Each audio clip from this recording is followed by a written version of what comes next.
In this world, your power depends on the class chosen. A sword, a magician, a priest, a fighter, a knight, a warrior, or a hero. But even so, no one has no idea that the most powerful class in this world is a simple peasant. History begins with an extremely tragic event. The man is knocked down by a truck. He dies in a crash in modern Japan. However, his path does not end there. After his death, he receives a second chance, reborn in another, completely unfamiliar world. So he got the profession of common man. He was called Ruto McLin. Isn't this unfair? After reincarnation to be in the body of a peasant? Ruto himself was not sure whether he could get used to the life of a regular farmer. While he reflected, the young man cut the firewood. After completing hard work, he sighed proudly. If everything is so simple, it remains only to enjoy the life of a regular peasant. But suddenly, a stranger turned to the boy. Behind him were a girl and another guy. Ruto immediately recognized their friends, Moses and Cordelia. He wondered in surprise why they were with him. The girl reminded with a smile. Did he forget about their arrangement to have three? In the end, it turned out that he really forgot. Cordelia vigorously grabbed his hand and pulled it forward, cheerfully adjusting him. They say, "Hurry, the sun was about to go." Ruto believed that a true unique person who did not obey any rules was a girl who was born only 3 days after him. Her name was Cordelia Ulstone. The girl squeezed her hand so firmly that a loud, crispy sound. Frightened, she hastily released him and went to apologize. However, Ruto lifted his palm, reassured her, and assured that there was nothing to worry about. He said, he recently and so struck this hand against the tree. After this situation, Cordelia kept a decent distance from the boy. The inconvenient silence hung.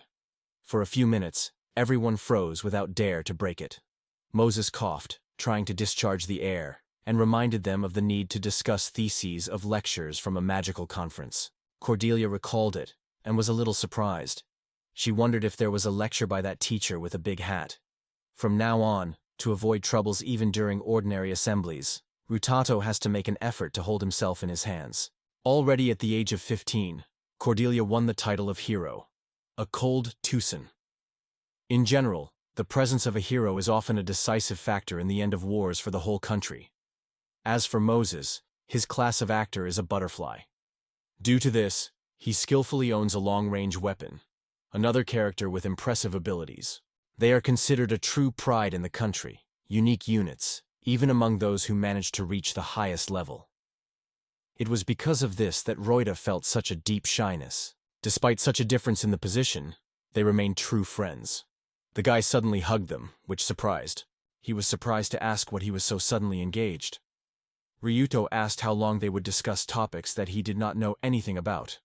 In response, he was told that they had the right to talk only about schools related to school. Ryuto wondered in Cordelia, or she was sure that all is well, because in this area there were often a monster. This issue has caused a girl's slight anxiety. Despite the fact that she herself had the deserved glory of the winner of the dragons, the Ryuto continued to worry even because of ordinary monsters. The girl smiled proudly and wondered mockingly whether he was so scary that she was afraid of getting out of the village. Ruto sighed and replied that he was only a simple peasant, and he had no choice. Suddenly, Cordelia heard something moving rapidly through the forest. The girl listened hard to unfamiliar sounds, while Ruto continued to tell how they brought someone like him in these thickets. Suddenly, among the trees, they jumped on them. The frightened guy scared the full voice. Cordelia reacted instantly, rushed forward and straightened with one rapid blow. Blood drops were still gleaming on her face when she smiled. She suggested, "Tomorrow cook stewed pork in the morning." Suddenly, it came to what happened, and she turned hastily. Meanwhile, Cordelia quickly wiped blood from his face. Ruto realized that the situation had come out of control. He allowed him to break out. He was engulfed by a deep shame for his words. The girl stood for him.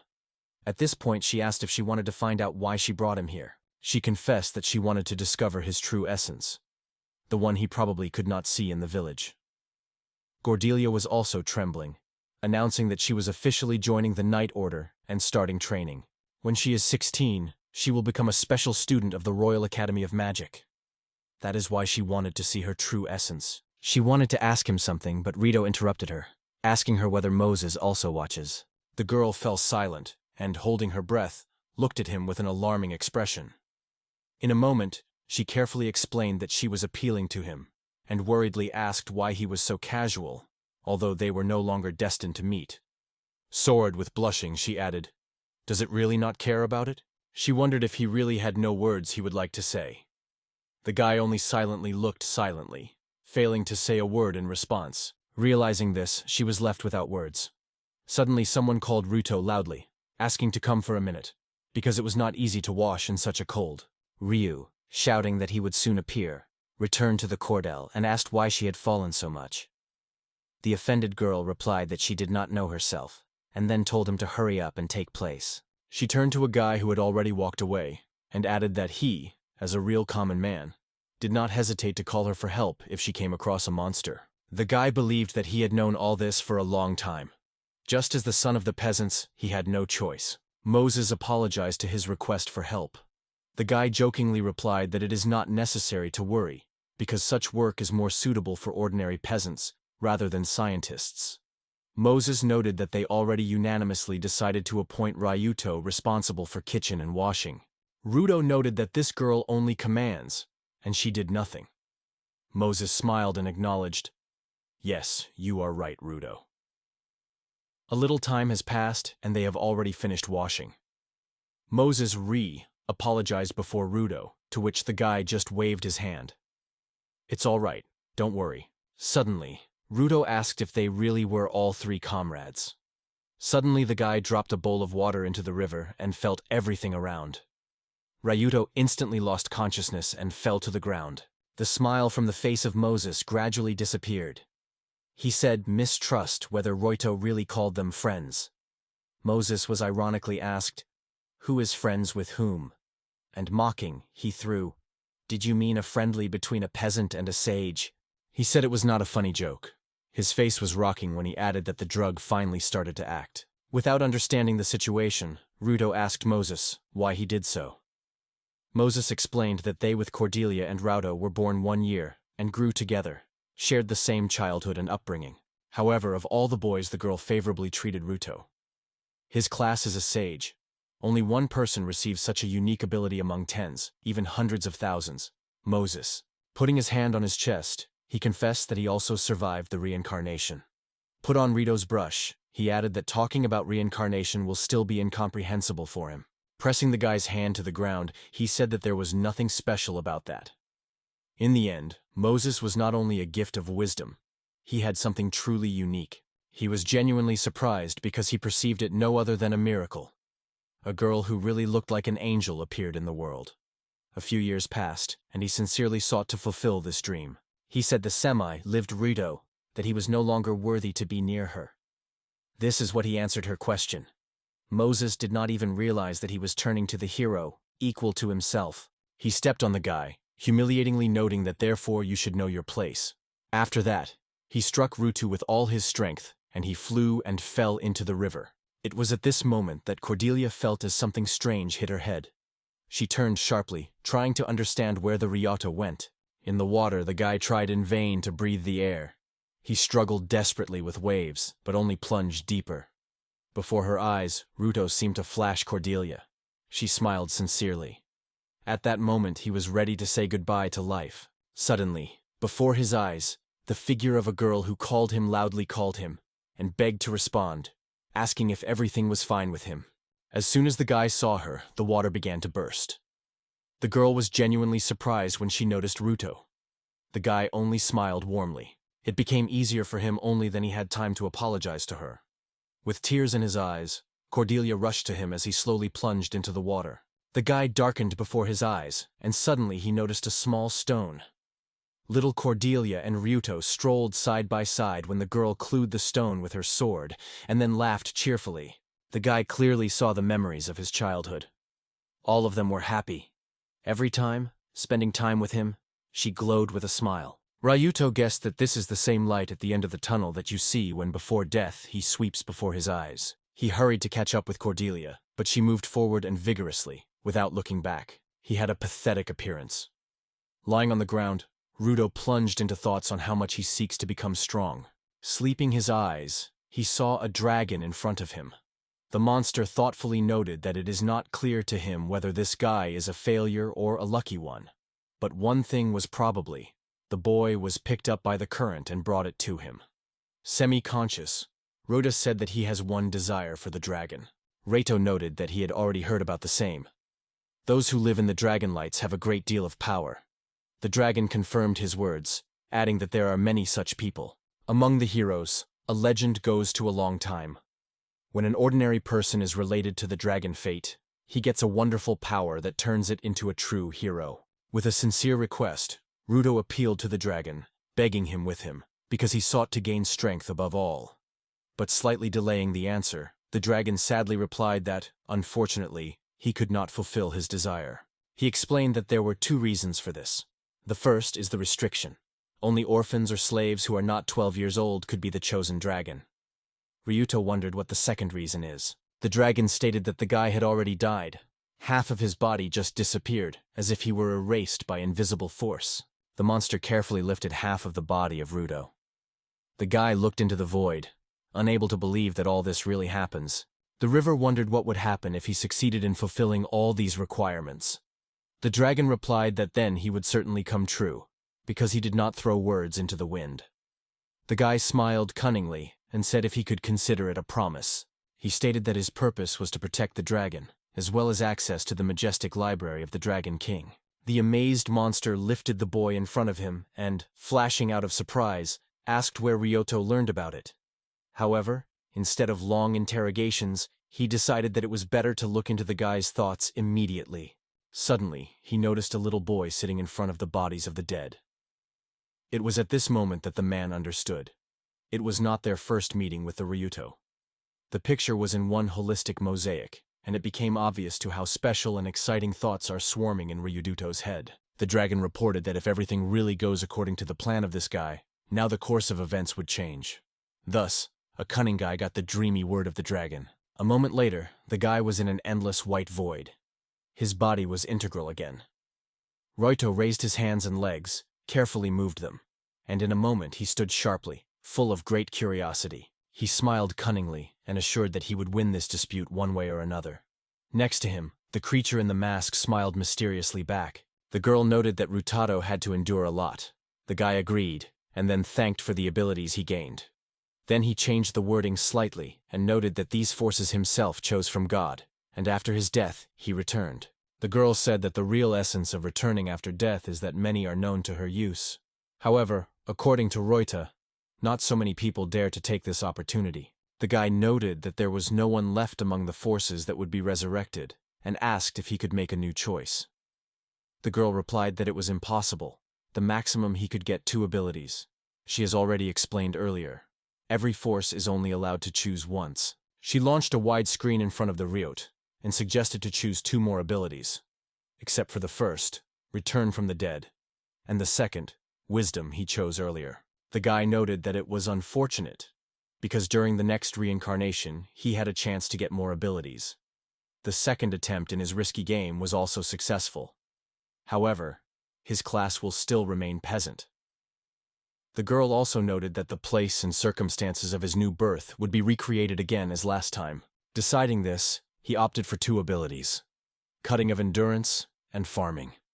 The girl acknowledged that the meaning of the first for her was clear, but the choice of farming seemed completely strange and incomprehensible. The guy said that the girl loves flowers.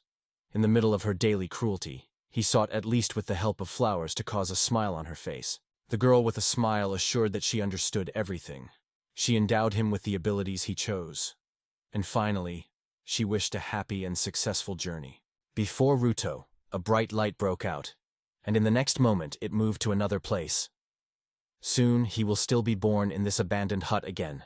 A simple peasant, deprived of power and wealth, finally gained hope. Now he had a promise. Thanks to her, he was able to step on the path to victory. Becoming strong in his peasant simplicity, he carefully prepared everything he could need for this journey. The big family sincerely welcomed a little Ruta with the second birthday. The holiday raced the full, the guests had fun and rejoiced together. People sincerely welcomed McClin on this event. He also thanked everyone who came to support them this day. Clinging to his palm, he drew attention to the attendees and pointed to other parents, announcing that a new hero was born. Lady Cordelia, who had to celebrate her birthday in 3 days, fascinated everyone with her beauty. She was compared to the angel, so she was charming. Not surprisingly, many people have already dreamed of seeing her next to someone's son in the future. Suddenly, another child burst into tears to the whole yard. Cordelia's mother noted that their baby was hungry. She carefully lifted the boy and asked him to press one place. Then she turned to McLean, asking her to give her a room for his wife. The husband agreed, adding that his wife was already inside. The girl was feeding the boy. Going to the room, she caught her mother's mother, who was breastfeeding. She was a little surprised that she was breastfeeding again. But the mother of Ruto seems to be at all not worried. The girl felt a close look of Ruto. She guessed that he probably also wants her to have her breastfeed. Macklin's mother denied this, gently holding her hand on the boy's head and again saying that he did not need them at all. She hugged him firmly, proudly noting that he was truly happy with her. She was overwhelmed by the joy when she said that he sincerely loves his mother, because it was real maternal love. She lifted him in her arms and wondered if the girl would like to hold the baby. The woman warned that when someone else hugged him, he immediately began to cry. However, when the girl took the boy, he remained calm and did not show any emotions. McLean, amazed, asked what the reason. She picked up Ruto in her hands and wondered, why so? She asked who he loves more, his mother or this woman, or dreaming that he would hug him. And the frightened McLean added, why don't you cry? She immediately rushed forward, intending to immediately take him to the doctor. McLean tried to stop her by asking where she was going. In the night silence, when everyone was already immersed in a dream, the Ryud was thinking, Mom and Dad stayed the same as always. The guy raised his hands and called on the usual magic of the wind. If he continued in the same spirit, even in childhood, he would be able to own it. He tried 4 times, but everything was in vain. It was not possible to achieve the desired. He has spent the whole world. Ruto wondered why he was doing this at all. Because he had already decided to become stronger. During his first reincarnation, he told how the wisdom skill will help him strengthen. This special ability allows him to find and test any knowledge that belongs to ranks below B in the minds of people. A library stood behind the boy. Thanks to wisdom, he could read books from all over the world. In his previous life, he also discovered the power of wisdom as a child, which allowed him to become smarter. Digging a book by a book, he came across a magician's story, in which he described in detail the method of preserving human experience. They staged an experiment to find out how to strengthen the magic in childhood. Particular emphasis was placed on the abilities and hidden potential of the child, forcing him to persistently master the magic. The baby is characterized by incredible shaky.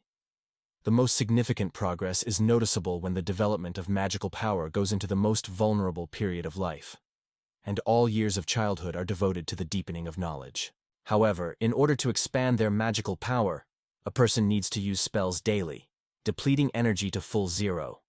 In adults, this is often caused by painful headaches or even severe shock, corresponding to their level, which can lead to madness. So, despite the fact that Ryuto knew how to do it, he did not manage to embody the plan. However, this time, thanks to the ability to stability, he was able to withstand it. Due to the unique ability to expand the possibilities of one's own consciousness, its magical power can increase infinitely, especially rapidly, in childhood, when it increases hundreds of times faster than usual. Roto was a simple peasant, and although he did not try, certain peaks remained unattainable for him. In the end, he decided, if so, let others try to catch up with him. Now, he became the one who needs to overtake, the strongest among all. 2 years passed, and in the 4th month after his birth, he went to the village priest to use the status plate for the first time. The boy looked at his indicators and noticed with surprise that he had grown more than he had hoped. He liked to wander alone, feeling a new confidence in himself. Now he has been 4 years now. He goes alone to the mountains to collect wild herbs or vegetables, and the gifts that he generously distributes after his return actually buys at the bazaar. He was not in the mountains, but he had enough money for purchases. But the true reason was another. Cordelia stopped in front of Ruedo and stated that she wanted to go with him to collect vegetables. However, the guy frankly refused, saying that he did not intend to make her company. Cordelia suddenly broke up and complained that Ritito did not want to play with her. She was very sad because of loneliness. The guy easily patted her on his head, promised to lose with her next time, and then apologized. Cordelia was indignant at the boy and went angrily. Looking sharply, she quit that she no longer wanted to hear his voice. Ruto decided that he was better off from home so that this would never happen again. Wherever he finds himself now, his thoughts were tirelessly circling around the money and the upcoming journey. Standing among the forest, he used the skill of increasing the physical capabilities of the 4th level. On the outskirts of the city, in rural settlements, the guy worked to make money. Due to his abilities, even in childhood, he could get a good money without much difficulty. Ruto trained constantly to become even more powerful. While in the city, the guy helped the residents, healing their ailments. Thankful people were surprised by his skills and admired that despite his young age, the young man had an incredible gift to treat. Curves were always around Ruto. Children of his age were often able to use simple therapeutic magic. It was not surprised. That is why he joined the traders and opened his own shop where he healed visitors. Even now, it has increased the stock of magical energy. But this process seemed incredibly boring. Using a considerable amount of magic, it interrupted treatment, so fatigue would look more reliable. He actively spends his magical power, making a living on busy streets near city hotels. He hid his savings under a young tree. When he calculated a new profit, it seemed to him that he had collected considerable wealth. At the same time, its characteristics increased unprecedented pace. Returning, he noticed that Cordelia cast a dissatisfied look at him. He stopped and asked what happened again. When Ryuto asked how she was in business, Cordelia turned away from him with more annoyance. The girl reported that she was upset because of him, and did not even want to listen to him. She also noted that she was standing here in the morning. In the meantime, Ruto got his bag and began to pull out some things. He stretched out a souvenir girl, a sandwich with a crispy salad and a juicy bacon. In the eyes of Cordelia, a spark of joy broke out. Ryuto suggested that she eat straight in place, and she willingly agreed. The guy sighed, thinking that even now it would be as simple as always. Tasting the last pieces of sandwich, Cordelia reached out to him and reported that the insult was already in the past. She confessed that she had failed and asked her hand. They walked, holding hands, and shared with each other the impressions of the last day, weaving in the conversation of everyday life, cozy little things. A year has passed. Together they walked slowly in the fragrant field. Cordelia leaned to the boy and wondered if he was not bored here. She asked once again if he liked it. The guy nodded, though he really wanted to escape. Because today the merchants came in all sorts of little things. They exchanged goods from the farthest corners of the world. Their village was small, so every visit of the merchants turned into a real event, which everyone has been mentioned for a long time. During the walk, Cordelia asked the boy if his family would appear. He replied that his parents live modestly, and not even so poorly as they were buying. Recently, the weather is just unbearable. One family almost sold her baby, and seemed to be on the doorstep of this act. Meanwhile, Cordelia appealed to Ryuto to repeat 10 times in a row. Then she wondered what the chicken was carrying there. The boy immediately replied that the chicken lays eggs. Ryuto noted that he was still early to try to deceive her. The girl stated that this time she would certainly catch him. She asked him to say, "I hate," but immediately corrected the desire, inspiring him to say, "I love," with love. While he said it, she was surprised to follow him. When Ruto wanted to find out more, she was genuinely happy, hearing that he was indifferent to her. No other thought came to her mind. He gently ran a hand on her hair and noted that she said something touching. Child girlfriend, younger sister, daughter, or possibly a niece. He never perceived it as an object of love. However, he was aware that she is really important to him. Together, they got a colorful trading street, and Cordelia enthusiastically noted what beauty prevails around. Ryuto wondered if she had some goodies. The girl asked the boy to wait a little and quickly ran. Briefly, Cordelia returned to buy and stretched out something delicious. She said she was picking up some small money.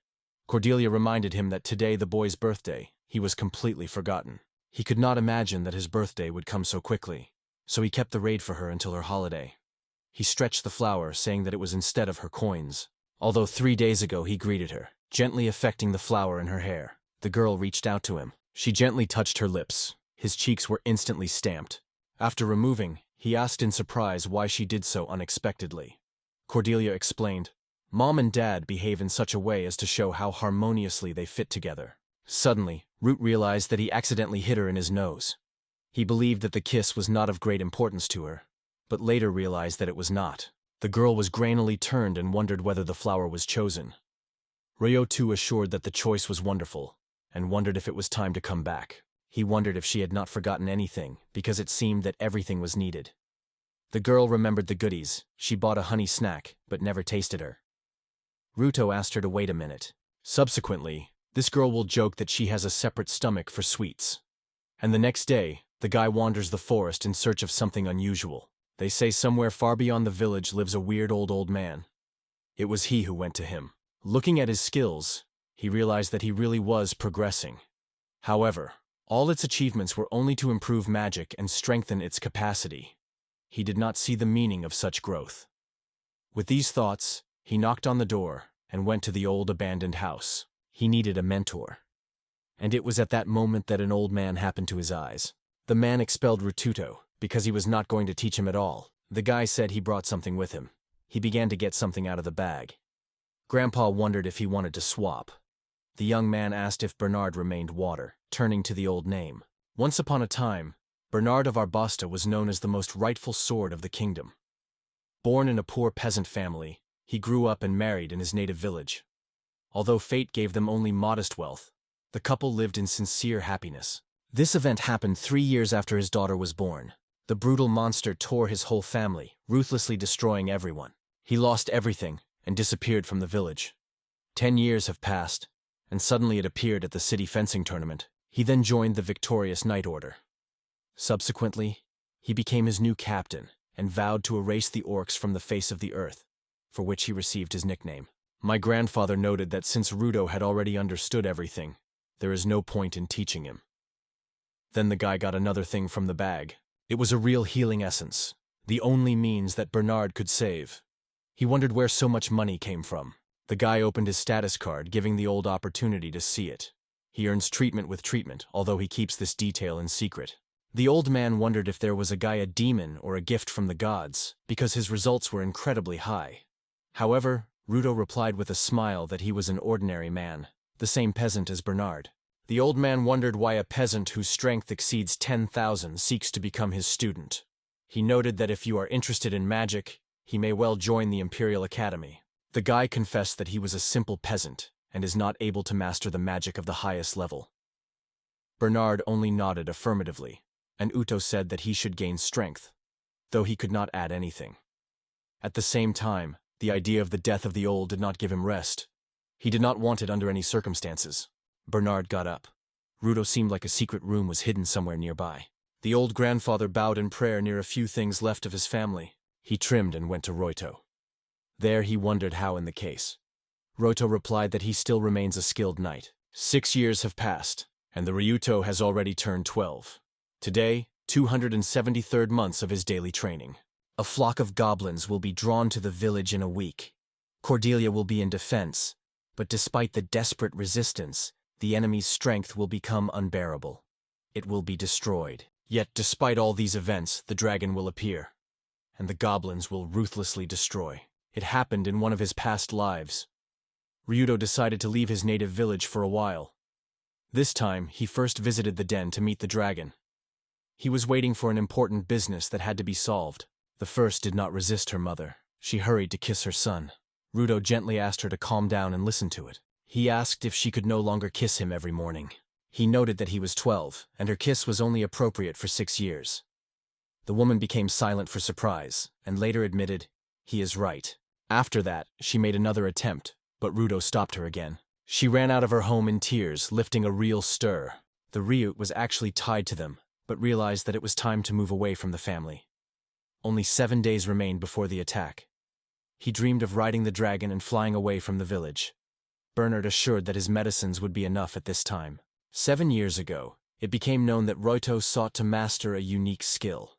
The theft of a body that gave him strength and was different from the usual increase in physical capacity. Increasing physical abilities simply multiplies the basic indicators, and for the common man is a real gift. The steel body greatly enhances your capabilities. If the initial characteristics remain low, it is necessary to pay tribute. Bernard noted that a strong steel body is a key to the development of physical abilities. Ruto noted that he had already mastered an increase in physical capacity, after which he easily raised the old man. Bernard dropped to the ground and asked as a wonder how the boy managed to strengthen his figure so much. The young man replied that everyone could achieve this if there is no pain. Ruto noted that the Gate of Demons is similar. Bernard noted that the guy was familiar with forbidden techniques. Demonic gates. It really has the force of dissolving gates leading into the very den. The old man asked where he learned from Ruto. The guy replied that he died and met him there. Strengthening the steel body and enhancing physical capacity are the abilities that are currently abolished. When the magical power is exhausted, the demonic gate continues to devour the soul until it is abolished. Bernard wondered if I was realized that all this was depleting him to death. He asked if the guy really wanted to learn this now. Ryutu wondered who he was talking to, because his power has already exceeded 10,000. The old man confirmed these words. If so, he will be able to use a demon of the gate at full force. He said that Ruto would certainly become stronger. The guy confessed that he had no other way out. In 12 years he settled on 100. Only a week left. On the first day of the 4th month, Cordelia's parents announced that it was time to master the laws of knightly honor. In these 2 years, she will quickly get the necessary experience and will become a knight in 12. However, she considered these words only empty promises. She will be sent to the order where she should only be a gunman. However, thanks to influential connections, it will gain the greatest respect among all. And nevertheless, it will immediately be thrown into the very swirl of battle. She should not be afraid, but the idea of depriving someone of her life scared her. Cornelia wondered if she was experiencing fear. In response, the girl was tears, because this request was for her for the first time and the last time. It was unfair, even despite their financial assistance. The father wondered if she really feels fear, because the hero is not something meaningless. The man added that Cordelia personally noted the oracle. The mother rushed to her feet but could not say a word in response. Cordelia assured that she was not experiencing fear. She believed that to give up the gift would be the best solution. She apologized and promised to return to her room. Her father insisted on her daughter, because she felt bad. The girl assured that everything was fine with her, and tried to repel him, but did not calculate her own strength. She decided that her magic was exhausted to the edge.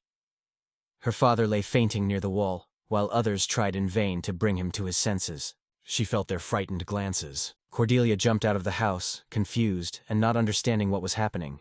She so wanted someone to come to the rescue. She remembered that the flower festival is underway today.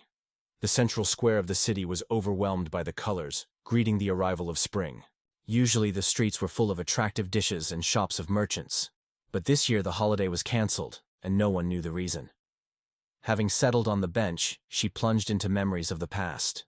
Ryuto approached her and said that she wanted to show her something. She wiped her tears and wore when it happened. He sat opposite and said that this year's flower holiday was truly unsuccessful, and she quietly agreed. Rudis reached out to her and invited her to go with him. Although they were peers, Ryuto seemed older, as if her childhood friend was an older brother. Once his back seemed much wider. However, she already understood that their roads would disperse. Although they were still inseparable, now everything has to change. Cordelia confessed that she was even thinking about it, and she was not sure whether it is right. Ryuto reassured her, noting that it was quite natural. The Poor Land called herself a heroine, but Ryuto only noted, "If you do not like it, then why do it at all?" The girl stopped in indecision. Ryuto offered to escape together, where no one knows that she is a heroine. He did not fully understand his own feelings. Even if 2 children were escaped from the village, they would hardly be able to survive. But if she joined him, they could be together. She almost agreed to his proposal when he suddenly reported that they had reached their destination. "Where exactly did you impress the incredible beauty of these places?" There was a lot of sakura in the flower. Ryuto said that he planted these seedlings 6 years ago. For Cordelia, it was the first acquaintance with these charming flowers. She wondered that it was a place, and Ryuto replied that he had created him. Cordelia failed to understand what it was in mind. He said that the girl admires the flowers, so he did all this for her. Cordelia was stunned. She realized that she had gained new power, but not only she had this ability. For example, the farmer Priduto was able to grow plants at incredible speed. In this world, everyone defines their own role. Everything seems even too simple. Her strength is the power of the fighter and the courage of the hero, the ability to protect loved ones from any enemies. She sincerely thanked the Ryuto. Cordelia wondered how much time it took to grow this tree, and the staff replied that about 7 years. It was necessary to start slowly, with the simplest. Cordelia remembered that someone said that this year the flowers would not sprout. Suddenly Ryuto warned that great trouble could happen. He noted that he felt something seemed to have changed in the essence of the Earth spirit. Its form became distorted. Perhaps it is only a game of imagination, but she still couldn't understand what she was talking about. Instead, Cordelia assured that she understands everything, and no matter how circumstances, she will stand on his defense, because she is a heroine. On that day, he only had to watch her cry helplessly. 2 years later, Cordelia stood up for the village. Monsters were mounted on all sides. In the village where Ryuto and Cordelia grew up, no matter how life it remained for her, which she could not avoid, fate invariably led her forward. Cordelia tried my best to hold on, as she was obliged to protect the Rudo. The young man raced the streets of the city rapidly, cleverly evading the goblins who chased after him and wanted to destroy everything in his way. Suddenly, the guy stumbled and fell into the mud. With anxiety lifting his gaze, he noticed that the monsters were already nearby. The goblins prepared for the attack, but at this moment, they were destroyed by Cordelia, which came to the rescue in time. The girl looked at the Ryuto, glowing with the happiness that he remained alive. But suddenly the Ryuto noticed how Goblin was sneaking behind Cordelia, intending to attack her from behind her back. The girl immediately turned around and repulsed her enemy blow with her sword. However, she has almost no strength. Cordelia assured that everything was fine with her, and came here to put everything. Ryuto believed that he deliberately delayed. He needed every effort to make the events of his past embodiment again. If he used his power and defeated Goblin, the course of history would be broken. If the red dragon does not appear, Ryuto will not be able to penetrate its den. But suddenly, the guy noticed something that he did not expect at all. Black magic left on her left hand a rotten, incurable wound that will never disappear. Ryuto wondered why she did not shoot long sleeves even on hot summer days. He tried to reassure himself, convincing that she was unlikely to suffer. He wondered why he wanted to become stronger. He did not want heroic glory, and the thought of the society of heroes did not attract him. This is not what he wanted, and not what he could seek. Why is he silently wearing his fangs? Isn't it for such moments? Just as the monster almost caught up with Cordelia, the guy got up. He was convinced that the Insamar would definitely not stay away. He involved his skills, increased physical strength, bodily endurance, as if made of steel, and also used demonic gates. Rado joyfully realized that he managed to carry out the plan. He rapidly and cleverly dealt with the goblins one by one, until the Cordelia froze in place, watching silently, unable to even move. The blood flowed from the guy's hands, and the goblins, covered with horror, did not dare to approach or attack him. On the distorted faces, the monster reflected panic and fear of Ryuto. Ryuto himself, despite the activated endurance, felt acute pain. He remembered how everyone wanted to raise her to the level of the heroine, to sacrifice her and put a heavy burden on the fragile shoulders, on the soul of a very young girl who had not yet managed to do anything in this world. He turned to Cordelia and assured her that he was now dependent on him. The girl begged him to escape, because he is a simple man from the people, and has no chance of coping with so many ugly. Rado smiled ominously and stated that he was the strongest peasant in this world. The peasants first fussed, not understanding what was happening, but later noticed the Ryuto and realized their presence. Hearing this, the eldest McLean grabbed his pitchfork and rushed to her son, but others stopped her, holding back and holding it. After all, her father hit the girl and she fainted. Senior McLean was constantly suspected that Ryuto was secretly thinking, but he could not understand why it. The guy did not stop the desperate battle with goblins. He quickly noticed that their weapons were incredibly fragile. Ryuto directed this weapon against the same enemies who destroyed the city and the villa, destroying them now even more efficiently. He thought that, as the main artisan of the village, it would be great to have such a weapon in his own home. Pressing the siphon in his hands, he waved and rapidly exterminated the goblins. Several monsters with bows were frozen and opened the shooting. Ryuto activated the skill of growing a crop and raised high stems. Sleeping up, he entered the battle with the monsters. However, it seemed to him that it was not too effective to use this ability. Then Ryuto came across a giant monster, and wondered if it was Chief here. Goblin did not delay in response. He rapidly rushed. Rijuju immediately realized. Before him, an opponent of extraordinary strength and speed. The situation on the battlefield changed instantly, and the young man suddenly found himself under a flurry of blows. He patiently took injuries one by one, but when the monster pressed him, he lightly snatched the pitchfork and put them in the enemy. Cordelia and villagers froze in amazement at what they saw. Meanwhile, when the monster tried to get up, the guy used another ability. At the same moment, the monster turned to bloody porridge. Goblin glowed to the ground, and in a moment he was crushed by a giant leg. The dragon was put in front of them. He said that the prophecy of the oracle had come true, and events occur on prediction. Growing on a silent company, the monster warned, "For small creatures there is a time of trials and dangers." He noted that everything was wrong as he expected, and asked what had happened. Ruto suggested that the monster look into her thoughts. It would be so faster. The mound replied that the guy was promised, so she could not give up. So she must return to the dragon's den. Revtov laughed, emphasizing that the word is a word. The dragon in response noted that the dragons never say lies. The guy wondered if the dragon could persuade him to himself. Cordelia wondered where he was going. The guy promised to go to the dragon's den and return only 5 years later. She asked why he was. Ruto noted that Cordelia is a real heroine. Even though it exceeds it now, it is quite capable of catching up with it and winning it for a year. She wondered if he would become powerful as a monster, whether the village would leave, and whether he helped the hero, remaining a simple peasant. Ruto replied that otherwise he could not. It was his appointment because ordinary people would not match the characters. Cordelia noted that everything was so clear. The peasant was stronger than the hero. He did all these actions secretly from everyone until she even guessed. He acted when no one noticed it.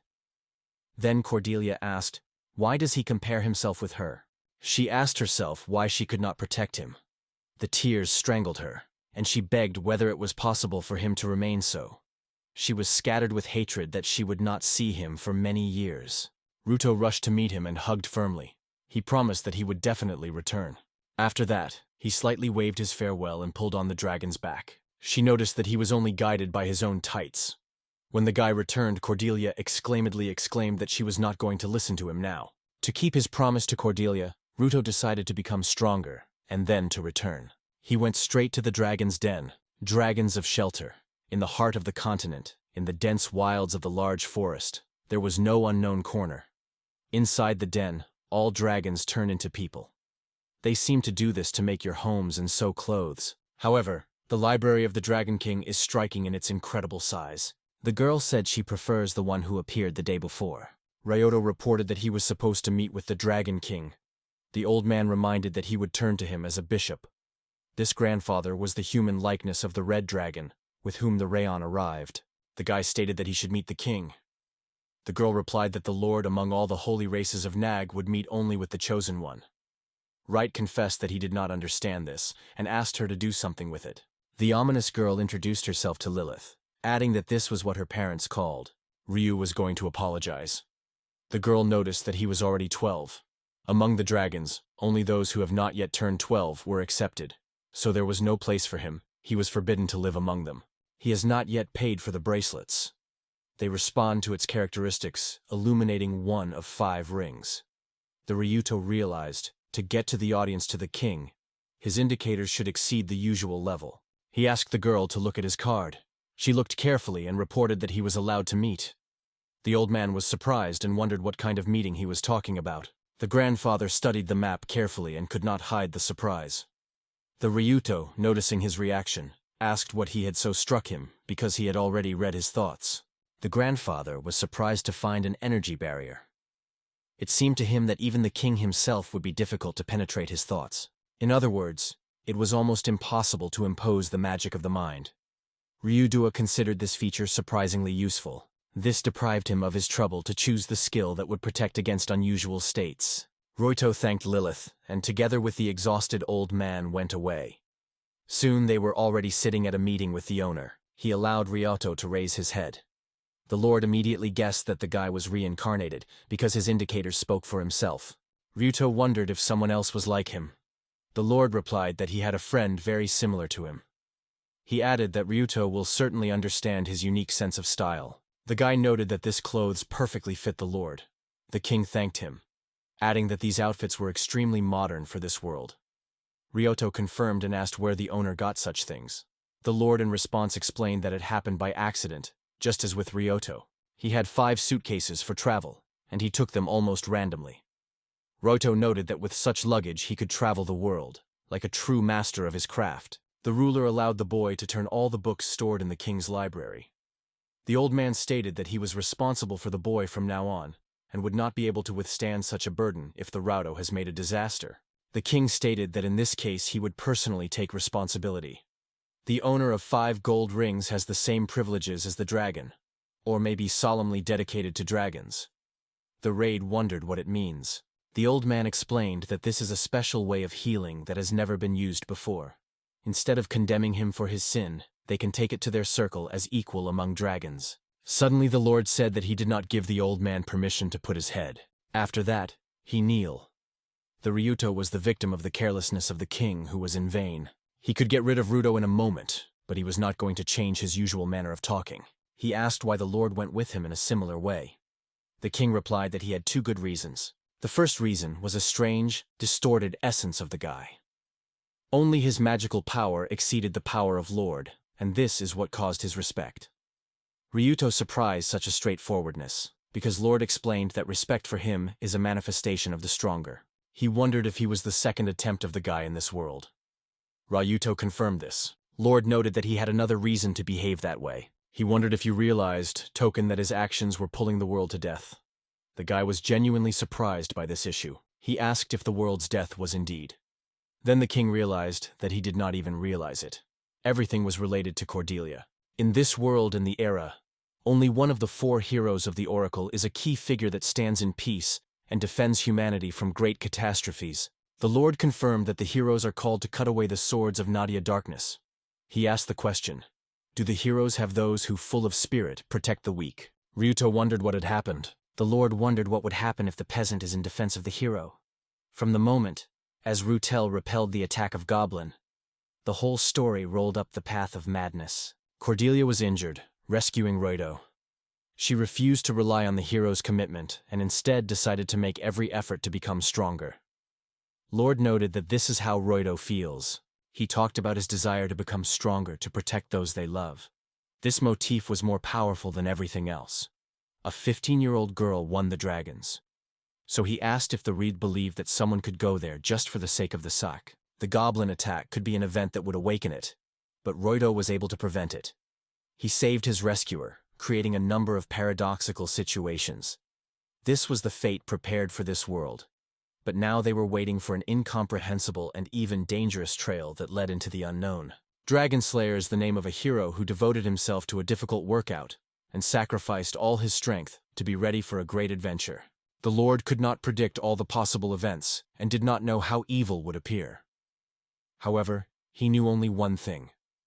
The world had already plunged into the abyss of death.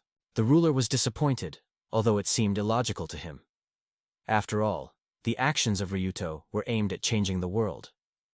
Ryuto wondered whether Corotel would soon lose the status of the heroine. The ruler replied that this time Cordelia would no longer be able to defeat the dragon for the second time, and will die. Ryuto wondered whether she only needed a stronger steel. He resolutely replied that he chose the path that leads to the power even more than that of a real hero. The Lord smiled, imagining how a simple peasant will curb the February dragon. Ryuto stated that he would be a replacement of Cordelia, and would take all his responsibilities so that the hero also allows him to be vulnerable. The owner wondered whether the Ryut would be a brave defender in all circumstances. The guy confirmed it, and hurriedly addressed the ruler, asking him to give him as soon as possible, quote, divine protection of the Dragon King. The Lord grabbed his head and asked if he allowed too much. The guy replied that the dragon's way really produces much better results, but he would not betray this path even if he had to give his soul to demons. The ruler wondered if Utah realized the meaning of his words. The young man replied, if it were otherwise, he would not seek it. That is why he tilted his head as a sign of consent. However, the ruler did not trust his words. The old man was convinced that the guy just dreams of getting home. The owner, with a cold smile, wondered whether the Ryuto believed that he would allow those who concluded a deal with the demons. Adding to the said, he suggested that Ryuto express his last desire if there were any requests. The guy said that the king liked such entertainment. The gentleman was gently pat on his head and confirmed that it was true, adding that it was people like Ryuto to his liking. After that, they shook each other's hands. With this action, the ruler gives Ryuto a blessing, the divine protection of the king of dragons. It is this teaching that restrains the main negative features of the peasant, which usually interfere with the growth of force. With this, Ryuto gets the opportunity to move to a new level. In another world, it was possible to gain experience only by selecting vital force from the enemy and using it for his own development. However, it remained on the first level. But now progress has given him much easier. In addition, the development of the profession was limited to the level established by the curse of God. However, the protection of the draconic god broke these boats. She changed the development restriction for the peasant, giving him the way to the influential profession of dragoons. Although this path does not allow to surpass the characters, but provides much more rapid growth than the class of the sage. Lord noted that there was little time and wondered if there were any questions. Rita replied that it was all he wanted. The king wondered what plans the guy has further. Roto replied that he would make every effort to grow and get new levels. 2 days have passed since the village of Goblin has suffered. During this time, the government has sent researchers to calculate losses. Officials carefully recorded every word that was heard from the mouth of the peasants. They implemented the strict law of silence, erasing any references to the birth of the Rick. It was officially declared that salvation was the result of heroic efforts, and people were explained by the influence of chaos, which allegedly obscured their memory. Having met with McLean's family, Cordelia immediately began to apologize. She could not express it properly, but she was still convinced that it was because of her that the Ryot went to the dragon den. In her eyes, he dreamed of this madman only through her. McLean reassured the girl, asking her not to worry. He went himself because the boys always want to look confident in the girls. McLean's mother only said that her son went on a trip. They protected the house so that he could return. Cordelia felt a deep gratitude for them. In the forest thicket on the outskirts of the dragon den, deep underground, in the confused corridors of the maze, the first test of the so-called trial record began. Rututo rushed to the monster, crying that he had no chance of winning. Since the test monsters could not leave the boundaries of the room, the Ryudo looked in the corner. He prepared the expedition for months, but was absolutely not ready for this test. Lilith wondered if he intended to give up. It was a mandatory test for first-level newcomers. A few hours ago, they met, and Lilith asked if traces of the fight were noticeable. Ryoto was already going to tell, but finally decided not to go into details. He said he heard. Tomorrow Lilith should leave the dragon's den. His question caught the girl by surprise. She immediately faded. Ryotos noted that he thought so, and asked if it had happened because of his arrival. Lilith replied that this does not apply to it, and no one protects it. And what did the red dragon answer in the king? The only condition in which people can live in a dragon's den is the presence of the dragon that protects them. The dragon of the earth that took care of her has been noticeably noticeable. Roto understood well. Those who had no patrons had to leave the storage facility. It seemed cruel to him, because Lilith was a nasal of 3 gold rings. He could not put up with this injustice, so he asked if there was any way to help her. The girl dropped the hood, opening her neck. The worst part is that the skin is clearly visible on the skin. A symbol of her slavery. It was a sign of weakness. The fragile coexistence gained by the difficult price in the world of dragons, where only power is ruled. The brand has the absolute strength of zombie. It is a curse that cannot be removed or erased, and it deprives it completely contrary to the established rules. Before being in the den, Lilith lived in captivity until she reached the age of growing up. But even now, being still a child, she has remained powerless to change something. Ryoto understood. If Lilith was in the outside world again, she is unlikely to expect something good. She assured that everything is fine, because she has a name. If you have a name, you can live anywhere. She lived in Rudo Socardelia. He wanted to tell her something, but decided that it would be better to speak simply and frankly. Having stretched her bag, he briefly warned, "It is necessary to gather on the road, because now they are descending underground." He ran out of the head, covered in rage, but all ended as always. Although he was a man, he was equated with a despondent dragon citizen. To become a keeper, he needed to go for adulthood and turn into a mature dragon. So he went through all the necessary rituals to become an adult dragon. All this is for the sake of saving Lilith. The girl noted that she understood his power of the common man, and was sincerely happy about his desire to save her. However, she asked him to no longer be dangerous. She has already accepted her fate of slaves. Roitov strictly ordered her to remain silent. He did not want her to live at such a price. If he dies through her, she has great trouble. He still had time to retreat and try to pass the exam later. It was not a real solution to the problem. If Roito left her, he would not be able to become a replacement of the hero. He did all this for himself. Lilith remained silent, The idea came. The soil structure seemed fragile, so it could easily break through it. He appealed to Lilith to gather as many branches as possible. Lilith with the branches entered the cave, and in her memory the words Roito were heard about how important it is to have fresh branches. However, the girl still has not realized why they really need them. The girl suddenly shuddered at the surprise. Just a Ruto appeared in front of her, who smiled warmly. In one hand, he kept a burning torch, and the other easily controlled the flames. Ruto announced that the preparation was completed. Lilith looked at a bunch of firewood near the ryute and, surprised to raise his eyebrows, asked when he had time to collect them. Before leaving, she had no idea that there was already a stock of wood. Ruto told that he was holding this twig in his hands, stroll. If it applies its ability to grow plants even on the dried trunk, it will soon be covered with a new life and turns into a powerful, strong trunk. Ruto is going to light a fire to form a smoke curtain. He carefully studied the test information, taking advantage of the wisdom of the predecessors. The mining guard is a familiar dragon that was called to guard the gate. They had some restrictions.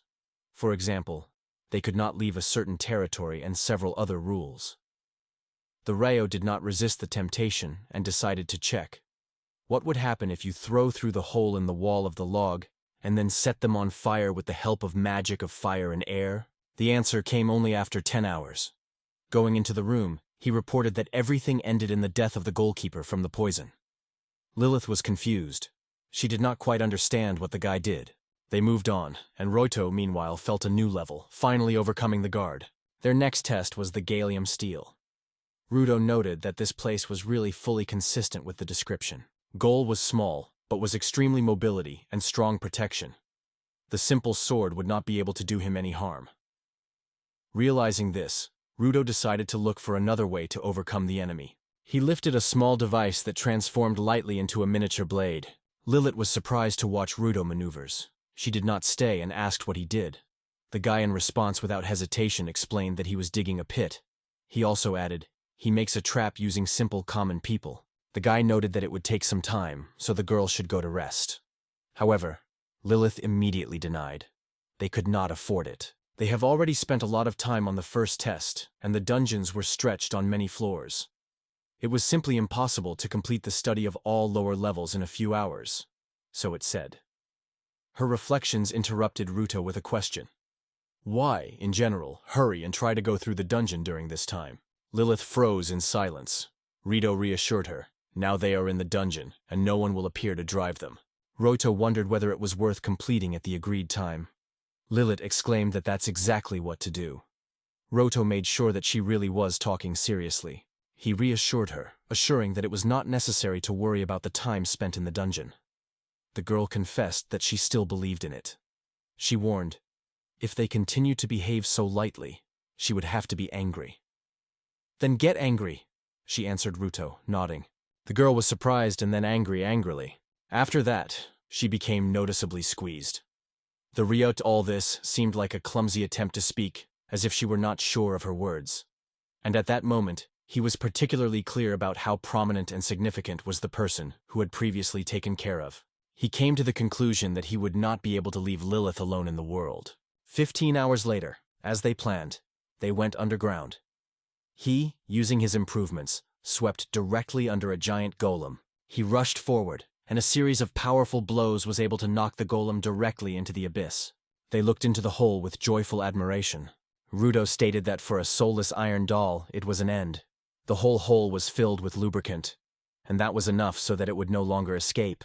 This exam is intended to teach dragons to resist the meaningless rivals, and the one who was loaded with load should simply throw the enemy into the abyss, Lilith said, whether she understood correctly. Ruto replied that he had previously told, and his ability is wisdom. Opening the following doors, Ruto confidently noted that there is something much better in front of them. They stepped on a bonus level. Lilith wondered what was a place. Reito explained that the Goblin's Nest is a kind of dining room for the families outside the tests.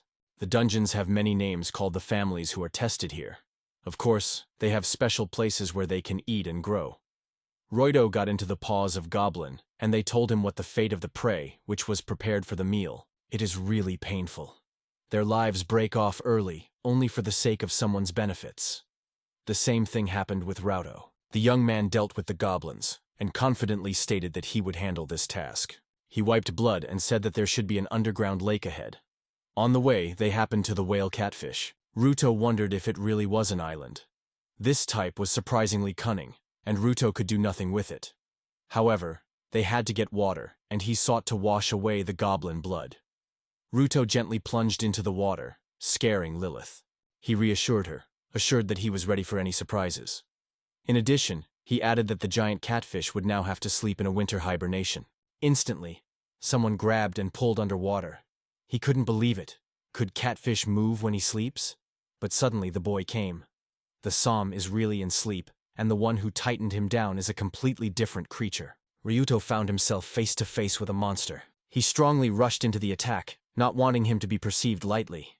Even if the opponent was much larger, Ruto was not going to concede. He was able to stand up for himself. Why he still lacked the air, he did not realize, and suggested that the reason lies in high characteristics. He swam up, realizing that he was a kit carp, the one who woke up earlier or interrupted his hibernation prematurely. Here is you, Ruto. Now you will learn that you should not blindly trust ancient textbooks. Suddenly, the guy was grabbed again. This time his father woke up. Ruto could not understand why the creature woke up from her dream. He suggested that she may have smelled blood, and maybe the rage covered her because of the death of the baby. The guy realized that he should immediately look for a way to rescue. But suddenly he realized with horror. Magic is now unavailable. In his past life, he also died through Moses. Suddenly the silence of the lightning crawled underwater. An electric glow broke out. A little time passed, the guy lay on the ground, and Lilith coughed loudly. She assured that with such a magic level, as in Ruto, he would stand for sure. So she put all his force in a blow, raised her hand, and reported that she had 3 gold bracelets. Ryuto wondered why Lilith did not take the opportunity to escape. He reminded her of her promise. If something was wrong with him in the maze, she had to flee without hesitation. In these words, Lilith struck him sharply on his face, throwing it off so that he did not make fun of her. She was crying, as she asked how she could just stand aside when she knew he was in the water. With tears in her eyes, he begged him not to take all the guilt only. His thoughts returned to Cordelia again. The girl begged him not to waste her life.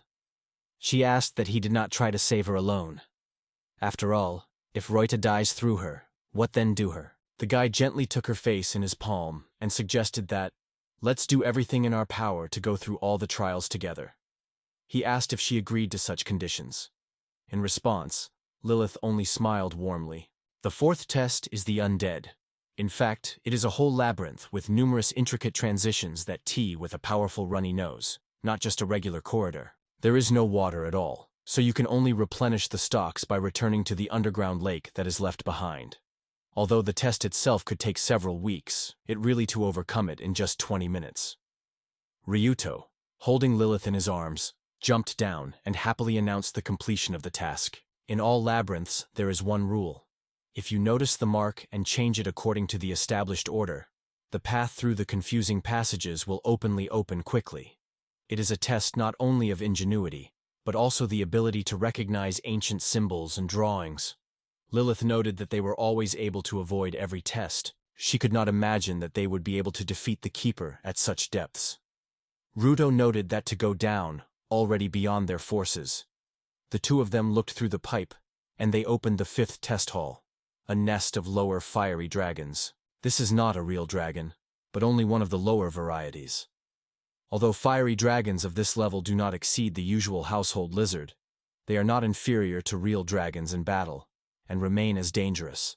Lilith explained that this is why she advised to gain experience at the initial levels. Ruto agreed with her. The guy threw something away and stated that he had already risen to all upper and lower levels. After getting a shovel, he offered to rest first. Lilith tried to stop him, but he just picked it up. He advised her not to cut. After all, the girl spent all her manu in the battle with the whale catfish. There was nothing threatened here, and the preparation in any case will continue the south, so it is better to relax. Hearing this, she really began to plunge into the drowsy. Lilith remembered the times when she was in captivity. People then did her cruelly. One day, the dragons destroyed anyone who once oppressed her. The girl admired the beauty of these dragons. She was in a particularly warm relationship with her rescuer, so watching his strength and youth gradually, it was unbearable for her. Waking up, Lilith immediately wept. She thought about how much time she had fun. The heat and dazzling light prevailed. Ruto noticed that Lilith had come to her senses again. When he asked her whether she was resting, his clothes were filled with blood. It was a lot of surprise, Lilt. Ruto explained that the excessive consumption of magic was guilty of all. His skill allowed to withstand such loads, but each time it took away some of its strength and health. He promised that he would be famous for his skill of restorative magic as soon as he finished his affairs. Lilith wondered what she was talking about. Ryuto replied that he was planning to arson. The girl saw the thick smoke rising up and decided that he was engaged in this all this time. Exclaiming, she added that it was not a way out of the situation. Even the flame of the dragon is able to destroy the wooden building if you beat it without stopping. But the inner strength in the Ryuto was much smaller. The bloody Ruto noted that there is no point in words if the case can be resolved. Meanwhile, the crazy insisted he must do so. Lilith first thought it was just a fire, but the situation was much more threatening. Suddenly, a powerful gust of wind rose. The girl was surprised at how rapidly the flames covers everything around. Ryututo explained that the roots penetrate the entire structure, so the fire spreads instantly. He picked up tiny grains scattered under the building. According to him, these sprouts develop rapidly if they provide them with heat and nutrients. In addition, using its power, it is able to accelerate their growth even more. It was an incomprehensible power of plants, the ability to penetrate even the strongest structures, splitting them with its invisible energy. Raising his hands as if saying a spell, he added that it is only necessary to let a little fire and wind into these small cracks, and destruction will be inevitable. Instantly, the whole pack of dragons broke out in a bright flame. Ryuto levels increased at an incredible rate. Lubricating blood, he noted that like a real magician, he needed deep knowledge to destroy the enemy with a single blow. He wondered whether it was worth asking for this owner of the dragons. He made the impression that he was truly worried about the fate of those who rejected Lilith. According to the hero, there was no point in becoming a dragon.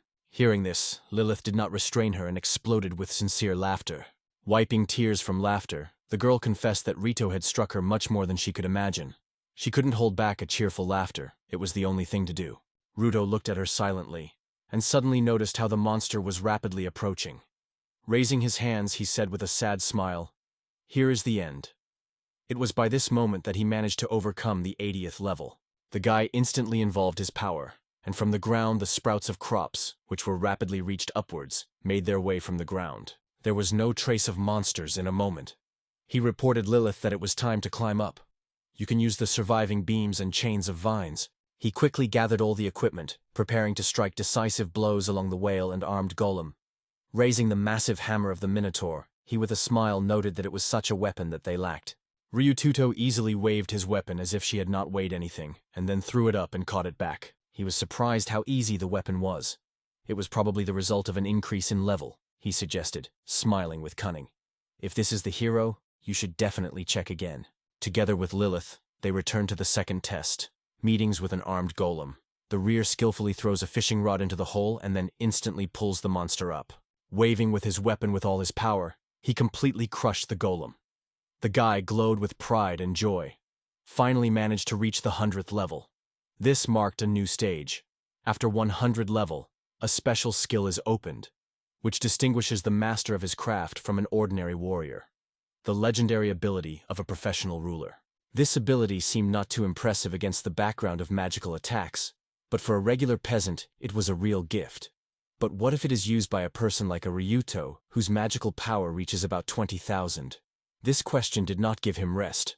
I really wanted to find out what such potential was capable of. Ryu appeals to Lilith asking, "Could you wait a little for me?" After that, the self-assured guy returned to pass the third test, a battle with a cetacean catfish. Ruto without hesitation activated his skill, Anger of the Common Man. The young man smiled, smiling.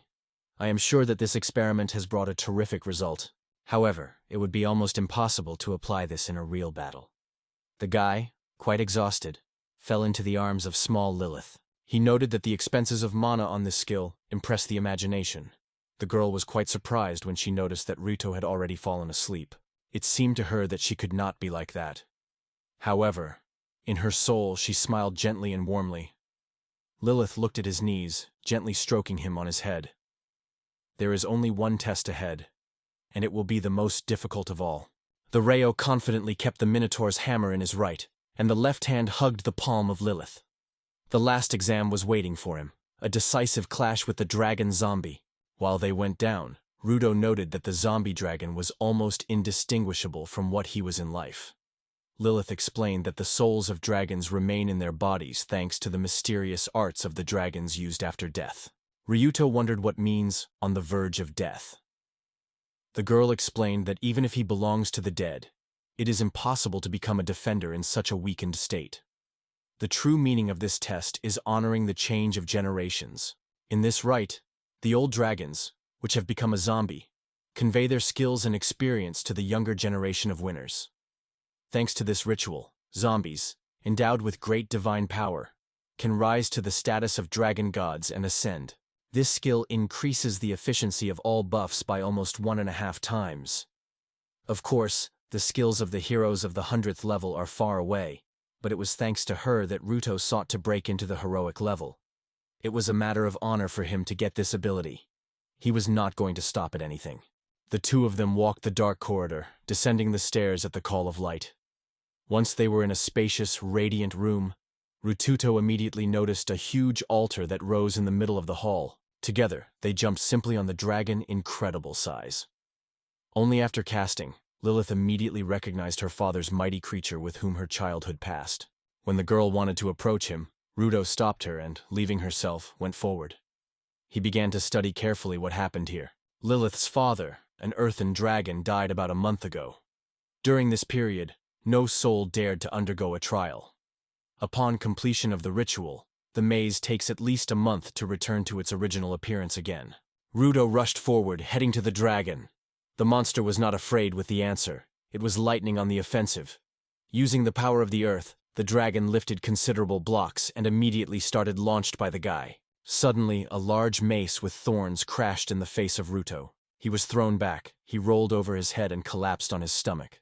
The land dragon slowly moved to the boy, and suddenly felt that something was stopping him. As it turned out, Ruto did not die. The young man had already involved his skill and forced agricultural plants to sprout rapidly. He fastened the dragon with strong creepers, chasing it to the ground. Ruto slowly rose from the ground. In a moment, the dragon neglected one of the powerful paws, not even paying attention to the trap arranged by the guy. Ryuto was genuinely surprised. He realized that the dragon solved his strategy. The seeds, which he laid in advance in the monster, immediately sprouted from the excess infusion of mana. Getting rid of the labels left by Ruto, the earthly dragon with a frantic force waved his paw and gave the boy a powerful slap. From that blow, the young man flew back, crashed into the wall with a roar and collapsed down. Rising from the earth, the reconstruction could not get rid of the thought. This dragon was an extremely powerful opponent for him. The monster tried to strike a decisive blow, but he jumped lightly and flew up. Just as Ruto got to the monster, he immediately threw the fishing rod, touching her, the enemy. The guy smiled slyly, realizing that he is unlikely to fight this dragon. Suddenly, Ruto broke down and slid at the surface at a frantic speed, like a storm, and crawled down with a roar. At that moment, it came to him why the dragons considered this duel sacred. Suddenly, a powerful blow crashed into his face, and he rolled faster, under a close look of Lilith. It is by this battle that the dragons seek to test their own strength and surpass themselves from the past. The dragon struck the guy with such force that he, like a ball, flew to the ceiling, leaving cracks on it and a noticeable trace. Ruto could not believe how powerful his opponent was. Having lost all his strength, the guy began to fall directly into the paws of a spooky monster. But despite all the troubles, Ruto felt that it was incredibly exciting. At that moment, the guy involved several of his skills. He activated the steel body and opened the gates of demons. The guy sharply pushed me away from the weapon and rushed down. He always relied solely on strengthening his physical abilities. But even using the entire arsenal of skills, he would not be able to match the true dragon.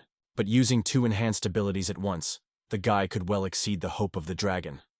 Ruto waved his hand with all his power, gathering all his power to strike a monster. To do this, he activated the skill of Peasant Rage. The attack collapsed with a powerful wave that went beyond the ordinary understanding, immediately covering the monster and impressing it with incredible force.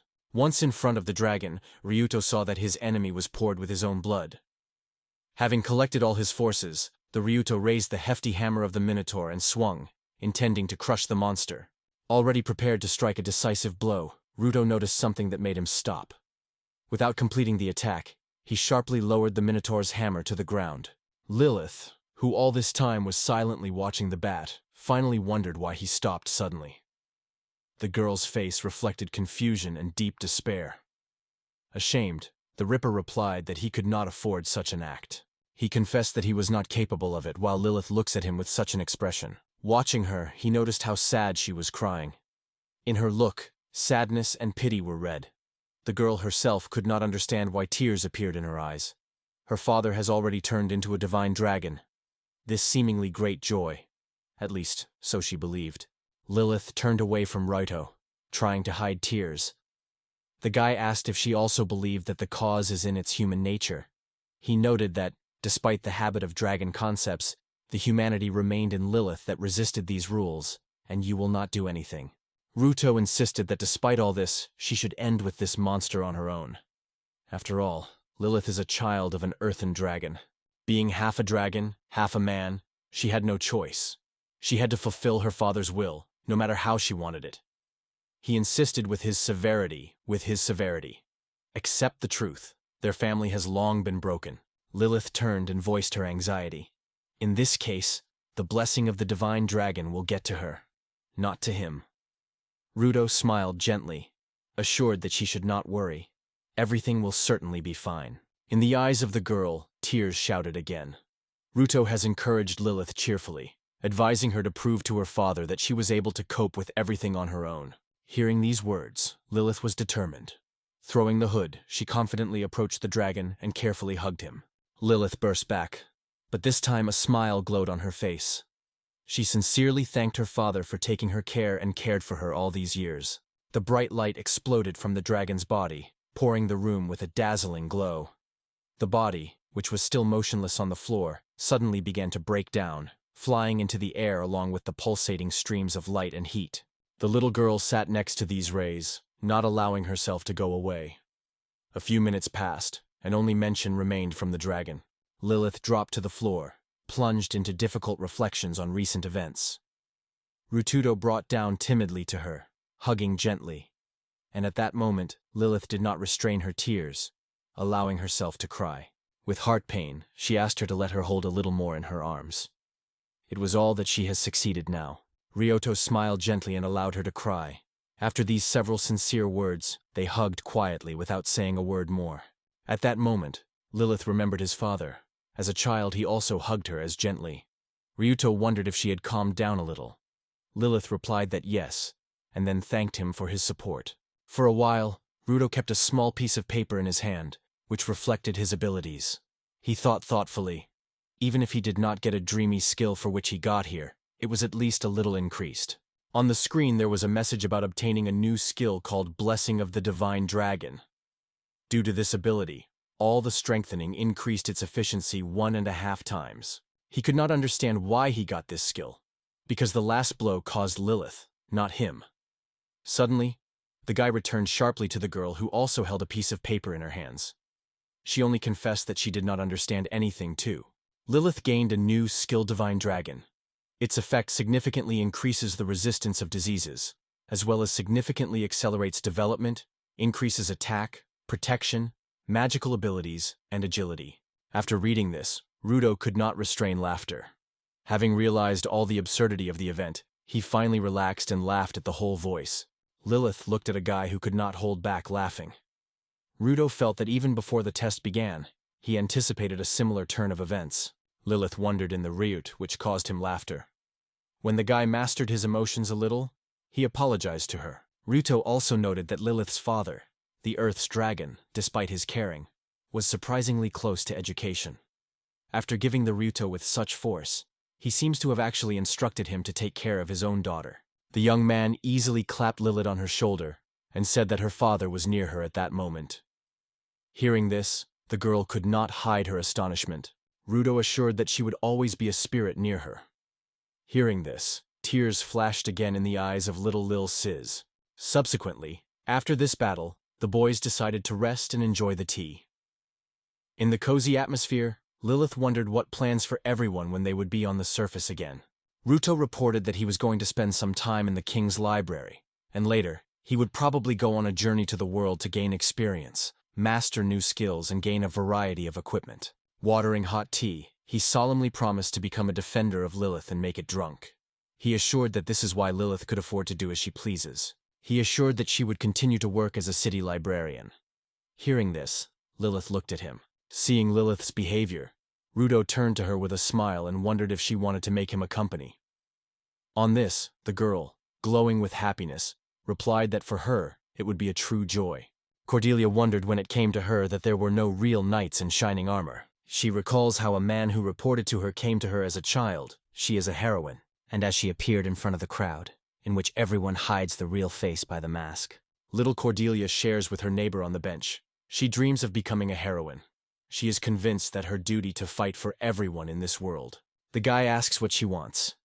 Cordelia genuinely replies that he wants to protect everyone, but fear does not release it. She confesses that she is afraid of these demons, evil dragons, powerful owners of darkness, and even these smiles. She wants to find out what secrets are hidden in their views. The girl, tearing her tears, is unable to do it. Even despite her sincere desire to believe, she does not work. Ruto assures that she will certainly come to her help. He assures that whoever her rival is and wherever she is, he will always come to her help and win anyone. Therefore, he asks her not to doubt himself, to act boldly, and to listen to her heart. Cordelia recalls, "It was these words that filled her soul with joy." She recalls that this guy always seemed to her an unusual adult, and as a child she was near him, like a younger sister, and he played the role of his older brother. Now she seems that he is her knight in shining armor. Cordelia realizes how much they are not like. He is a simple peasant, and she is a heroine. Their social status, the pace of development, and abilities are so different that the abyss was formed between them. The girl remembers. Even if others did not deny, they did not accept her real and forgive her. But despite she felt happy. She is convinced that the duty of the hero is to protect the village, and considers her calling to protect everyone by giving people peace and smile. But at the same time she reminds, it was on the 12th birthday that this miracle happened. The village guy unexpectedly acquired power, which surpassed even the power of the hero himself. Cordelia realized that the guy lagged behind in a good 100 steps, and his strength did not cause confidence at that time. She never imagined that he could save her from any mess. Now the girl wondered, are there the same hero-savior, as in fairy tales knights in shining armor? However, there is a girlfriend next to her, ready to stand up with her. Smiles and laughter rolled through the crowd, and the guy asked if she told this story again. He emphasized that she was only a child at the time, and did not believe that one of the common people could surpass the true hero. Cordelia thanks him that it was thanks to him that he managed to avoid death. The young man, clapping his hands, announces that it was time to laugh. He is wondering if her peasant in the shining armor went with the dragon, jokingly asking, did he really frightened that he just escaped? The knight warns them, you should not catch this virgin. He is further interested in whether some more stories about young peasants have been known, who had overcome the goblins on their own. Cordelia exclaims that this is pure truth. But the knight coldly points out, even if the lady takes and destroy the 100,000 goblins now, gaining experience near him, because of his rapid development, they will still not be able to enter the battlefield together as equal. The guy assures that he is the most laughing at Lady Cordelia now. Knight exclaims to Cordelia, which was not intended to embarrass it. He explains that he just wanted to give her words a little more convincing. Cordelia recalls how 3 years ago the events with the goblins were documented and published as if its magical power was unmanageable and unrestrained. She recalls a boy named Ruto, whose death has sowed her memories of fog and left a heavy darkness in her heart. Everyone around them claimed that this story was just a delusions generated by her imagination. However, at heart, she sincerely wants Ruto to be nearby. The girl slams herself on the cheeks and announces that he goes to walk to ventilate his thoughts. The guy jokingly states, if she was going to collect flowers, then she is not there. The knight screams hesitantly after him, saying, drunk here to joke. The man gives the boys kicking on his head, ordered to immediately stop himself. Another explains, the only reason they drink deep in the forest is the acute intuition of the hero, so they should appreciate this opportunity. Cordelia quenches thirst, shaking water from the barrel. She thinks that their expedition is aimed at finding sandworks. At the same time, a clear team comes from the supervisors. Local monsters are too powerful. However, all the knights easily deal with the ugly without needing its support. The girl suddenly feels something unusual, and at the same moment he hears how someone calls her named. The team captain stops in front of her and asks if something unusual happened. The girl only nods back, and then the commander turns to all the fighters loudly, urging them to watch them. He orders them to stand in a circle, forming teams of 5 people, and not losing vigilance, even if the enemies are not visible yet. Everyone is preparing for battle, but Cordelia reports that the enemy is only one, and it worries it even more. The girl insists should retreat. The detachment leader exclaims the order to retreat and keep the order. Suddenly, an unknown hand demolves the head of the detachment. All the knights were silenced by horror, staring at the fallen soulless commander. The girl with an umbrella laughs and asks with a smile if they really believed that they could escape from her. She thinks whether they tried to escape from her. He decides in silence, no one will be able to avoid paying. She is about to destroy them all. Cordelia realizes that there is a distress of Amanda's dragon. She instantly recognizes her appearance and feels a familiar, ominous aura. It is impossible to make a mistake. In memory, there are rumors that this monster has already destroyed many young heroes, and now Cordelia is almost sure that she should be the next victim. Quarter makes an indomitable decision. Everyone should take part in the battle. Turning to the knights, she in full voice proclaims the beginning of the war and orders the soldiers to gather around her, preparing for a decisive battle. The night has frozen in full real estate, as if it had stopped. Amanda asks her with a mocking interest in her whether she is not a tumor sometimes. Then she wants to know her opinion. Why did she decide to kill the leader of the detachment first? Cordelia suddenly understands. The knights relied on her intuition, and everyone around has already understood. The insidious dragon is much more powerful than her. She understands that in addition to the loud title of the heroine, it is essentially only a girl to whom no one of the knights listens. Meanwhile, the commander rakes at the subordinates, ordered to keep vigilance. He orders them to lure 3. He calls not to be afraid, assuring that there is only one sinister dragon here, and if they show courage in battle, she will not succeed. The commander's words inspire knights, and they are strongly preparing for a fight with evil. Knights recall how they gave an oath on the day of acquaintance with the new hero, to become exactly those who support him in the way of exploits. Knights impose a swallow of wind, and Augustus Vera is attacking the evil dragon, but he does not shift. Then she involves her powerful skill, a triple attack with a shield. They unexpectedly attacks the mantle with an umbrella. Cordelia instantly solves the trick. Shields are just a fraudulent trick. A real victorious strategy is that one applies parry to block the enemy's skills, and 2 others use the contradiction skills. The knight is injured and realizes that the seal never worked.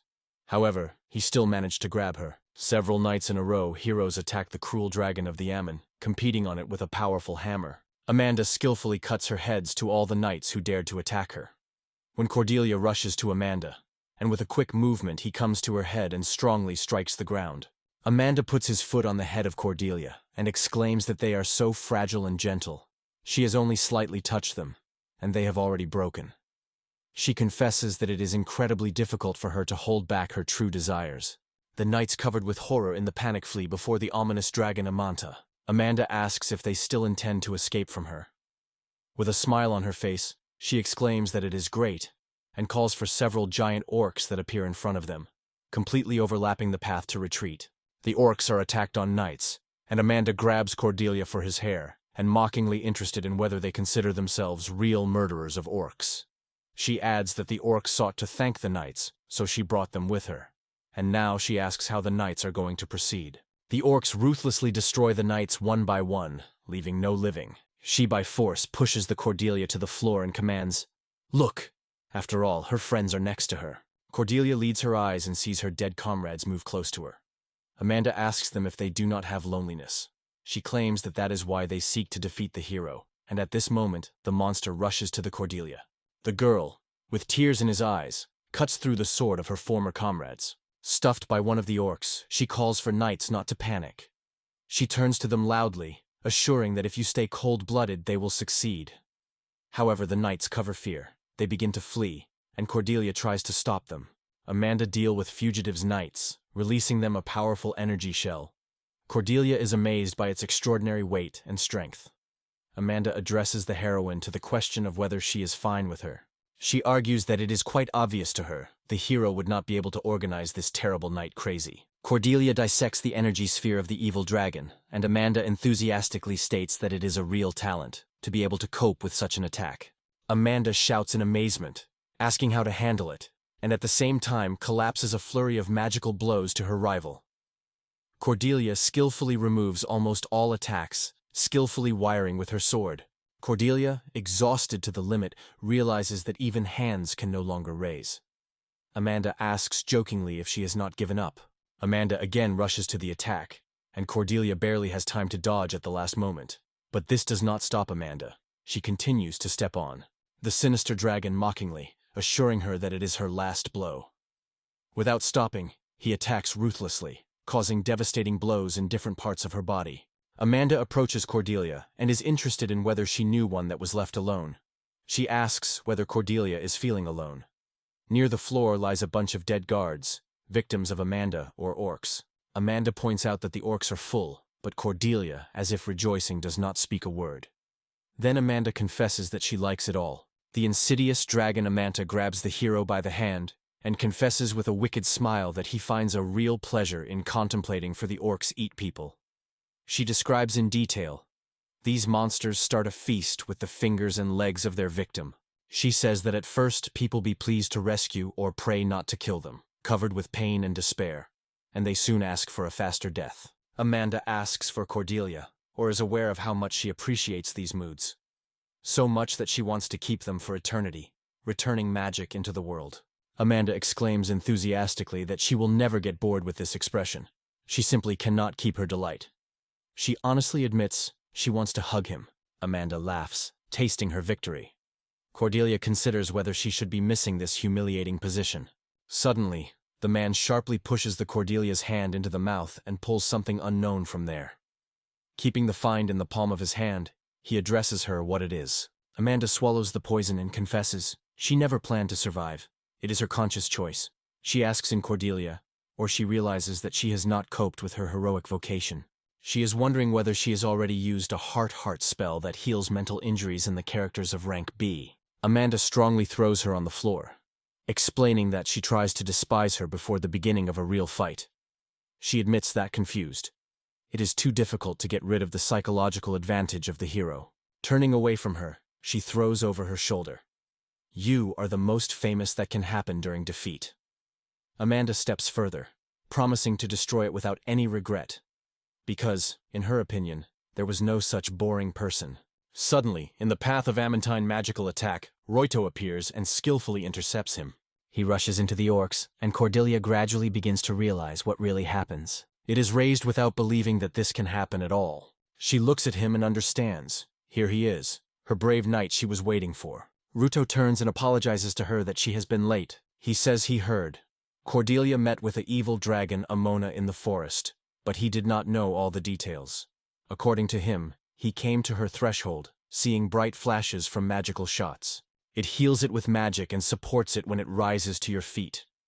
Next, she is wondering if her hand trembles. Perian notes that she made a promise and frankly confesses she never listens to his advice. Rado hugs her firmly, sincerely apologizing for the inconvenience that has caused her again. Cordelia does not hold back tears and cries quietly in his arms. Amanda releases a magical attack on them, but he skillfully reflects the attack by his own creations, and closes the Cordelia by becoming a live shield for her. The insidious dragon exclaims that he was able to repel her magical charge again. It is really impressive. Roto asks Samantha not to go to church next time, although he finally managed to get a truly wonderful drink. Amanda is questioned by the guy who he really is. She is interested, maybe he is a hero, but he immediately points out that he does not smell from him at all. The Rayo mockingly smiles and asks in response, maybe the hero? Reito confidently states that he is a common man, and she is wondering what will happen next. The girl is surprised that she does not feel any manifestations of strength or energy from him, although he thinks maybe it is his peasant origin and gives him such strength. It seems strange, but nothing has changed. It really does not blow any special force. The guy with irony notes that, after all, her glory of the Dawn Dragon did not help her particularly. In response, the girl only smiles mysteriously. Ryuto's gaze draws the fallen knights and asks her whether there was a reason for killing them. He is interested in whether dragons are deliberately looking for clashes with strong rivals, and whether it was more than a regular massacre. The girl in response asks for what reason she would have to crush them in general. And then, as if thinking aloud, he adds that if it really matters, then it is probably simply because she seemed fun. Rito rushes at her, trying to take her head out, and screams fiercely so that she stops laughing immediately. However, the girl cleverly evades his attack. She cleverly evades all attacks. He then specifies that he really has an extremely rare sword.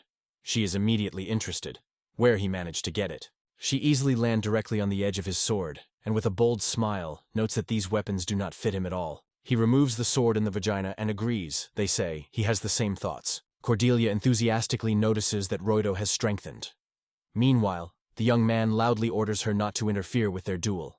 Ryuto calls for her to rely on him, confidently assuring that he will handle this sinister dragon. His words sound not only for her, so he tries to convince himself of his strength and determination. He instructs the Cordelia to deal with the remaining orcs, and by turning to the evil dragon exclaims, calling him to follow himself. Cordelia returns, and it is already a whole flock of giant orcs. The insidious dragon rushes after him, ordering not to flee. She blames the hero of the fact that he has caused her into a duel, so now she wants to have fun with this game of persecution. She asks what he wanted to feel, as well as what a funny phrase he broke out of his mouth. The Ryuto is landing smoothly and promises to tell her everything. Then he activates his abilities. Strengthening of physical capacity, steel flesh, and demonic gait. He causes a devastating blow to the heart, and the man flies back as if picked up by the gust of the element. After flying a few meters ago, she is rapidly away. Rudel confidently steps towards the enemy who is on the ground. Amanda scares the boy with his face and is wondering if he was scared. She confesses that she was amazed with this course. According to her, it is simple, but effective, to punch a hole in one blow when it is relaxed. Amanda assures that this attack was too weak, because she was effortlessly to stand before him. It focuses on its strength, and the reconstruction causes her a powerful shot. He rapidly attacks her and cuts off his head, but the wound heals instantly. It grows again. She would like to mention his skills, but does not have time to pronounce, because another attack breaks her opinion. Amanda notices that his attacks do not stop, and he has no idea what is happening. It is rage, and without holding back emotions, she exclaims that she refuses to believe it. She begins to apply her abilities with a smile, pleasing to apologize that she knocked him down. The girl turns to Ruto and promises to show him a part of his true strength. He asks whether it is the same ability to convey that only the Raz of dragons possess. Without spending time, he confidently states that he is also able to. Amanta is stunned by his words. She asks how a simple peasant managed to master the mysterious force inherent in the dragon. The Aruto with a smile replies that after recent events, he was actually recognized as the next king of dragons. To confirm his words, he demonstrates her a ring and asks her to look more closely, because this jewelry serves as proof of his status. Amanda exclaims that this is impossible. She screams, asking if he stole the ring. The girl insists that this is the case, because otherwise to explain how the ordinary peasant was able to cause dragon gods, the ability that only the Dragon King possesses, is impossible. He begins to call for the power of manifestation of the dragon god, and asks whether it was referring. Now his turn is coming to an end, and he addresses her. Your move. Show what is capable of. She stubbornly denies. He cannot be, because he is neither a warrior nor a hero, just a simple peasant. But in her eyes, the guy opens one by one the forbidden abilities of the dragon. The girl finally understands. It is not a ghost and not a mirage, but a true appearance of a dragon god. Amanda can't understand why she is trembling. Why is she, a formidable and brutal dragon, suddenly feels a real fear of a regular peasant? She thinks that this man did not use magic at all. When he thinks, working as someone like a peasant, he cannot possess charm. This path is closed to him. Using this, she imposes a spell. The binding completely shakes the guy, depriving him of his ability to move and apply his abilities. Amata rejoices and laughs, they say. Once he became the next king of the dragons, then he probably under the power of anything. However, he does not understand in protective magic at all, and he did not care about anti-magical equipment at all. Such is his naive recklessness. She solemnly promises to demonstrate his true strength. She informs Ruto that she is now using all her power, and she is called abnormal out of the way. And all because of the incredible amount of demonic eyes that she is endowed. It approaches Manta, and says that when she has activated demonic eyes, her magic strength increases 3 times. She is mysteriously wondering if he knows that a man was not yet born to resist her charms. She gently takes him for her chin and offers to become her servant, promising that she will take care of him as best as possible. Ryuto strikes her with her foot and throws with disgust. "Do not dare to show me such a bridge." She almost made a matter of what he saw. Amanda falls to the ground, rushing in pain, and the guy mockingly asks whether it is the limit of her strength. He calmly admits that he knew in advance her dragon amulet will not come to him. He thanks her, confessing that it was thanks to her that he really became much stronger. However, immediately states that everything is completed between them and orders her to die. Amanda is stunned by herself whether she was mistaken in what was heard. She thinks about herself, the embodiment of strength that is so powerful that it can only be a disaster. It is because of this supernatural power that it is considered a heretic among the strongest race of dragons. She is surprised how he dreamed of treating such a fierce dragon as Mantha, as if with a dog, and also order her to die. She smiles terribly, mentally agreeing to accept death. The man emphasizes that for the evil dragon, death does not make any sense. Even if he is stumbled by old age or death in battle, after a while he will still be resurrected by young and full strength. She is aware that the next opportunity will only appear in 300 years. But then this guy will no longer be around. In the future, she will only have to compete with less skilled rivals. Roito exposes his sword, which shines with magical light, and coldly warns her. She will not have a second chance. Amanda is surprised that he has changed so much. She asks not to tell her that she is a sword. However, Reito solemnly announces, "It is a sacred sword capable of cleaning evil dragons." The young man was already ready to strike the last blow when they suddenly heard an unexpected sound. Cordelia exclaims Roito, who has coped with all the orcs and can now come to his aid. Amanda understands her last chance. She only has to grab this girl. The man tries to grab the girl, but she suddenly strikes a magical blow. Lilith appears unexpectedly. Cordelia looks at her stunningly, and Lilith looked at her, casting an icy look, states that she is tired well. Amanda asks Lilith with interest in who she is and where it came from. In response, the girl only mysteriously points out that her personality does not matter. Ruto replies that it is going to destroy it right now. Amanda exclaims that he stops, because with the death of the evil dragon, the equilibrium of the world can be disturbed. However, the young man instantly cuts it in half. Cordelia is wondered whether it happened because of the divine killer, not ordinary murder or sealing. Ryuto replies that he has forever destroyed her soul, so she will no longer return. Cordelia, pressing her hands to the temples, confesses that from all the stream of incomprehensible details, she just splits her head. But despite this, she rushed forward, greeks his return. Lilith stops Cordelia, warning, "Now be too risky to stay with him, because the curse is not yet stamped." Cordelia is amazed and asks what it is about. Lilith explains that with the acquisition of new power, he increasingly violated the prohibitions. Although most ailments are no longer scary, the curse is a completely different story. When Cordelia is again interested in what is being discussed, Lil explains with irritation that the force that has obeyed him is at the same time a curse that gradually destroys it. It is only capable of using this power within its protective barrier. Lilith explains that he paid such a price for trying to master such force, having only a simple peasant body. Cordelia exclaims that she didn't want it at all. She can't get rid of why he has to stay away from her at such a distance. Ryuto mentions this promise to save her and asks whether these words were really sincere. He assures that he will make every effort to be near her in all circumstances. Cordelia shines with joy hearing this news, and then she thanks him sincerely. Roto in response gives her a warm smile, but Cordelia, along with Lilith, annoyed the same question, pointing their fingers to each other. Who is this woman? A few days before the destruction of the Dawn Dragon, night in the library, Lilith approaches huge doors and dissolves them widely. Lilith came across an ancient book. Lilith thinks that a secret dragon folio is a real treasure trove that contains unique records of ancient magic, created throughout the existence of a dragon. She recalls that at first this volume was not intended for reading ordinary people. However, exactly 2 years and 1 month ago, something that changed this situation happened. A man with a loud roar squeezes his fist on the table and, exploding with indignation, exclaims that it is impossible to endure. He loudly states that it is only acceptable for the one who has passed the test, because only 3 gold rings give the right to read a secret volume, and this is an absurdity. He emphasizes that in no way they can agree to such. The man states that even if it is the order of the Lord himself, they still cannot agree with it.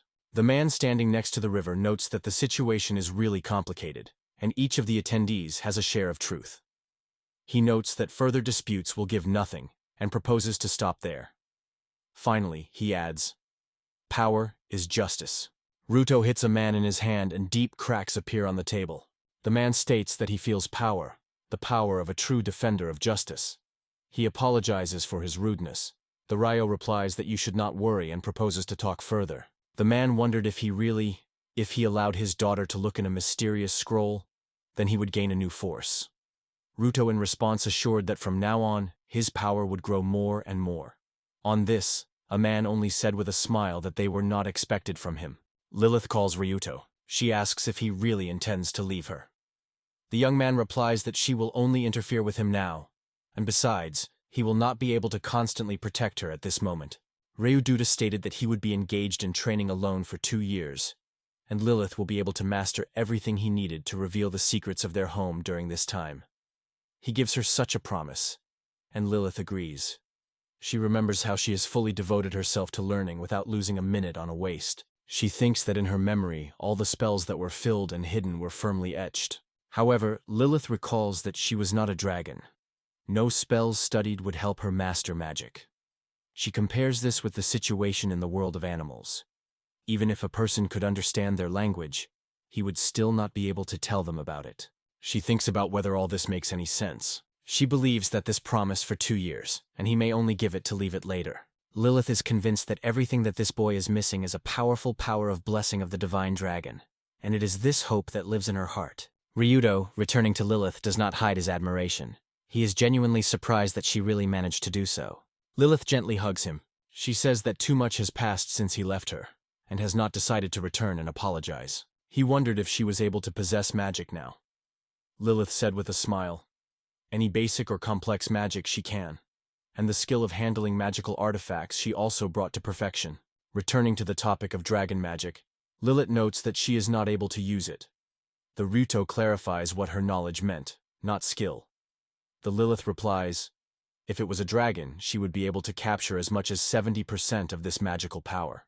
Ryuto gently strokes her on her head and says that she really coped. He justifies that he was late because he was looking for a special thing for her, and finally the ring extends to her. He puts on her finger ring and asks to accept this gift. Lilith imagines how he gently puts on her wedding ring on the ring finger of her left hand. The young man asks if she is ready. He adds that there is little time and hurries her to run after her things. Lilith wondered what she should be ready for. Ruto replied, she has to destroy the evil dragon. Only a few hours after the victory over the Dawn Dragon, a letter brought in Cordelia flew to Cordelia. She reports that the reinforcement will browse in about 2 hours. Ruto asks if she really wants to end heroism and just escape from everything that is happening. He assures that he will invent some persuasive excuse. For example, that he killed him or he went on a journey. The man offers just to escape together. Cordelia confesses that such a proposal sounds seductive. She loudly states that no matter what, she remains the heroine. She states that she will never run away, and despite the fact that it is still weak now, one day will certainly exceed him. Ryuto with a smile notes that he thought, Ruto and Lilith go together, and the guy solemnly promises that he will save her again and again, how many times it is not needed. He strongly asks Lilith never to even think of death. When they were already leaving, Cordelia suddenly realized that she never asked him about the girl in the hood. Lilith goes, holding his hand firmly, but the guy insists that she releases. She confesses that she rejected Rumo's good and never imagined that a real character could be like him. Lilith confesses that she was convinced that they would only help her from the shadow. Ryuto in response denies, they say, in such a situation it would be unrealistic. He believes that it is because of him that she is so exhausted now. He thinks about how in his past life, Cordelia won the evil dragon on his own. However, she has already exhausted her strength, because the course of events has been changed. Despite this, it still remains the main hope of humanity. Such as its fate. Willett replies that she is indifferent to the future of humanity and his characters. She adds that even if humanity has disappeared, it would in no way affect them, so that they would live in the Draken village. She demonstrates him a ring that Ruto put on her middle finger. The young man notes that this night ring is an extremely rare artifact, so she asks her not to lose such jewelry. Lilith says that the ring on the middle finger of her left hand symbolizes their engagement. Ruto jokingly suggests that if it is so worried, she can put it on his right hand. However, he explains that on the left hand, the ring looks much more appropriate. Lilith is disturbed, but the Rooter does not notice it and is interested in what is happening there, because it is such a Homer. They appear in front of them, and behind it is marching the whole army. The Ryuto immediately guesses that they are the gate of noble gentlemen. Lilith looks at him and ironically asks what misery he sees in front of him. The Ryuto, avoiding unnecessary hassle, explains that he seeks rest, and advises her low. Near Ryuto and Lilith, a respectable nobleman passes and orders them to stop. He comes out of the carriage, and his knight immediately approaches him. However, the aristocrat stops the guard with a gesture, reassuring. They say, "Nothing serious, wait here." The man approaches Lilith and strictly orders her to remove the hood. Lilith looks at Ryuto, and he nods silently, allowing her to act. The girl pulls the hood from her head, opening her face. Seeing this, the nobleman immediately exclaims that she is a fugitive service. The man states that she leads her to the guild, sharply grabs the girl and orders to follow him. Lilith feels acute pain, and Ruto immediately guesses. It was her code word. Without a minute, he exclaims to stop.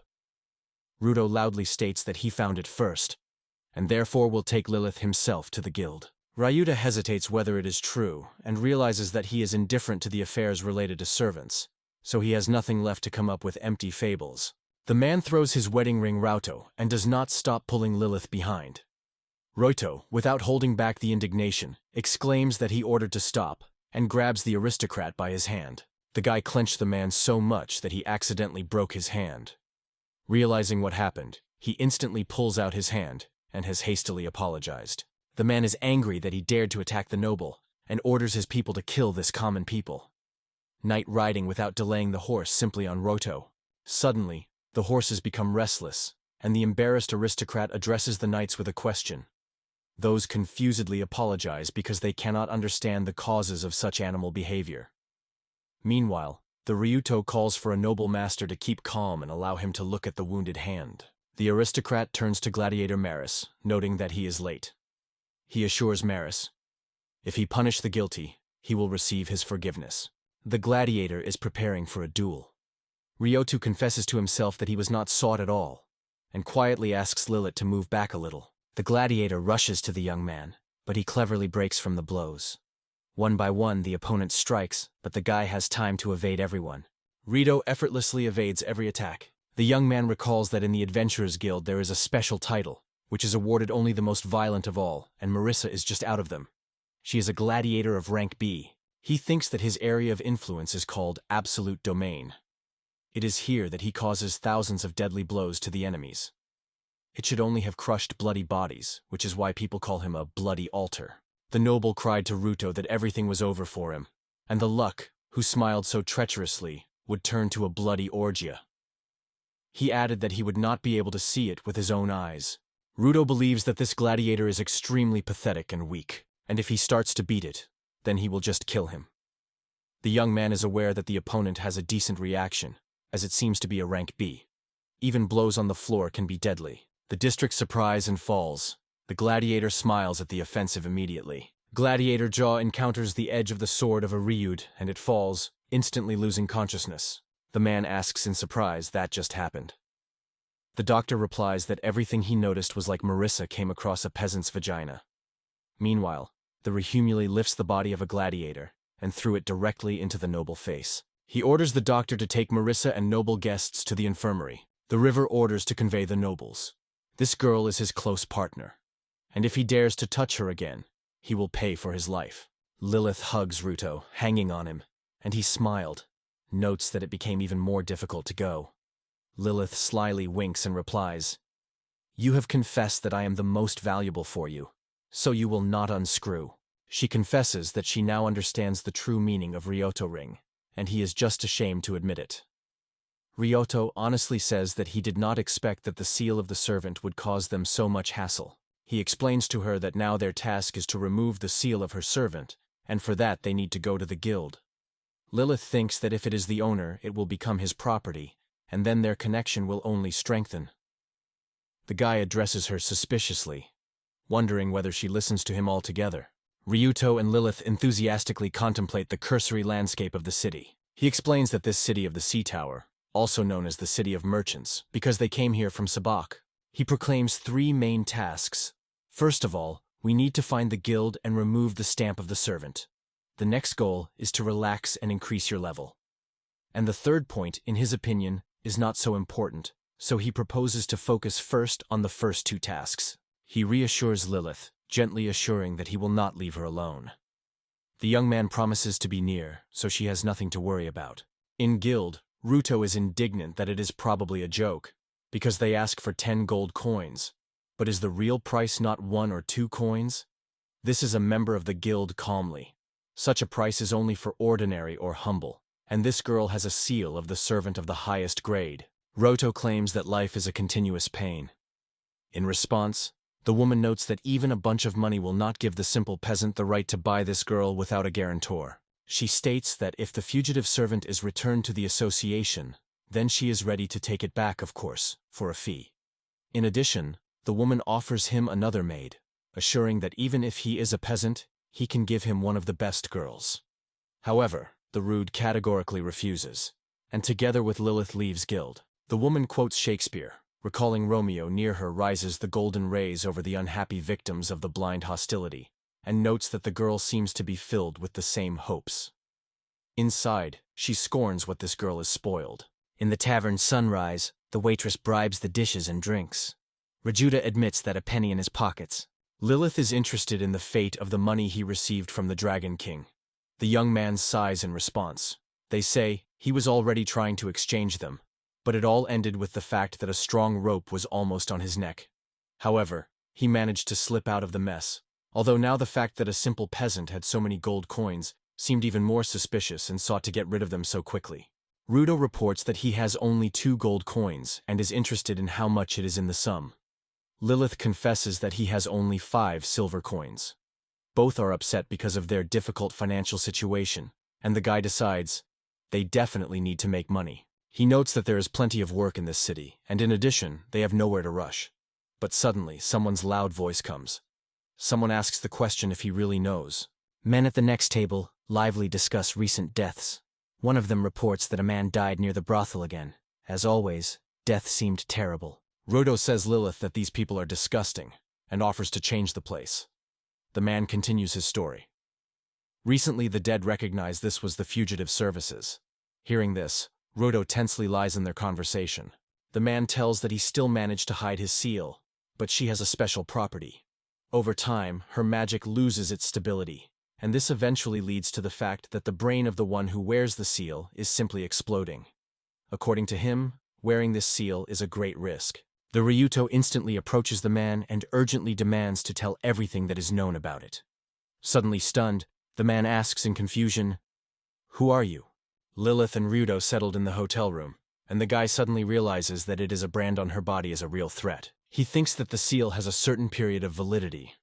If its media cease to receive magical energy from its lord, it will gradually disappear in about 10 to 15 years. He understands what the true danger is.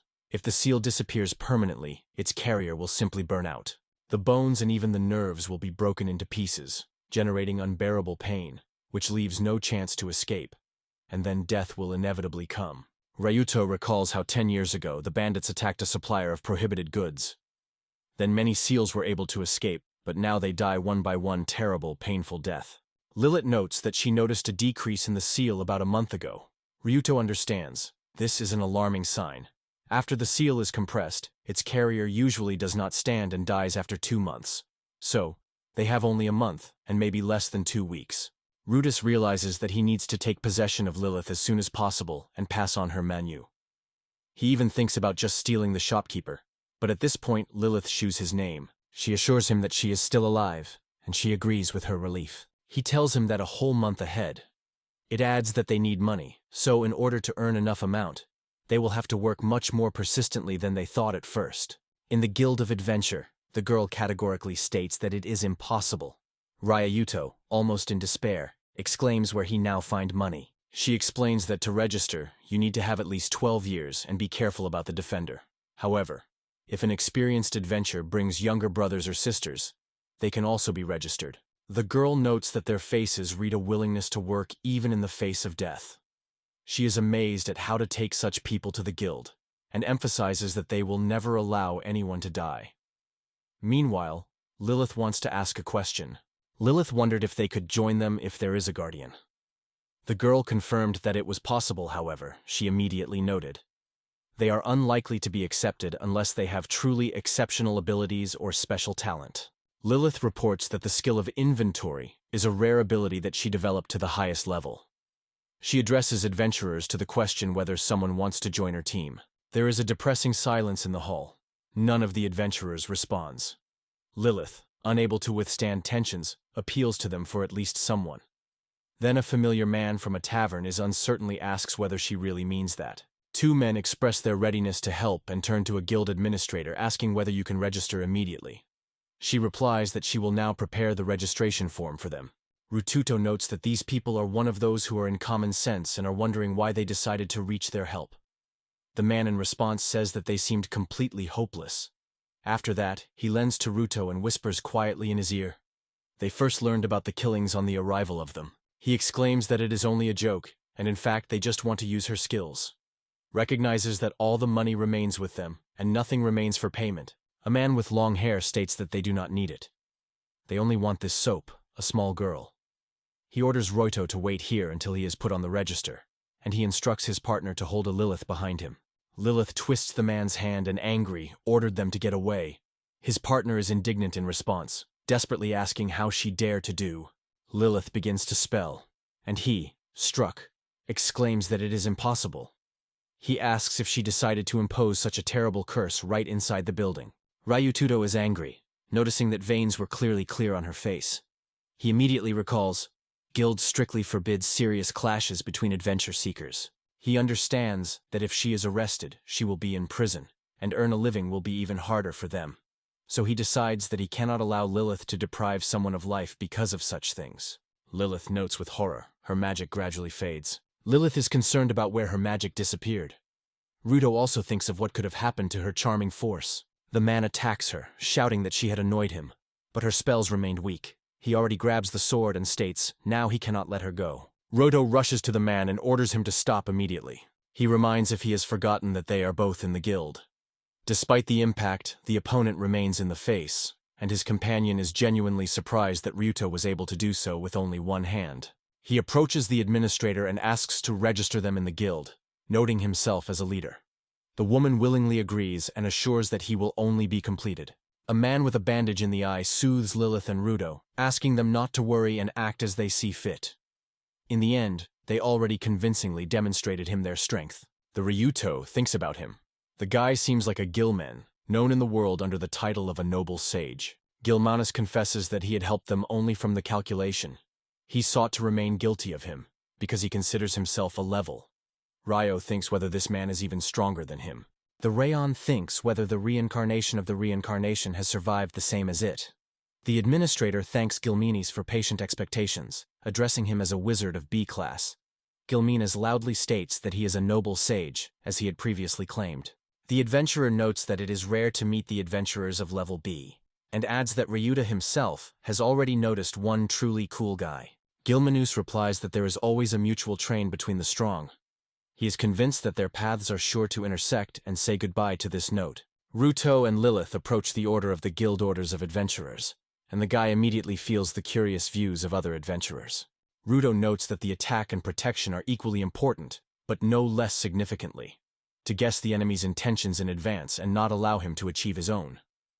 However, it is difficult to rely only on this strategy, because it is not suitable for every duel, so they always have spare options. He convinces that everything that happens to them will become a priceless experience for them. The guy appeals to Lilith with a proposal to become stronger together. Lilith is thinking about how a man called it and cannot understand how she could lose such a person. Reito realizes that they have not yet been able to find an effective way to make money. When looking at a list of tasks, he notices a few levels of level B, which promise at least 5 silver coins, as well as one task of the level C with a reward of 8 silver. He understands that the maximum that newcomers can hope for is the task of level E. Without any achievements, they will not access the more complex quests, unless they become part of the band with more experienced participants. Lilith notes that the most difficult tasks of rank E are except that fries for some 12 copper.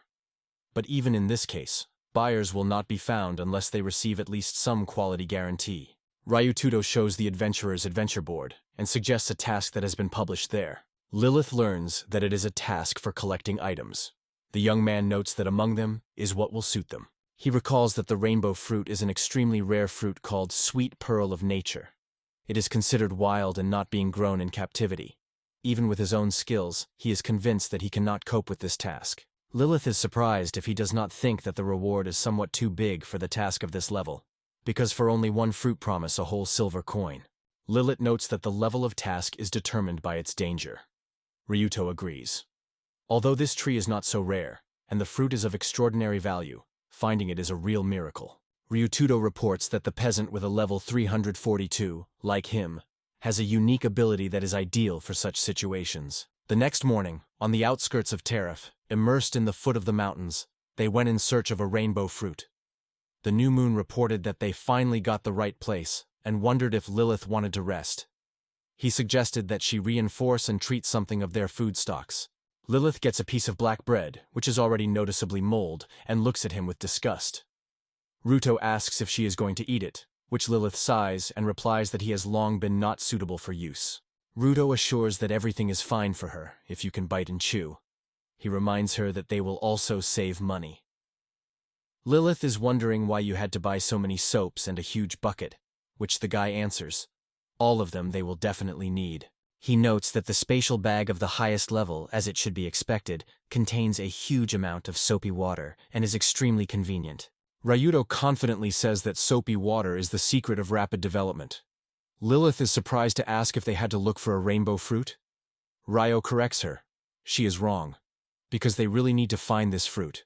But besides it, there is another important thing they are looking for. He activates his skill, inspection of the surface level of cultivation of crops. Having looked at the terrain, he comes up and asks if it is here. Asks Lilith to wait a little.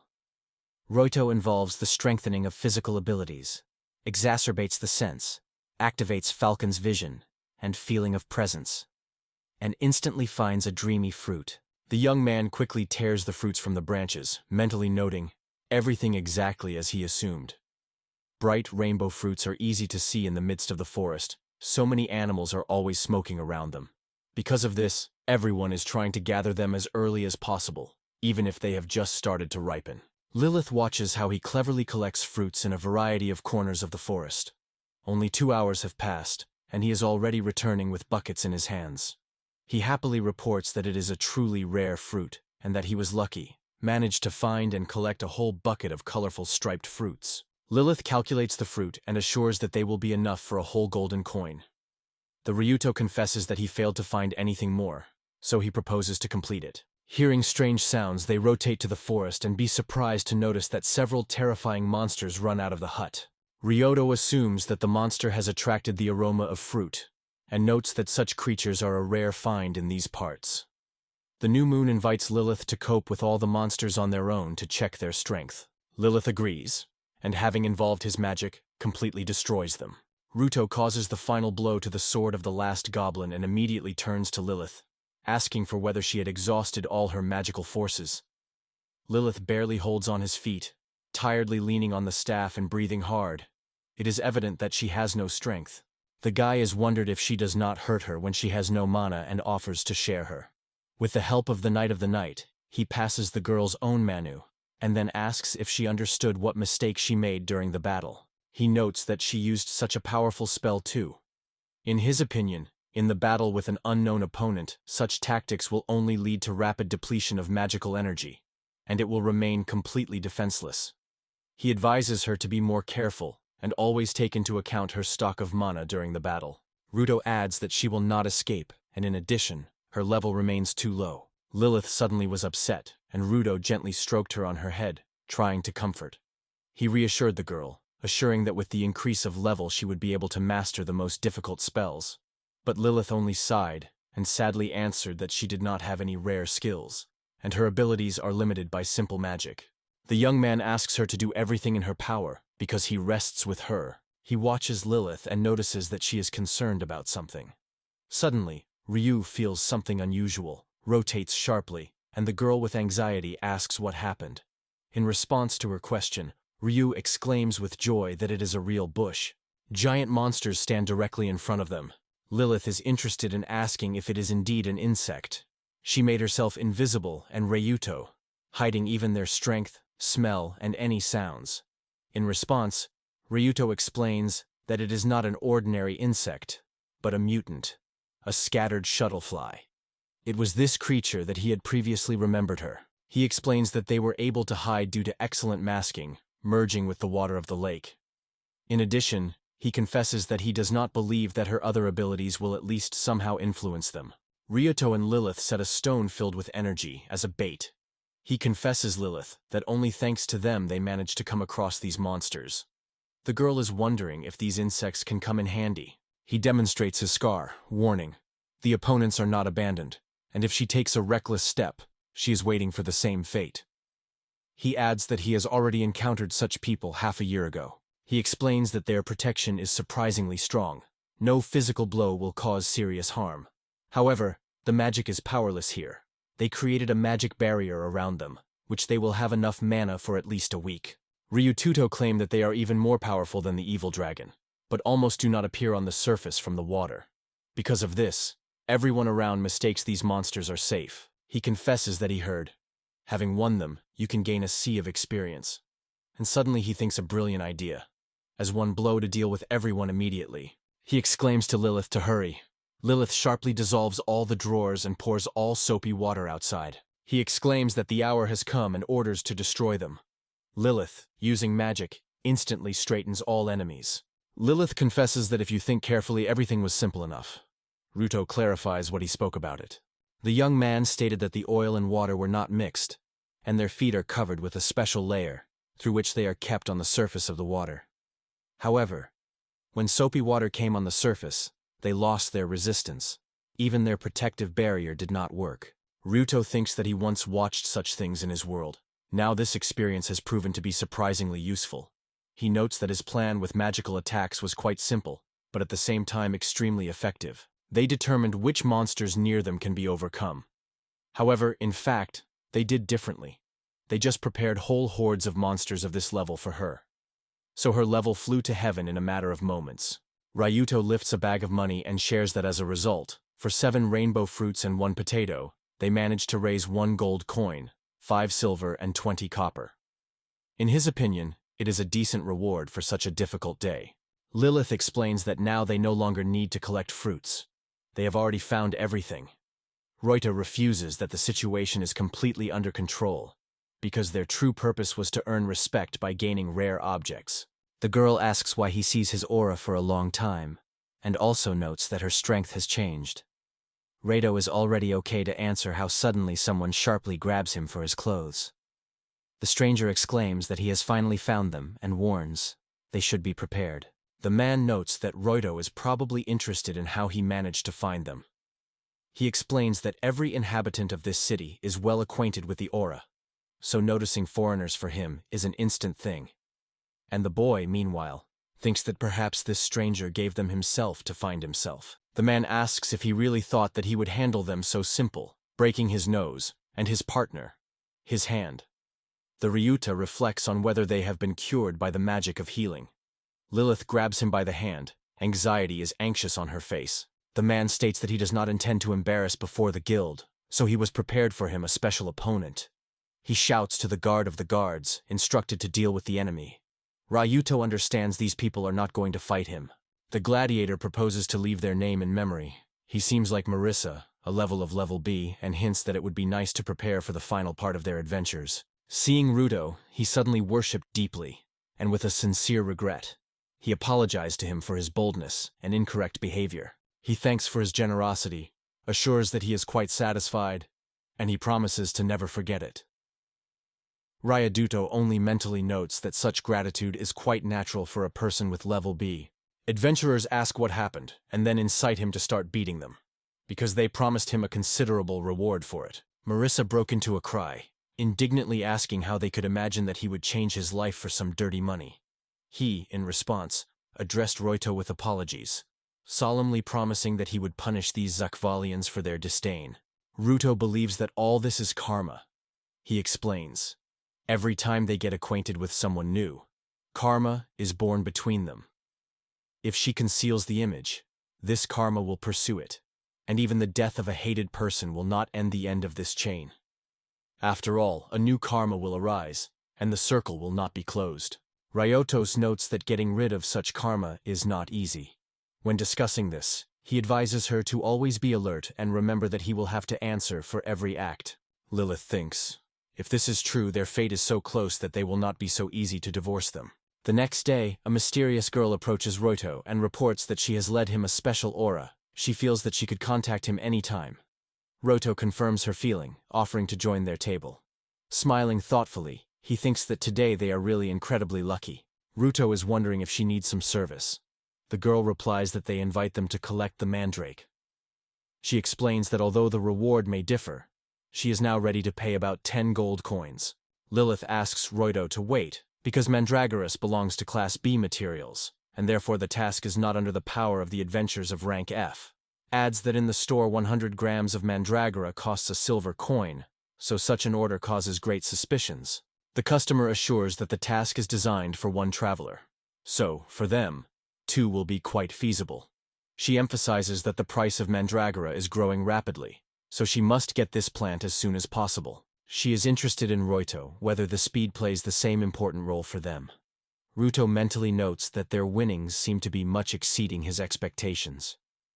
The young man addresses the girl to the question of why she decided so. She tells him that there were rumors. A peasant appeared somewhere who was able to accomplish 7 tasks for the collection of fruit. Moreover, this brave man won even the level of level in. In addition, he is now desperately looking for money to help out his friend's misery. She explains that the woman sitting in front of him is no one as an experienced professor of the Magic Academy and the most outstanding alchemist. The girl also assures that the mission they perform is entrusted with a university, so there is no reason to worry at all. She adds that she will also tell you how the peasant will be able to buy a servant if she agrees to collect the Mandrake. Rutudo notes that he has never heard of high demand for wanderapers before. Thinking, he adds that Mandragora is indeed a key component for the preparation of life essence, but her reserves have always been stable and have never been reduced. He concludes that, although this grass is rare, it was still grown as far as they could. And after all, it is a common plant, not of which can be death if you accidentally torn. The girl confesses that this is a secret now, but still tells that because of some mysterious disease, all the reserves of the Mandragoras have been completely lost. She believes that it has become a harbinger of serious trouble. According to her, part of the crop has already been cultivated and released on the market. Unfortunately, there was something that could not be corrected. Ryuto guesses that she tries to warn them that there are still travelers near the city. The girl confirms that everything, but warns, the place is extremely dangerous. She explains that the Mandragoras are heading to the Arakis volcano, and the road will happen to him, which will boil many monsters, including Vasiliskov. She replies that they will undoubtedly join the detachment. The man clarifies. They are members of the Kakuma clan, a well-known group of adventurers of level A. He also appeals to Ruto and Lilith to not waste their time. They are surrounded by real crowds of Basiliskov, and he is aware of horror. Enemies are much more than he hoped, and moreover, these monsters strikingly exceeds the usual size of their relatives. The man rotely raised, feeling some anxiety. Lilith notices it and asks whether he is worried about something. Rudy warns her. He feels the presence of a creature which seems even stronger and more threatening. He reports that he is far away, so he will go to check the situation and, if he has an opportunity, will try to kill him. He leaves the monsters, hoping that she will handle them on her own. He runs out and exclaims that he goes for intelligence. In response, one of the team mockingly throws him after the coward. The team encounters a giant monster. One of the men exclaims that this is probably some joke without believing their own eyes. He asks how such a monster could appear in this forest. Someone carefully suggests that it isn't a Manthora sometimes? Meanwhile, Ryuto fights several other monsters at once. The man urges everyone to keep calm, assuring that for such situations they have a magician rank B. However, having heard the exclamations of comrades that the magician has fled, he excitedly advises everyone to get out of here. He threw Lilith in his direction, offering to use it as a bait. The captain of the group screams at him, indignant. How he dared to do so. To which the man sharply breaks him, they say, enough. He does not remember that he chooses him for the role of their leader. The Manticore rushes to Lilith, and she corresponds to a charming blow. But she quickly realizes that her spell cannot even scratch this opponent. The captain of the team appears rapidly before her, becoming an unbreakable shield for her protection. He shouts loudly that he will delay the monster, and in the meantime he should find a way to escape. Lilith confidently states that she is not going to run, and emphasizes she is also able to repel. He encourages her, noting that she is not weak at all, and suggests to overcome this monster together. The monster instantly deal with their captain, and Lilith fades on the spot, thinking why she is so powerless. The monster rushes to her, but at the last moment Aru appears with a sword in his hands. He effortlessly straightens with the monster. He hugs Lilith firmly, glad that everything is fine with her. The guy praises her for a well-done business. Rito is wondering why she did not take the opportunity to escape, though he asked for himself. He appeals to the team captain, sincerely thanks for the protection of Lilith. The captain, stunned, does not restrain and asks, "Who are you?" In the race, Rudo is surprised. Why did this man become around? The captain is restrained that the explanation is superfluous here. He is so easy to guess what is the matter. He claims that they are travelers who recently appeared and hide their faces after a number of unpleasant events. Rudo decides that such an explanation is suitable. The stranger promises to remain silent about their meeting and adds, if they need help, they can always turn to him. He turns to Lilith and asks whether she may not dream of becoming an adventure search. Good-naturedly advises to avoid trouble if she is already involved in novelty events. And Ruito nods understanding. He seems to know what he is about. The next morning, Rudo reports Lilith that is why they will work again on its development today. He firmly squeezes the bass guitar's vulture, and then cry, calling it to impress him with the most powerful spell. Lilith hesitates, but Ryuto hurries that she should be hurried. Otherwise the monster will die, and she will not receive Espa. Gathering with the forces, Lilith closes his eyes and says a spell called a burst. Ruto in a cry reports that the monster has not yet been defeated, and orders immediately to apply the spell again. She causes magic 3 times in a row, seeking to finally stop the monster. Ruto notes that after all his wounds, Vasilisk was finally defeated and invites her to return. Lilith strikes him with a lightning attack, and strictly asks whether he realizes how much she is angry with him. Under her nose, she mutilates something about the heroine and the ring that he gave her. Lilith does not stop pouring on him, and Ruto begs her to stop. He shouts, asking if it really is pleased. Lilith is amazed at where this incomprehensible feeling inside her came from. Right, with relief, notices that her mana has finally almost exhausted. Ryuto thinks that their team exterminated the Basiliskov without stopping, inventing new ways every time, until the evening dropped on the ground.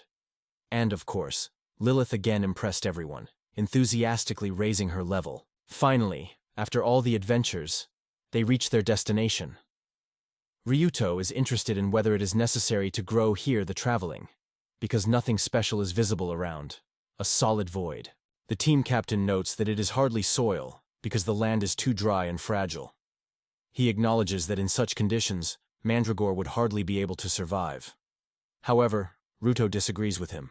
He exclaims that something lives here. He then asks the man to return to the city with Lilith, and to pass the sorceress that her search for the Mandragora will end in a few days. He also adds that he will soon need his help.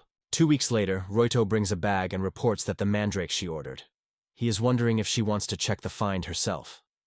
The girl replies that she has already heard about the soil and she is wondering what inside. He said that he came across several viable seeds, and thanks to his experience in farming, grew them up, although he took this process for 2 weeks. He adds that Fortuna smiled, managed to get a sufficient harvest. The girl removes the mandrakes and examines them carefully. Suddenly, she states that they cannot buy these plants from him. She apologizes and explains what she was in mind. The Academy's budget will not be able to cover all these expenses, because it is not Mandrake. The girl is questioned if she is really ready to give her everything without hesitation. She clarifies. Is it all only part of his task? Ruto in response to nervously asks, did the results be so bad? The girl does not retreat and insists. Does he really not break their agreement later and hold the word? Ruto says briefly. Let it better say whether she takes the product or refuses. The girl assures that she will make sure that his name remains forever in the Academy's chronicles. She explains. In fact, he gave her one of the rare varieties of mandragora, and in such a quantity that it will be enough for a real breakthrough in medicine.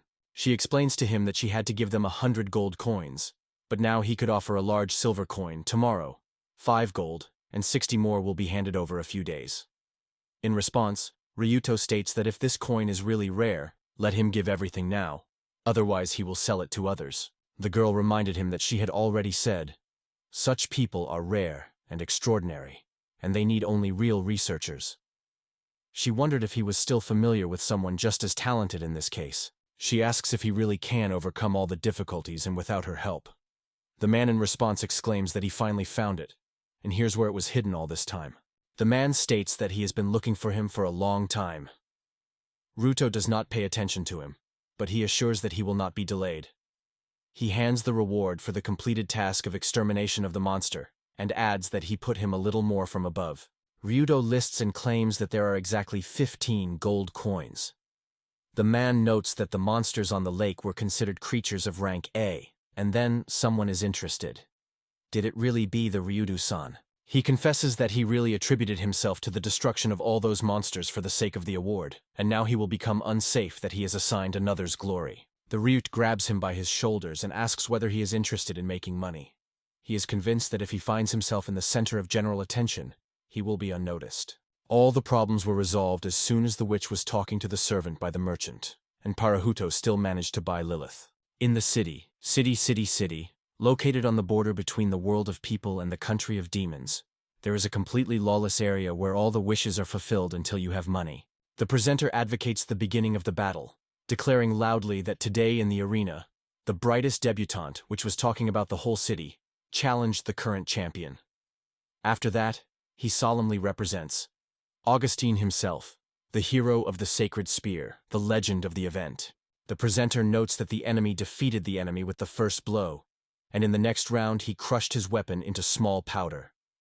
At the same time, he kept absolute peace. Even among the unrestrained noise of the crowd on his face, no muscle moved. He concludes that if it is the best fighter they can put up, then the match with the champion will not be difficult for him. So you just have to end this as soon as possible and return to the border. The presenter tells that she gained popularity when she surpassed the rank of S among the adventurers, and then represents the audience with a silver-haired magic fencing man named Ellen McBit. Ellen lies on the ground, connected on the hands and legs, like a bird in tenets. The leader solemnly announces, the battle is about to begin. The shocked Stitch exclaims, referring to the judge what is happening here and whether it is a joke at all. The man seriously assures that it is not a joke at all, but there is a champion of their arena and the current rival. Ellen confesses that she was afraid to compete immediately on an equal footing, so she deliberately gave the opponent. She emphasizes that if he does not want to attack the first, the match will not begin. She asks whether he is going to retreat, frightened by her, or he suddenly attacks her. But Ellen is cleverly evading. The young man is surprised to realize that he missed only because of her lightning speed. It does not stop stepping, but it cleverly avoids every impact. Ellen assures that he will show him the skill of fast and accurate blows. She is a moment, and several wounds appear on the enemy. Awerstead powerlessly released a weapon from your hands. Ellen noted that he was rumored as if he was a real character, so she had some expectations for him. She added with disgust that it seems like this, ashamed and unworthy. Orez Shed raises his hands and admits his defeat. He honestly confesses that he has succumbed to her skills. However, Ellen is instantly ripping on the offensive, indignantly asking that he thought to give up in the middle of the battle. Suddenly, she has been behind his back, she mockingly noticing that his gesture was more likely to end up with him. The girl with the bear appeals to Ellen to kill this hero, because he still has a chance to become more powerful. If Ellen so longs for bloody battles, she invites her to unite and become part of the battle together. Ellen exclaims to Marin Onyx from a demonic world known to have forbidden witchcraft, wondering that she appeared here. In the crowd they begin to whisper, discussing where she knows such forbidden arts. Someone is in a hurry. Do not remember this aloud, otherwise she will hear. Ellen replies that if this is really the only opportunity, she will refuse, because she does not consider this rival worthy of fighting against herself. She calls the judge, and he solemnly announces that the winner of the duel becomes their champion Esther. Ellen breaks out of put, and the girl tells her that she recently met a funny guy, an ordinary peasant. In response, Ellen exclaims that it is difficult for her to believe a simple peasant was able to attract Marina's attention. However, Ellen is not worried at all. Instead, Marine notes that there is an inevitable clash between Ellen. Marin reports that this peasant goes to the Tower of the Eastern Sun, and the sacred lands, where the legendary sword of the heroes is stored, will become a real test for him. She notes, of course this holy weapon was not looking for some peasant there. In fact, he seeks what is hidden behind her. Ellen laughs and says that if he so seeks to meet that person, then she will certainly be impolite not to congratulate him. The girl is immersed in meditation, sitting in a tight darkness of the space. She is again aware of her failure and cannot understand why she is so difficult to focus. Her thoughts begin to wander. What is the hour now? How much time did she stay in this cave? Cordelia thinks that there are two reasons why it still remains in this place. The first is the desire to understand who she really is, and who she was destined to become. She remembers how she was ill, sighted from the treacherous dragon, and was even saved by a simple peasant. At that time, it seemed that between the hero and the peasant, the abyss. However, reality convinced it in the opposite. The girl believes that the reason for all her failures is in the absence of determination. Cordelia Muzz told that she had to hear rumors about the Oresdi, the legendary hero of the event. He gained the title of S-Wound Adventurer for 15 years. Other heroes have also made history, famous for numerous feats, and Cordelia herself still remains only a B-rang. She realizes that both times when her life hung on the hair, Ruth became her savior. The girl concludes that it was he who has set her over, Care. So she seeks to get rid of this addiction.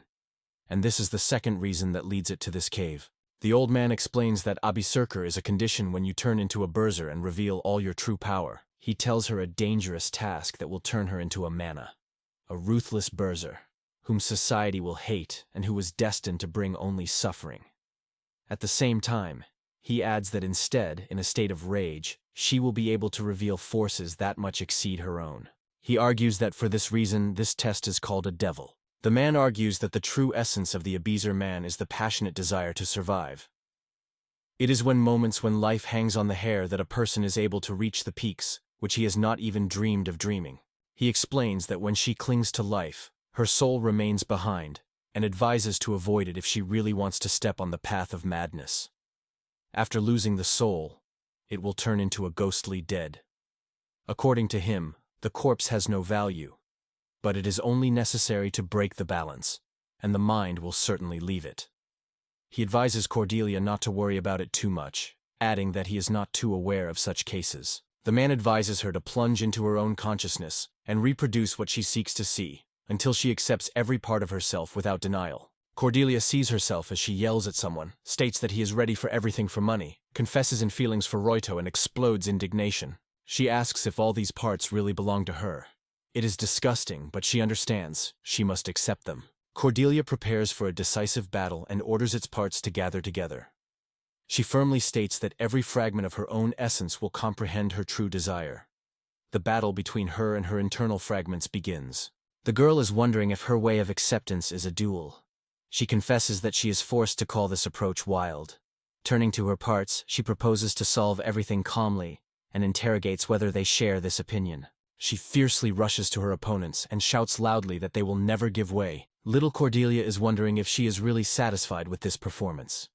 She notes that she understands the essence, the darkness that is hiding in her heart. She cuts part of her own head and solemnly states that he will never return to this pathetic version of herself again. Cordelia gradually becomes wicked and notices a girl sitting on her side. He notes that she managed to slip through all the trials and get rid of her desires, so he can only admit that she has successfully passed the tests for a demon. The man advises her to go to the Sunrise Tower to demonstrate her new abilities after revival in this world. Lilith stands on the very edge of the abyss, when suddenly a giant winged monster is rapidly attacked. Ryuto cuts off the monster's head and jokingly notes that today they have a fried enemy for dinner. He admires the skill of Lilith, they say. No longer left monsters which she could not win. Lilith sighs in response, because her level has stopped growing. He looks at its characteristics and suggests that it is the limit of experience that it can gain from the creatures of the human continent. He states that in this case they are moving to the third task. Asks if he remembers their 3 goals. Ruto recalls that in the city they have to fulfill 3 missions: to save it, to increase its strength. But the third goal is silent about the third purpose. Lilith wondered the Tower of the Eastern Sun. Ruto replies that this dungeon appears only at one time of the year. He explains that this is where the desired communication device is located, and adds that there is just near the place. Lilith is interested in suggesting that perhaps their goal is a sacred sword. She asks if they want to leave Cordelia defenseless. Ruto calmly assures that this is not the case. Their true intention is another. He reports that training in this tower will continue, because there is a secret place that is perfect for them. This shelter is located a little further from the pedestal with the sword. Ruto invites her to find out all the details. He also points out that they still have nothing to do in this city, because they have already earned so much money that they are unlikely to be able to spend that amount. In addition, the old man is already pleased with the fact that they will be included in the elite list of A-class adventurers. Root, along with Lilith, stroll through the city, as they suddenly notice that someone is watching them. It is a lot of annoying Rue, and anger begins to boil in her heart. He rushes the head on the side, ordering Lilith to return to the hotel immediately, and exclaims that he will soon return. Lilith is upset because of loneliness. He goes to the hotel, thinking that she has woke up interest in this city. Even if that feeling quickly went out, it would still be calm. At this point, Lilith decides. Now she will not give way to anyone. She walks slowly between the bright shelves in the bazaar. Lilith passes by the stolen stores, a giant market where they trade stolen and fakes. She mentally notes that in the city of mercenaries there is no need to look for another place where all kinds of gumyuaris are so abundant. She quickly realizes that most of these grimoires are fakes, and confidently believes that none of them is able to mislead it, given her impressive level of skill. Lilith carefully views a few gloomy grimoire. However, it is later disappointed when she realizes that they are all false. The girl thinks, why is it not easy to find a real grammar? She catches herself thinking that even a simple touch of the book fills her happiness. After all, although these books are false, they still remain books. They have such a pleasant aroma and such a cozy known invoice. 2 suspicious men are approaching Lilith and are interested in whether she got lost, offering her help. They carelessly warn the girl, they say, this place is extremely dangerous for her. Lilith attacks her husband, and his friend immediately raises her voice. Realizing that he is going on too much time here, Lilith decides to unveil her abilities. Suddenly, her chest has a burning pain that squeezes her heart. The girl realizes that she has used all possible means to weaken, removing, cancellation of magic and anti-magia. She is surprised when they have managed to turn it all. Lilith looks around and suddenly realizes that she has got into the environment. At least 4 wizards of the rank of C, as well as at least 10 average robbers, are chatted next to her. She confesses to herself that she did not expect to meet so many opponents. She goes into battle with bandits, and instantly understands that magic is not needed to win them at all. Bare fists will completely cope with this flock. The gladiator causes a powerful stroke. He and his accomplices note that she has strengthened significantly since their last meeting. Yet to defeat them is not up to the strength. The noble lord loudly, ominously, and exclaims that even in 100 years, she will not be able to overcome him. He carefully takes her head and asks if she recognizes him. The magician imposes on a girl a spectacularness, and the nobleman is pleased to say that now he will look at what she is capable of. The noble man notes that she is a real gold, and promises to forgive her all the guilt if she stays with him. He, with a smile, clarifies that his offer is not so bad. Lilith realizes that, having gained strength, she believed too much in her own opportunities. But in fact she is still helpless. The Rado appears suddenly in front of all, and the sorcerer removes the spell that has drawn Lilith. Having received freedom, Lilith rapidly attacks the nobleman and declares that he will start with him. She screams fiercely, which will turn him into fertilizers for her plants. In response, the noble gentleman orders his people to destroy her. Gladiator reports Goods and Sam that he is unable to move from the place. The noble gentleman is interested in where these vines came from, and did they not send people to cope with this peasant? Some of the audience voices that the envoys have failed their task. The nobleman breaks on the sorcerer, demanding that he dispel the magic immediately. But he disappears, leaving only an empty space. Ruto approaches the frightened aristocrat and calmly states that he is not going to kill him, but will make it regret, leaving a small monument about this meeting. Ryuto apologizes to Lilith, admitting that it was because of his careless act that she got into a mess. But Lilith assures him that he does not bear guilt. Only she is guilty of herself. Lilith confidently states that she has become stronger, and Ryuto agrees with her, noting that she managed to break the spell of Class B. He adds that she does not want to blame her. Together, they go to the Tower of the Eastern Sun, full of determination and new forces. This time everything will be decided by her willpower. He warns, if she cannot become stronger than it is now, he will leave it in the Draken village. Lilith feverishly begs not to say so and assures that he will certainly become stronger. She gently takes his hand into her. Traders claim that they need to prepare souvenirs for visitors. They discuss the news lively. The legendary Mrs. Cordelia, a well-known heroine from the north, decided to stop in their city to challenge the Tower of the Eastern Sun. The city is buried on the holiday. On the streets boils fun. Even the horses were decorated with wreaths of flowers. Lilith is happy to taste like open-air trays. Suddenly, her attention is attracted by the ad. Today, there will be a duel. The hero of Keen's challenge to the Holy Sword. Lilith is mounted in the podium arena, full of excitement in anticipation to see what the hero is capable of. Around her, men are talking lively. They say the supreme priest got into a mess, so he disappeared. They say, found unconscious in the city of thieves, and even tried to deprive life. Last night, the Rayon looks into the tower through a spying pipe and tells Lilith that a unique equipment for heroes was located in the Tower of the Morning Sun. He says that instead of strengthening their own power, the kings of different peoples turned the tower into a real maze filled with traps and trials. Ryuto explains that the tower is in fact a dungeon, arranged as a tourist interesting thing, and the test is only a screen for visitors. He emphasizes that the artifacts of the heroes are inaccessible to outsiders. So this complex is suitable for tourists due to the common responsibility of several countries and the lack of church intervention. The young man explains that it is because of this as they can get to this tower and stay in it if they have tickets. So instead of testing heroes, they take advantage of this place to get their goal.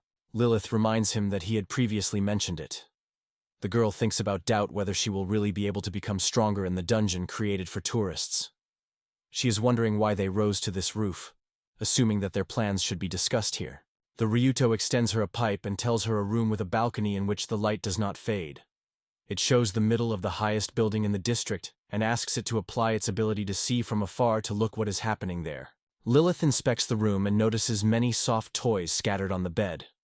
Ruto, in a hurry, notes that this is not the room and advises to look into the next. Lilith, glancing at him, is wondering what it is. Ruto, with a smile, replies that it is a sportswear. Lilith seems in a confusion, not understanding the meaning of what has been said, and she is wondering what cars are. Ruto thinks for a moment, because to explain bodybuilding to the residents of this world is not so easy. He says that physical power depends on the status. Namely, the status determines not only your profession and level, but also access to skills and titles. Ruto is convinced that the growth of level and success in their business will also lead to enhancement of the body. Ruto understands that although pumping of muscles can improve characteristics, but strength training is an ancient classic, whereas simple muscle pumping is considered ineffective and insignificant. Lilith is surprised why this hero is so useless to train. Ruto, in response, invites her to pay attention to the far left room where none of the candles never lit. Lilith draws the room with his eyes and confesses that he talks to himself, standing naked in front of the mirror. Ruto explains that she is now undergoing workouts needed to be converted to a demon. Ruto is shared with Lilith frank confession.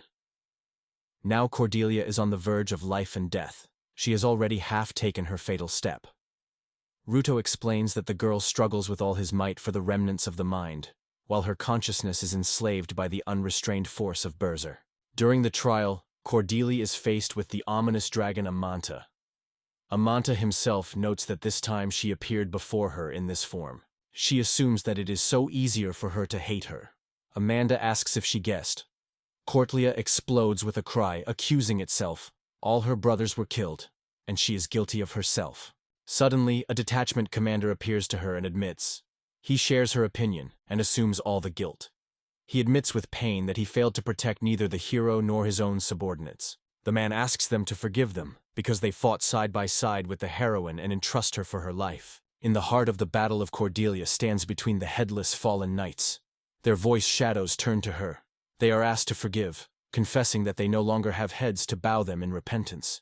Cordelia is convinced that it was because of her that comrades were killed, and believes that she also deserves death. She is doomed to claim that she will leave from this world worthless and forgotten. Lilith watches Cordelia, full of pity and grief. Ryutudo confesses that, despite rapid progress and constant headaches, she continues to train hard, using these ineffective techniques to increase her characteristics. The guy notes Lilith that even the heroes have to make considerable efforts to become more powerful, so she should not think that everything is easier for them than her. Ruto thinks, like Cordelia, Lilith has passed a lot of trials on the way to growth. He hopes that, watching Cordelia's perseverance, Lilith will inspire her determination and become even more durable and more persistent. He understands that even having passed all the trials needed to become a berserko, she has never been able to master the true power of this art. In his opinion, she is stuck at a stage when he makes no sense or force, and is in a state that he calls sacrifice himself while remaining Nikum. Although she discovered a crazy anger, she is not able to reveal the true power of this rage. He concludes that it was his intervention and assistance in all dangerous moments that did not allow her to become truly strong. It turns out that in the end, it was because of it that she had to make so much effort. Lilith is suddenly interested in who he is, Cordelia. This question jumps by him by surprise, but he just smiles sadly and answers. The presenter sincerely thanks everyone for the patience, after which he solemnly proclaims the appearance of the hero from the north. Today, Cordelia Olston and Arsen Bragd will stand before the audience, the sacred sword of the famous empire. The owner of the arena is already ready to give a signal, and the presenter notifies the audience. As soon as the sign from the owner sounds, the fight will immediately begin. Cordelia and all the stone warriors of Arsen Bragd be sure to face a duel. The man gives the sign with his hand, signaling the beginning of the battle. They rush against each other with such frantic force that the audience in the stands fades in horror, watching this frantic clash. Arsen attacks Cordelia armed with magic weapons, but she cleverly evades his every impact. Arsen again lifts the sword, preparing for the next blow, but it is ahead of Cordelia, skillfully reflects the attacking movement with his blade. Lilith watches this sight, outlining his mouth from surprise. Cordelia rival rushes to her with her eyes closed, an unexpected move that makes her go back. But in a moment, it rushes rapidly and causes an unexpected blow. She shakes his hair with a skillful sword movement. Arsen exclaims that it was brilliant and was amazed with surprise. He did not expect that someone but Western heroes could reach with him. Cordelia confesses to him that she was amazed with her head not flew from her shoulders in the first seconds of their duel. She adds that she has no idea how she managed not to lose this confrontation. Arsen replies that in such circumstances he has nothing to worry about. He advises to perceive it as a new experience and train, because it is likely that it will work out over time. Suddenly, a spooky dark aura rises around the Cordelia. She strongly states that it will win him right now. Cordelia confesses that her real goal is a rival, much more powerful than this enemy, so she does not intend to be defeated in this fight. Arsen carefully notices that in her eyes the purple sparks played. He immediately decides that she was under the rule of madness. In response, the sword solemnly states that he will apply the force to stop it, because it is not only his duty of the mentor, but also a certain debt to it. Cordelia frantically rushes to the attack, but Arsen retains absolute peace. The girl on the stands is so stunned by a sight in the arena that she does not even notice how ice cream falls out of her hands. Cordelia rapidly strikes, and a ball of ice cream falls suddenly on the floor. Arsen, having knee in front of the hero, is surprised to recognize his defeat. While Cordelia helps Arsena to get up in the Shakon arena, the presenter solemnly proclaims the winner of the Hero of the North. He calls for the audience to applaud both heroes sincerely, because they gave everyone an unforgettable and spectacular match. Musting through the crowd and leaving the stands of the arena, Lilith is disappointed that she did not witness the decisive exchange of blows.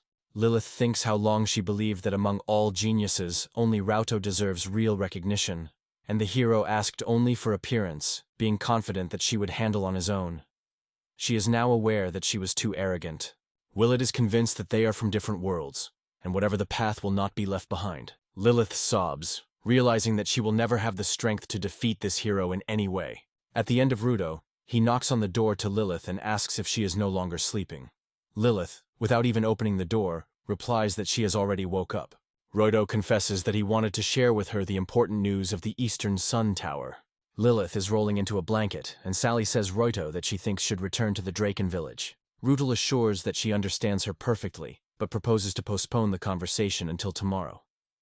Noticing the tired of the interlocutor, he adds that he will leave food at the door. Wishing her a good night, he receives the same warm words in response.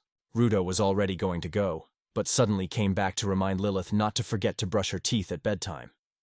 Lilith nodded in response, promising to fulfill the request. Going down the stairs, Ruto decides that he should settle in another room. He thinks about whether there are still free rooms in this hotel. Ruto says, Lilith seems to be passionate about him, and he only took advantage of her dependence. That's the whole essence of their relationship. Rudgy again recalls how Lily confessed that Cordelia means a lot to him. Now he blames himself that he chose unsuccessful words. Why did he say that? The thought, Rugji still spends the night on the roof of the building, remaining alone with his thoughts. The rank of the Rank A captain states that he wants to buy tickets for the tower research. He shows on his fingers that 1 adult and 2 children's tickets requires. The man wondered if family tickets were more profitable, and when he received the answer, he immediately stated that they were taking such. Near him were Rutato and upset Lilith, waiting for them to be passed by passes. They go to the tower, showing their tickets. Ryuto recalls that after that conversation he decided, Lilith will bring anything to the Dawn Tower. The man explains that since no one knows them here, entrance is possible only if tickets are purchased. The man unfolds the map and demonstrates. Even places with traps are marked on it. He adds that he has inherited from his grandfather Hiro, so the data on it is probably quite reliable. Ruto is surprised. Did this grandfather really persuade Lilith to come here? She looks at him with interest, thinking about his abilities. They rise the stairs, and he tells them that the entrance to the dungeon is hidden behind this door. Further warns, the first test is an invisible trap, and this huge hall is drawn by dangers. The man opens the door and warns. As soon as they cross the threshold, the hail of the arrows will fly from the sky. The ground under his feet will break in a moment. To escape from this trap, it is enough to use protective magic and lift a magic barrier around it. The arrows take off in their direction, and Lilith instantly stops them with magic. Ryadudo picks up one of the arrows and examines it carefully. It feels a powerful spell of abrasion. He praises Lilith, emphasizing that she has done correctly, choosing slow magic. The man adds that the answering man did not mention anything about it. Feeling the danger, the river instantly throws the arrow he had just considered in the floor. Its sharp tip activates the hidden trap. The panel opens, and the look at the gap with steel thorns at the bottom opens. A man has already fallen into this deadly pit. Ryuto reports that the man who was in front of them died. He guesses that there was a false floor under them. One of the satellites exclaims that it is impossible, because all the traps with floors should only be in the tower dungeons. Lilith notes that Roida is covered by rage and cannot understand the causes of his anger. Watching him anxiously, she does not find a place. Ryuto compresses the arrows in his hand and breaks them, realizing that it is just a preparation for the Cordelius test. He activates the simple surface skill and carefully inspects the surrounding area. He asks the man to pass the map to him, carefully studies her and carefully compares the Dawn Tower with the outskirts. Rado returns the map to the owner and reports that almost all the traps have already been marked here, except for one that is hidden on the ceiling. Pouring the seeds from the bag to the palm of your hand, it gently laid them on the floor and confidently states that, if it is only in this, the task will be simple. The young man applies his skills in agriculture, and the seeds immediately sprouts, turning into juicy sprouts. The man is watching Ryuto in shock. The guy reports that all the traps are almost no danger, except that they can detain them a little. He calls everyone to move on. They climb long stairs and go to a large hall. The man announces that the next trial is called What the Path Is. At this stage, they will have to face a golem, which will stand in front of them like an inviolable wall. It is almost impossible to destroy it. Golem rushes rapidly at them, but everyone is cleverly evading the attack. Rue proposes not to waste time and immediately spread this guy to piles, and then move on to the new floor. However, that man grabs Lilith by his hand and runs away with her, avoiding the pursuers. Rudo tries to break his armor with a sword, but in vain. The blade does not even leave scratches. She immediately understands that this armor has no less than 300. Ruito exclaims that the golem is distracted by himself, and others orders to move on. The man shows his hand and states that there should be a staircase somewhere, and suddenly they find the main entrance. He screams, frightened, inability to believe that the door is locked. Eslin stands behind closed doors, remembering how she cunningly changed the mechanism, making this pass-by impassable until the golem is overcome.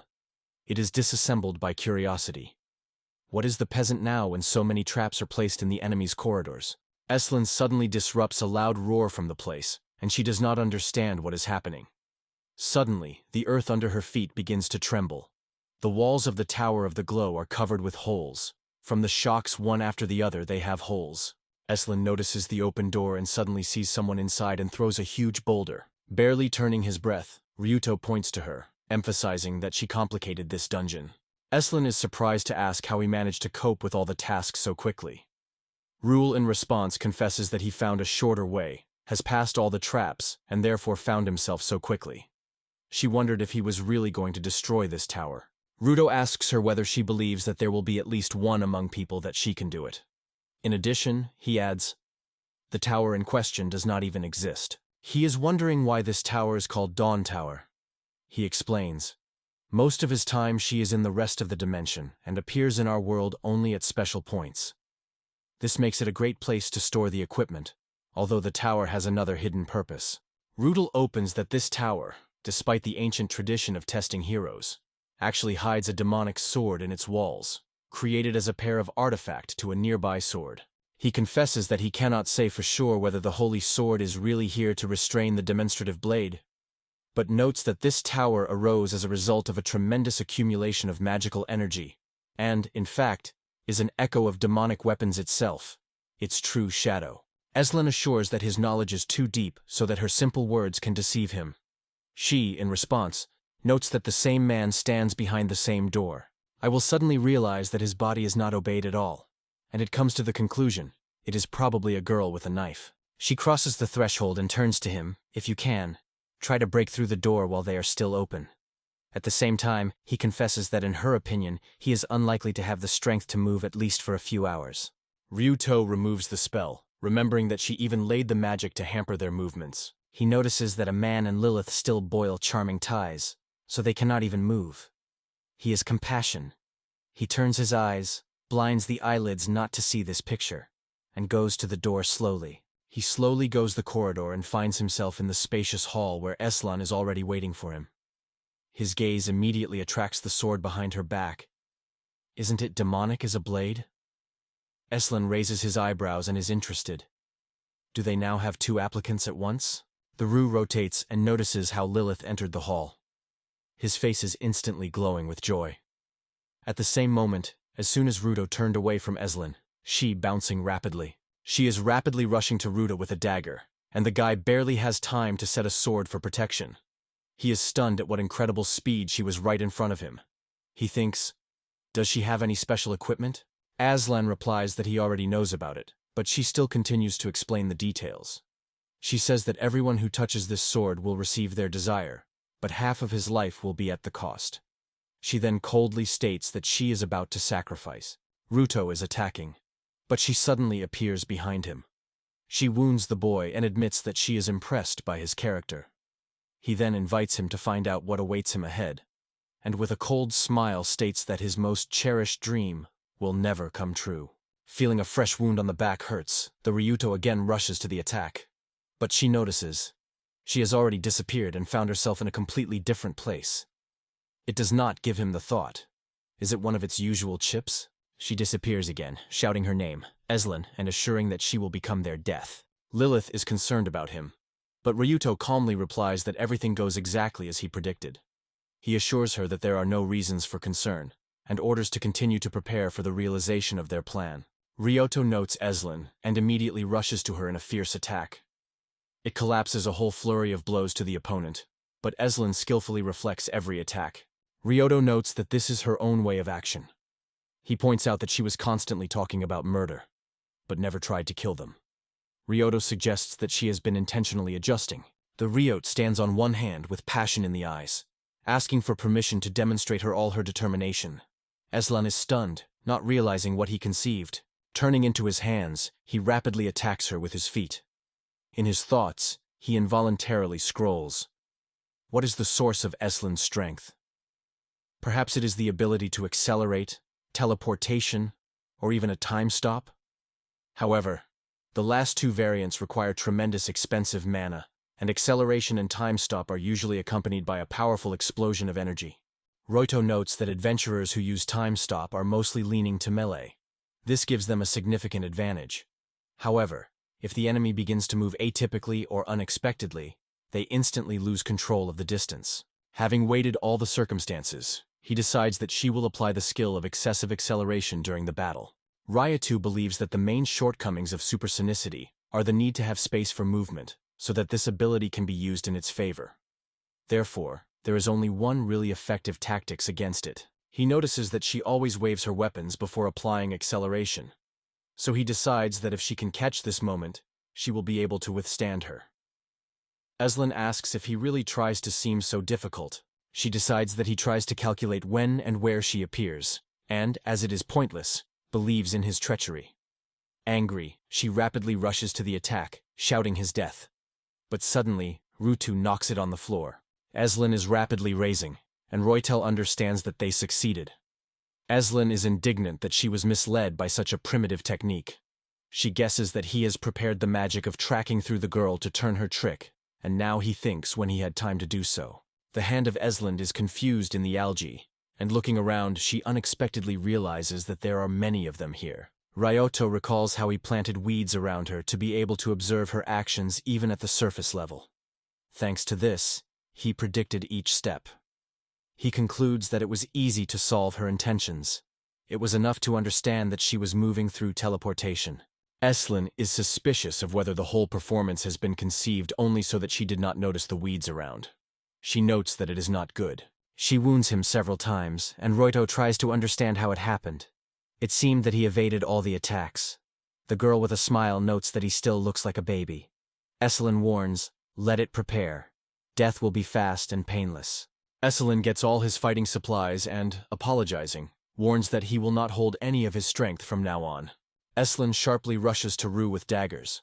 Lilith fades, be confused and not knowing how to proceed. Ruta is wary of the attack, but still does not have time to evade. He is convinced that he is well known on the technique of lightning step, and is convinced that it cannot be used several times in a row.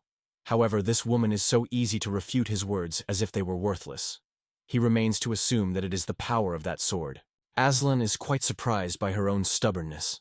She understands that the protracted battle only confirms her lack of experience. In memory, the feeling is floating. She has never felt such a powerful echo of teleportation before. She realizes that she had to get rid of the girl at first, but each attempt was failed. He stood in defense once and once again. Now it becomes obvious. To cope with this rival, it seems not possible. Eslan notices how Lilith is preparing to attack her with magic, and guesses that the girl is looking for a right moment to impress with her spell. She thinks with interest how long Lilith is going to spend on this winding of the element of wind. Eslan decides to gather with thoughts and think carefully, noticing an increasing sense of anxiety in himself. She suggests that they are actually hunting for her. She notices something near the wall and instantly throws her daggers in that way. The blade with a crack is stuck. This is a sensor. The girl is wary of asking whether paralytic gas is hidden there. In memory, the beginning of the battle begins. Now she realizes that the enemy has laid this plan since. Ritel is aware that the plan with paralytic gas has failed, but he does not lose hope. The action of Mandrake is extremely powerful, almost explosive in his power, so he hopes that over time, her effect is sure to make himself known. Eslan sneaks and suddenly attacks behind. Ruto thinks that in her place he would try to complete the fight with one and only blow, and if it succeeded, the victory would be in his hands. The guy explains that he deliberately allowed her to hit her during rapid attacks to give the impression that it was the limit of his reaction rate. Noticing it, it rotates rapidly and goes on the offensive. Quickly capturing her intentions, he realizes that he can predict her blows, even if she takes advantage of teleportation. The girl suddenly disappears, and the guy looks in a confusion, trying to find her. Eslan considers it naive. It is clear that if it can quickly put an end to this fight through teleportation, it is unlikely to use all its power immediately. It causes an endless flip of blades, and Ruto finds itself in the heart of the hail of dozens of daggers. The ghosts break from one by one. Aslia is striking how many ghosts hide inside this guy. The perfumes that escaped from the silt are suddenly attached to him. One of them pushes the boy to the ground and squeezes his throat firmly. Eslin realizes with horror that the same otherworlded creatures will be broken soon. In a panic, the cut is screaming, begging them to stop, saying that it is too early. Lilith stands at the demon sword, and Ruto with anxiety exclaims that she does not dare to touch him. This is a determination with determination that he cannot obey him. If he is threatened with his life, she must act. Lilith puts her hand on the sword and strongly states that she will embody their original plan right now. She asks if they really have to sacrifice half of their lives for the sake of the desired. Ryudo replies that it is a secret hidden in the Dawn Tower and, in addition to the cursed sword, there is another mystery that is hidden behind this secret. Ruto opens that he has prepared another hidden trump in case of such a situation, and he did not have time to hesitate. He confesses that even having gained a sword, he still has no idea how to cope with the secret that lies behind him. Lilith says that, despite all the words of Ruto, she also has a person for whom she would be ready to give even half of her own life. She is sure that her desire is to be useful for him. Deciding to devote yourself to the whole one who always holds steadily even before the most aware of the trials, she gives all her essence. At her head reveals the third eye. He explains that, for the sake of him, she would even be hesitated. Eslin suddenly understands. This is the real oath of the dragon. She does not leave her thought. Is such a promise to turn her into a dragon? After the victory over the evil spirits, Ruto goes to his feet and notes that she used to use their contract too carelessly. Lilith, with a guilty smile, apologizes. Ruto notes that everything has happened, so it does not see the point of resorting to the personal, and suggests just act. Lilith calls for the help of a golden dragon with a spell. She orders him to apply a powerful technique, a golden roar. Eslin understands that the attack covers a huge space, and even lightning teleportation will not save it. It is in vain to retreat. It decides to withstand the blow, because she is sure that such a powerful spell of Lilith will be able to use only once. Ruto asks Lilith if she was confident in her victory. Lilith replies that the game has not yet been completed. Ruto notes Eslin that he can roughly determine how many mana is left after the duel. However, it adds, Lilith on it is an artifact, a noctural ring. He asks with a mysterious smile whether she understands what it really means. Ruto and Lilith combine the forces and run a magic technique, Golden Roar, together in Eslame. Eslan is overthrown by their common force. Lilith hopes to Ruto, asking if she has benefited. He sincerely confesses that without her would no longer be alive. She calls him stubbornly by his name, asking him to stroke her on her head, and Rutudo agrees with a light smile. Lilith puts his hand on the head of the Raya Tapiatha and says that he has one very important question to him. The river chassis dare to find out who this girl really is for him. The Ripper thinks for a moment, and then decides to answer her. He compresses her face with her hand, and says that she belongs only to him. At this point, he confesses to himself. In it, he saw a reflection of his own fragility. So he unconsciously used the girl without worrying about her feelings. He realizes that everything is much deeper, because it was the true courage. For him, the girl becomes a symbol of hope in the fight against the relentless fate, and now he seeks to prove to her that he is able to become the real one she could be proud of. Ruto firmly wraps Lilith and thanks her sincerely. He confesses that he has not been defeated only because she was nearby, and offers to become stronger together. Lilith also embraces him without holding back the tears of happiness, and he is happy to agree. Suddenly, a guy appears in a big hat and a mask. He shoos the greetings loudly, drawing all the attention. He exclaims enthusiastically that this is an incredible performance. Ruto parodies, mockingly repeating his appeal to Lilith, and laughing loudly. He adds, they say, nothing else is worth expecting from two passages.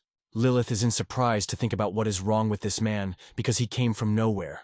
Ryudo, covering her with his body, wary of the stranger, as he is not the same mystery that the damned sword hid. The young man announces that he appeared on time, and firmly demands to return the part of Lilith's life that he took the sword.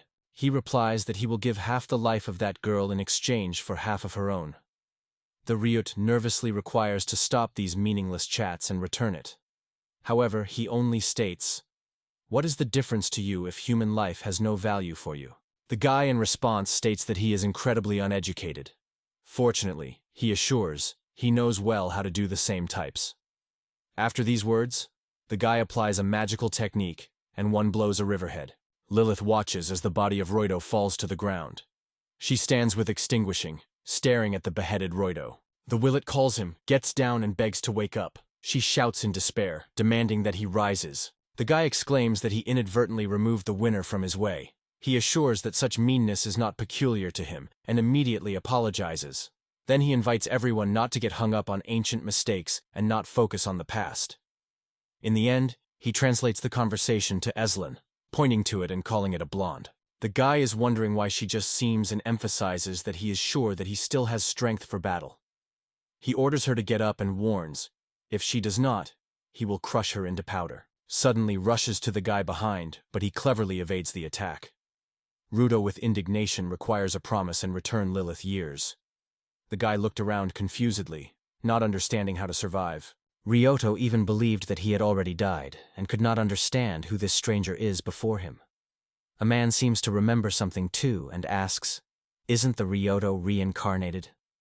In addition, he is sure that this is not the first death of Ryoto.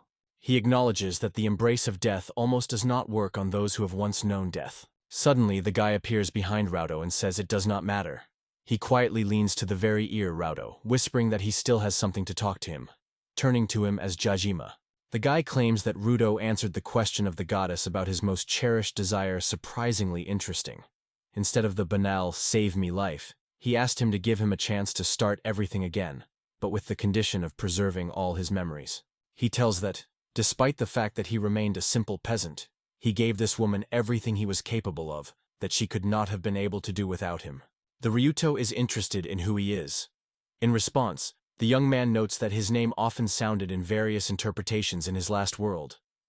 Handing slightly, he asks to turn to him as Lucifer, the one who opposes God himself. The guy confesses that the embodiment of Lucifer is very similar to himself. You can even say that his real face is imprisoned in hell. He adds that having a lot of free time, he designed the sword and enjoyed the carefree days inside. Ruto assures that this is not true. He will insist on a worthy reward that will meet his wishes. The young man notes that he read in the books. It takes almost half a life, although those works were written more than 500 years ago. And yet, the guy adds, he already had to get the desired without any effort and requirements. Lucifer exclaims that in fact all this fragment, from beginning to end, he added. He notes that to give people life, which is already so short, is a rather ironic solution. He confesses that he is admired by her frantic speed. He adds, when people are really at risk, sometimes they manage to go beyond their own borders. He explains that this is why he wants to live his life in full and meet death with dignity and majestically. Ruto replies that if he agrees to return Lilith her lost years, he will gladly open up for him truly exciting, unique adventures that last all his life.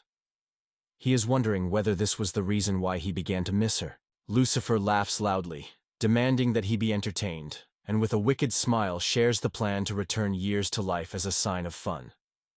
The Riot, in response to these strokes, offers a cunning agreement. If Lucifer fulfills his desire for free, he receives a double pleasure instead and twice as interesting a sight. Lucifer notes that he has not been done so, but he still agrees and is interested in what it is about. Ryututo calms him down and asks him to suffer a little. He will soon find out. Lucifer exhales on a Ryut with such a force that he takes off like a rag doll and cuts into the wall, leaving a huge crack on it. Sarcastically, he asks whether the Ryuto's opinion, sympathy for a common man can reveal to him the true essence of entertainment. The Ryut is rapidly rushed to Lucifer, lightening his own strength with the skill of peasant rage. He is swollen with his fist, aiming just in the face of the enemy, but Lucifer stops the attack by a spell.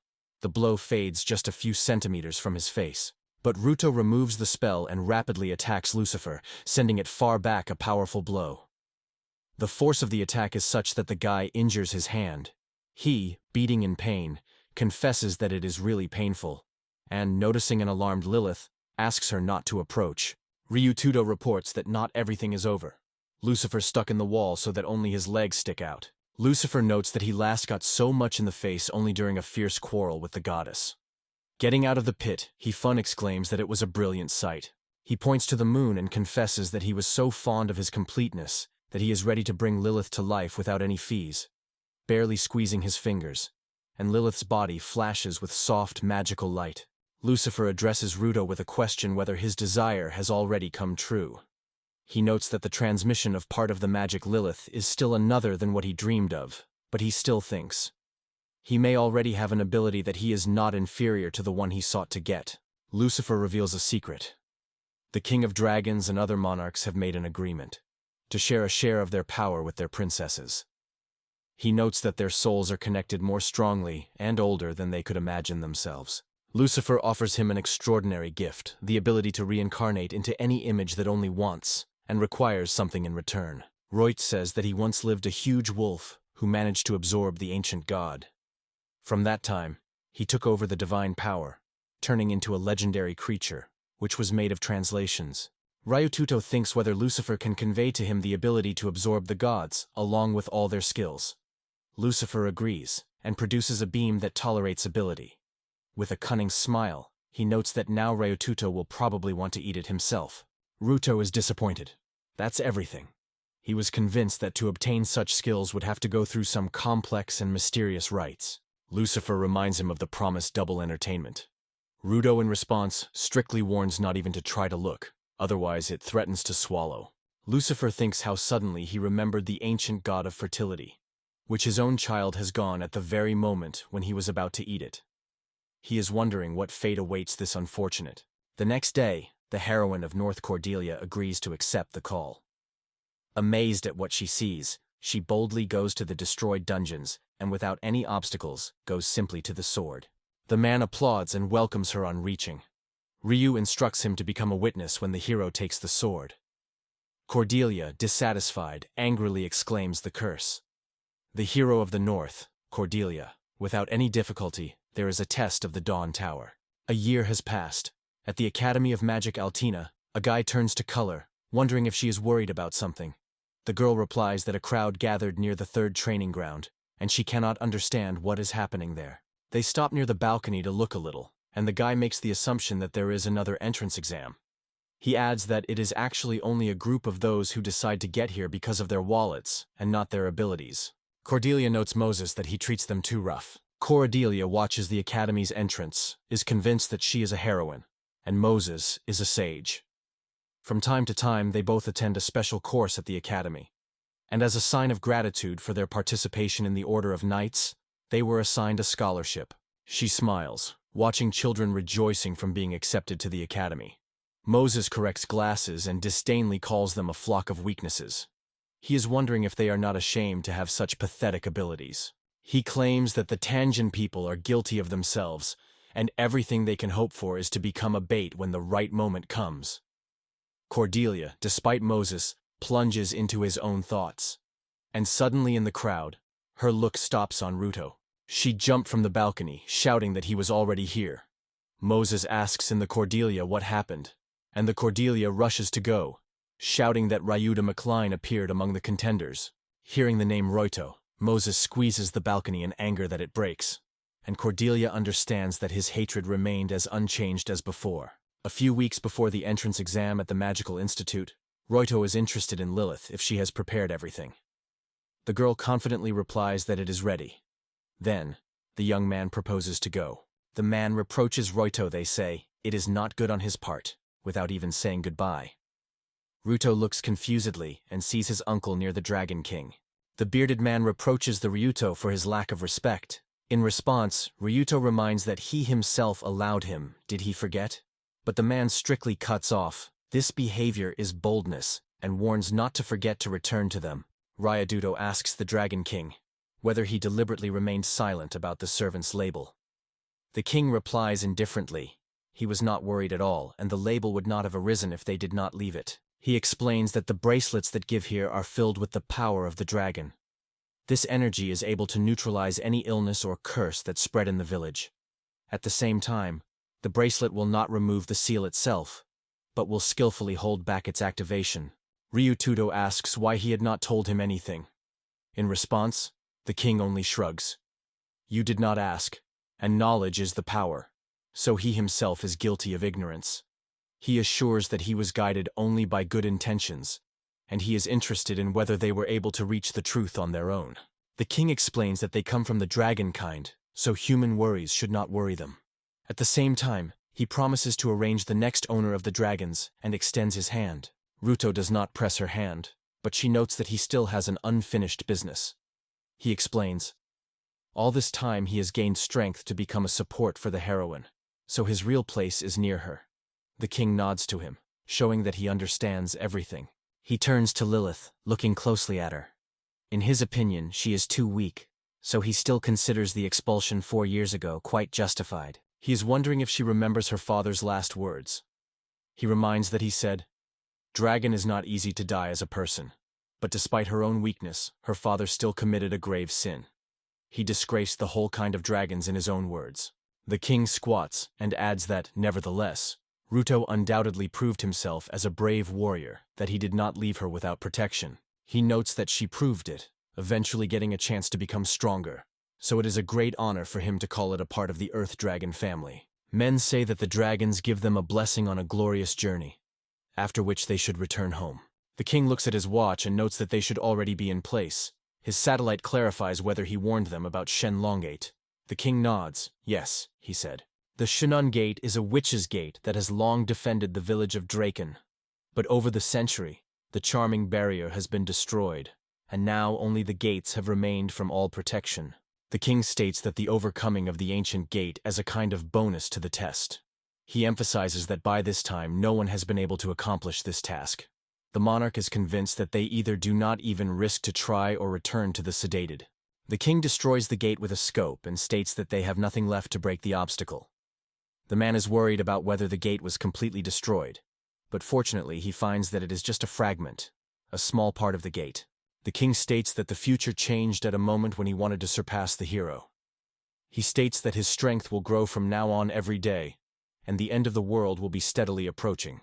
The king confesses that he is very interested in finding out what power he can achieve common people. Even the idea of it causes him a barely pervasive fear. Within the walls of the academy, the administrator asks Ruto about his name and occupation, and the guy confidently calls himself. Further, the official is interested in what types of magic the young man owns. Ruto replies that is only known on household spells. Hearing this, the administrator strictly states, Ruto does not test. The guy exclaims that he did not even start the test. In response to a smile, the administrator notes that he has no idea. After pointing to the target with magical protection, he asks, "Will ordinary magic at least help to get into it?" The man notes that he is unlikely to have 5 silver coins for an introductory gathering and sends it home. Roy thinks that although he has different magical techniques, he is not sure whether they can go down for real magical spells. Suddenly, Lilith hears someone calling her. The wealthy young man invites her to take part in the test, but only if she becomes his girlfriend. He confidently states that thanks to his influence, pass the exam for her will be a trifle. At this point, the guy huts sharply on Ruto. They say, this is not his business. The guy warns her. You should not cherish the illusions that such an opportunity will fall again. He solemnly announces that the one who stands in front of her is none other than the nephew of the ruler of the kingdom of Fassel. Ryuta is surprised to notice in his appearance something familiar. Recalls the nobleman whom she had already seen. He assures that everything that any girl can dream, beautiful appearance, wealth, noble origin, and considerable power. By confidently demonstrating his abilities, he unmistakably engages in the target with the help of magic and successfully passes the first test. He notes that this is what causes him true pride. Ruto is interested in the administrator, whether it can be considered a successful test. The man nods in response. Yes, it is credited. Ruto effortlessly cuts the goal in half, and, as if he were in Znichev, asked if he had counted it. The guy, shocked, exclaims, "From what time does the common people know how to use the blade?" He grabs Ruto by the collar, and suspiciously clamped, asks whether that is what it is, whether it is his wine. Ruto calmly explains, everything he did, only scattered magic in the air with a simple hand movement. The guy glanced angrily, exclaims whether he really thinks he will believe in such nonsense. It falls on the floor, foam comes from the mouth. Panicked servants exclaim that he has convulsions again, and they hurry to bring a repository for medicines. The administrator announces that the test has been passed, But the next steps remain ahead. The man announces that they will now check how well he has coped with the task of hit the target. Particularly intended for this purpose, the observer carefully inspects the target, which is cut in half. The second test consists in measuring a man with a special sphere that absorbs magical energy. Lilith is wondering why you can't just look at their characteristics. Ruto replies that scientists always seek accurate evidence, and they may seem like someone had a map at all. A rich man notes that it will be more accurate that they are evaluating magical potential not just by numbers. He asks Lilith to look at him and states that even the most talented students cannot create the flames of such brightness. He assures that the misunderstanding had occurred last time. Lilith puts his palm on the absorption sphere and suddenly grows the flame of such a brightness that she has to close her eyes. The guy is rolling on the floor, barking about his eyes. Knights hurriedly demanded to bring a storage facility and order to cover it loudly. Meanwhile, academy teachers turn to Lilith, assuring that its abilities are not inferior to even the hero. However, these words evoke a true anger into Lilith. Ryoto realizes that it is already clear now. Lilith is unsurpassed, and to overshadow it is not possible for anyone. He is wondering if she glowed through the strength of Lilith. Then perhaps his own energy is able to simply break it. He thinks whether this outburst can be kept with the Sandry of the TSU. He puts his hand on the absorbing sphere, and suddenly all the surrounding spheres explode. The crowd covers panic, people fuss, trying to extinguish the flames and understand what really happened. Lilith is happy that everything was done perfectly. She confesses that he has no idea what happened in the past exam, but sincerely believes, for Ryoto, there are no tasks that he could not perform perfectly. In response, Ryoto notes that they hope. They share his efforts. Ryutsu recalls that Cordelia at one time could not retain his strength and understands. He still lacks skills. One of the boys exclaims that he finally found him, pointing to Ryuto. He loudly states that he has exposed him, and because of this, he is about to disrupt all the check. The guy exclaims what will tell everyone about his fraud, and requires the examiner to expel him. However, the man solemnly informs Ryoto that he has been testing. The guy exclaims, without holding back irritation, asks the examiner whether he heard his words in general. However, the man calmly explains. The task of the test was to light a fire in the field, and since he succeeded not only in his own, but also in others, the trial is considered successful. The examiner tells him that the last test is a sparring. He is wondering if the guy wants to become his opponent. The guy exclaims how he dared to call him in the competition, but stops in half a word, when Lilith is interested and enthusiastically asks who will be the winner. She cunningly lies that she wants to witness their clash, although she does not even hide what direction she bows. The youth with a passionate states that to eradicate evil is one of the honorary missions of the elected to whom he belongs. He reminiscent of Ryoto that it should be given to thank him that he will be honored to accept punishment from his hands. Lilith exclaims that it is just incredible. After sparring, the defeated Ruto lies without a sensation on the ground. Someone from the night guard exclaims that the scope is urgently needed. Ruto, with relief, notes that the supply of equipment allows him to cope with the situation, and he has not yet shown true power. Cordelia exclaims that she found him. She is quietly interested in Ruto, where he disappeared and where he wandered all this time. Ruto is delighted to tell Cordelia that she became incredibly beautiful. He smiles at her, but in response she is indignant that she will not behave on such affectionate words, and she will be angry to hit him. Cordelia raises her hand, preparing to hit her, and Lilith quickly intercepts this movement, strictly asking what she conceived. Cordelia asks Lilith not to interfere, stating that she has a personal business. She is surprised how this girl was able to stop her slap. Lilith in response sharply requires to get out, explaining that there should be nothing between them. The Cordelia cut off. It does not apply to you. Academy students are vividly discussing Miss Cordelia's future duel. It is rumored that her rival will become an entrant who today impressed everyone with an extraordinary result on the test of magical power. The girl listens to the students' conversation. They discuss that the duel will take place in the 5th training field, and hastily adjust each other to not miss this sight. Lilith and Cordelia are grabbing weapons. Lilith takes off and launches a magical attack, but Cordelia skillfully beats his sword. Men scream, reminding that this is just a training match. They are indignantly added that at this pace here is just destroyed. The examiner asks whether to watch their students growing great, moving tirelessly, and offers a little more to look at this process. The administrator is worried that his behavior has become somewhat strange, and quietly hints he may have lost his sense. A man thinks that if Lilith is able to combine levitation with high power attacks, her magical power, no doubt, corresponds to the level of the witch bee.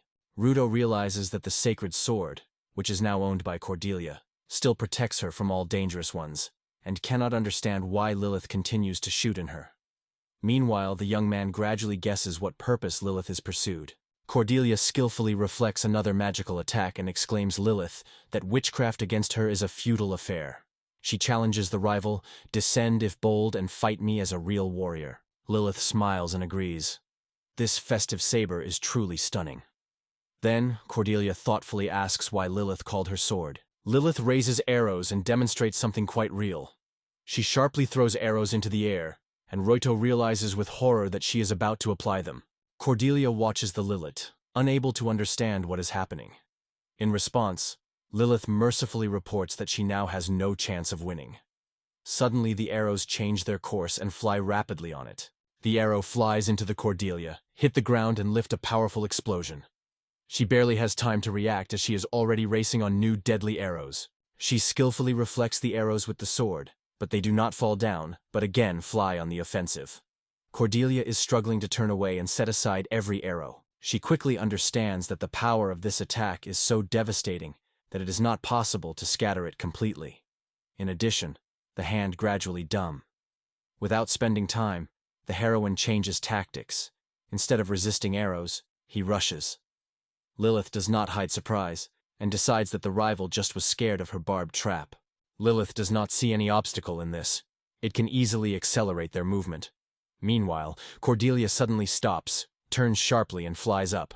Cordelia breaks up rapidly and rushes directly at the Lilith, which soars in the sky. Suddenly, Lilith sees how Cordelia almost instantly shortens the distance between them, jumping without any training. Fast arrows suddenly change their direction, but Lilith quickly notices. Spears will not have time to reach it. At the same moment, Clarissa rushes to the attack. Lilith decides to simply dodge her. Cordelia bounces from the pillar and immediately causes a new fall. Then Lilith understands. Cordelia used a pillar as a support for her attack. Lil is confusedly aware that the situation becomes bad. In her memory, the moment when fear took the mountain, and it seriously violated its ability to control magic. Cordelia is not kept and missed by Lilith, and both fall on the ground with a roar. Lilith finds herself from above, ready with a magical attack, and happily announces his victory. Lilith feels something is wrong. Ruto strictly and threateningly appeals to her. It is time to stop everything. The girl lifts her arms up, letting know what seems. Suddenly, she notices a huge crowd around her, who applies to her. Ruto notes that it seems that it all ended successfully. Lilith, embarrassing, pulls the hood, hiding his face. Cornellin is summed up and recognizes that her rival is really striking. She explains that she deliberately gave way so that the hero would not be disgraced, having defeated in such a duel. In her opinion, this should be expected from the one whom Reito chose his associate. Lilith announces his victory, explaining that she suddenly stopped the attack just in the air. As a gesture of reconciliation, Cordelia extends her hand. She proposes Lilith to renew their friendship. Lilith already pulls his hand for handshake. But here Cordelia suddenly notices the seal. Surprised, barely finding words, she asks what it is. Lilith suddenly understands that it is a mark. She recalls that although the action of the seal has long been over, she intentionally left this sign, as a memory of the beginning of her trip with Ruto. Lilith thinks how best to pick up words. She argues that Roito is her adored master, and of course, there is a special connection between them. Cordelia, hearing this, cannot hide its shock. Ryuto calls Cordelia, but she, without looking back, runs away from him. Lilith shines with joy, and Ryuto is wondering that she has invented this time. In response, the girl confidently states, this is her triumphant gesture of the winner. A week after the exams passed, and Moses asked in Cordelia, or everything was fine with her. The girl replied that yes. He suggested that she was not raging, and Cordelia confirmed it. Then Moses asked her to take care of her own health, because she was destined to save others. She wondered if today, it was, the first day of a quarter of a month. Moses confirmed that he was, and asked why it was interested in it. Cordelia squeezes, they say. This is nothing serious. They say goodbye and disperse everyone in their direction. Moses is surprised to realize that the remurmur is still alive. 10 years ago, someone addresses a little boy to the question of whether he is a refuck. The boy in the glasses is a low boy, who seems to be Moses, and says with a smile that I am glad. He confesses that he recently moved to this city. He notes that they are peers, so perhaps they can get around quickly and reach out to the greeting. However, Reuta is indifferently passing without even stopping. Moses sighs with regret and thinks if he only accepted him in his time, he would have all this. Now he has even more reason to wipe the guy into powder. He is amazed at how this common boy, who would not even be able to overcome even Goblin, is still alive. Moses recalls what level he demonstrated in the exam, and begins to suspect that he had experienced a second birth. He is convinced that he was opened with unknown horizons, which he could not even dream of. Meanwhile, comedy meets in the Retito forest. Ruto in school form is welcome with her. Cordelia revolves, intending to leave, but Ruto delays it with words, asks to wait. He reminds that today, the first day of the 4th month.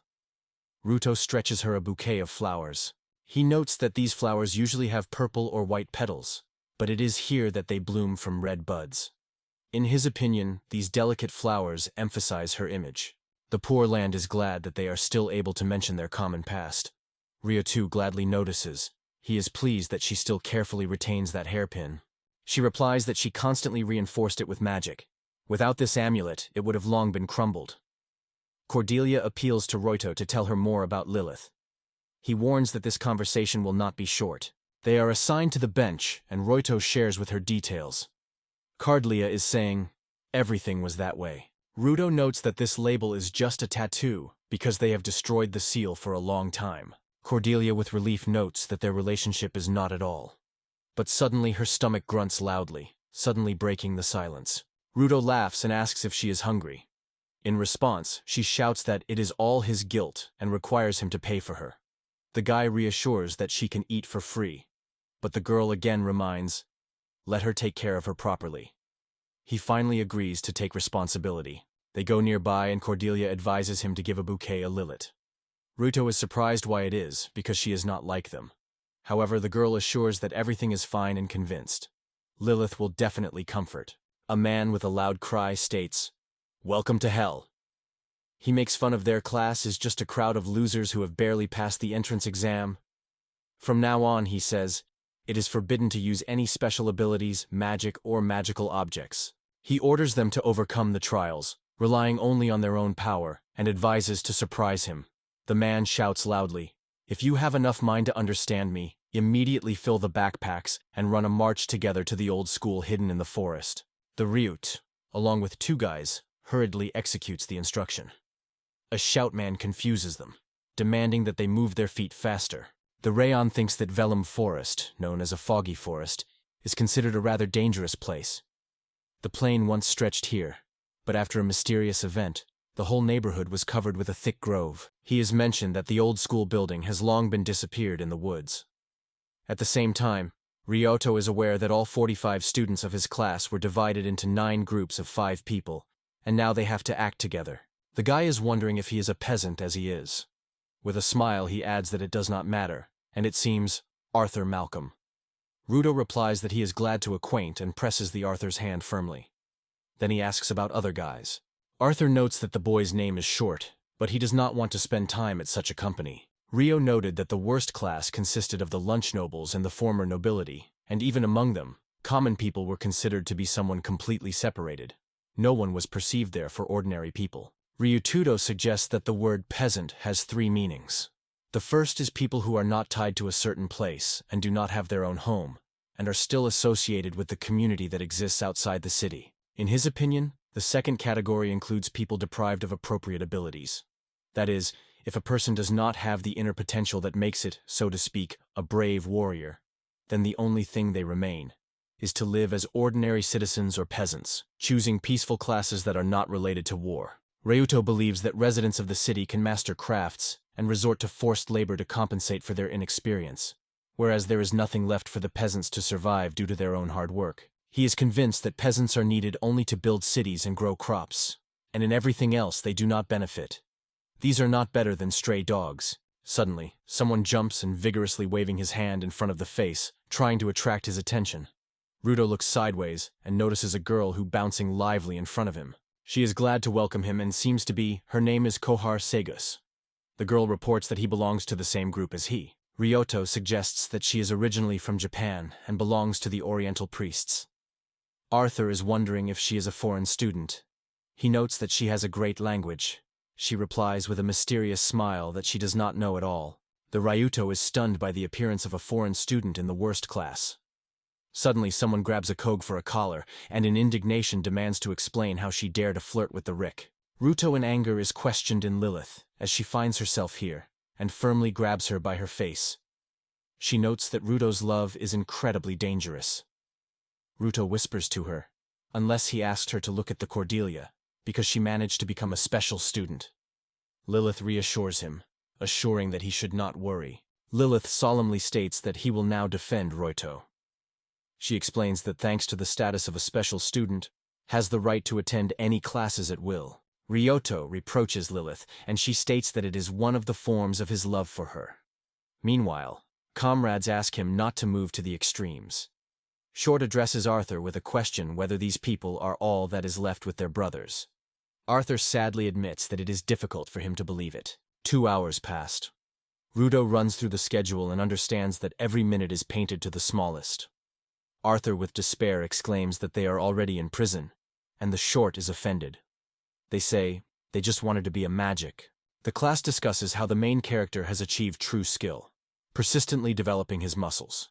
He explains that this is a kind of workout that helps to strengthen not only the body, but also the mind. Koratun is wondering whether this preparation is in line with the latest trends. Ruto thinks that this can be a problem for him, because his extraordinary characteristics are only a consequence of temporary strengthening.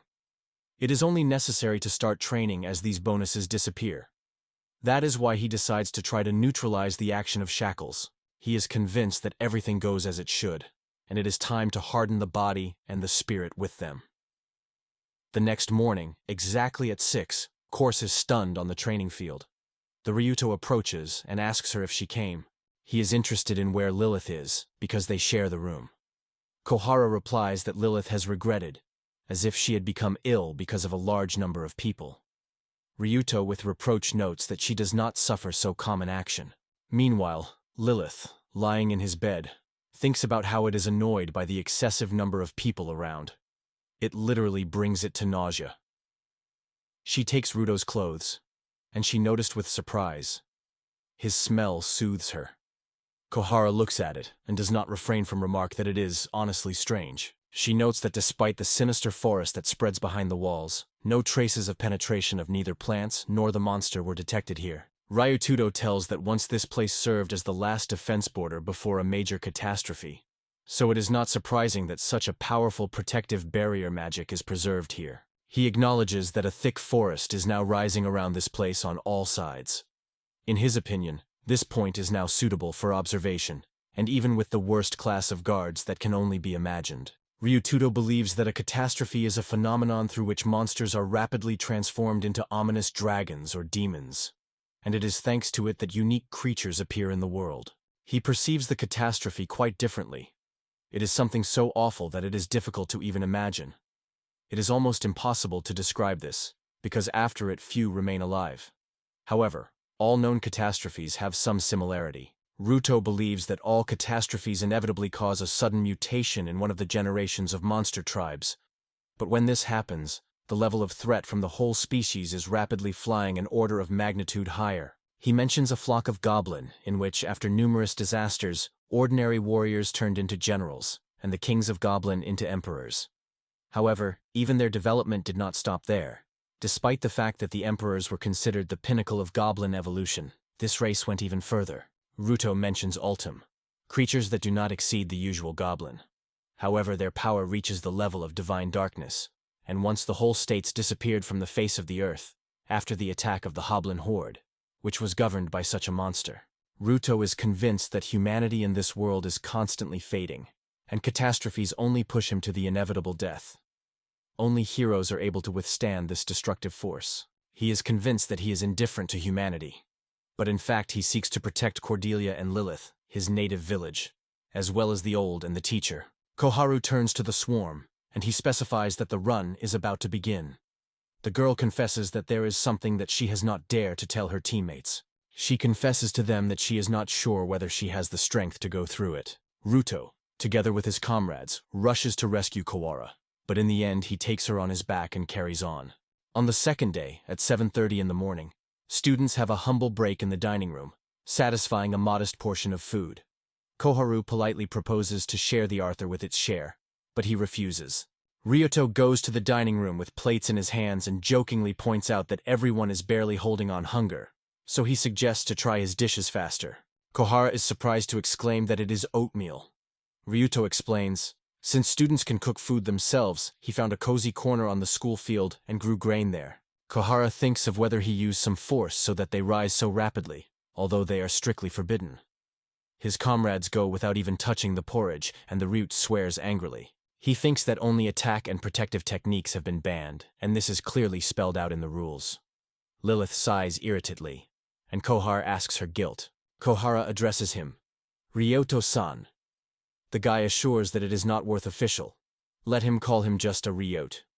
The girl, though sincerely grateful to him, refuses to accept it. Rulel extends her a plate and calls on her soothingly. Not worry about anything, but try again in the afternoon with new forces. He is wondering what endurance can be if it is hungry. Kwarao tastes his porridge and notes that her taste is very warming. Ryututo notes that it is all because of the wonderful ingredients, and the dish is also incredibly nutritious.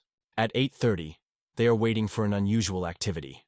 Their mentor loudly states that they gathered here because of their own failure, and orders immediately to climb up the rope.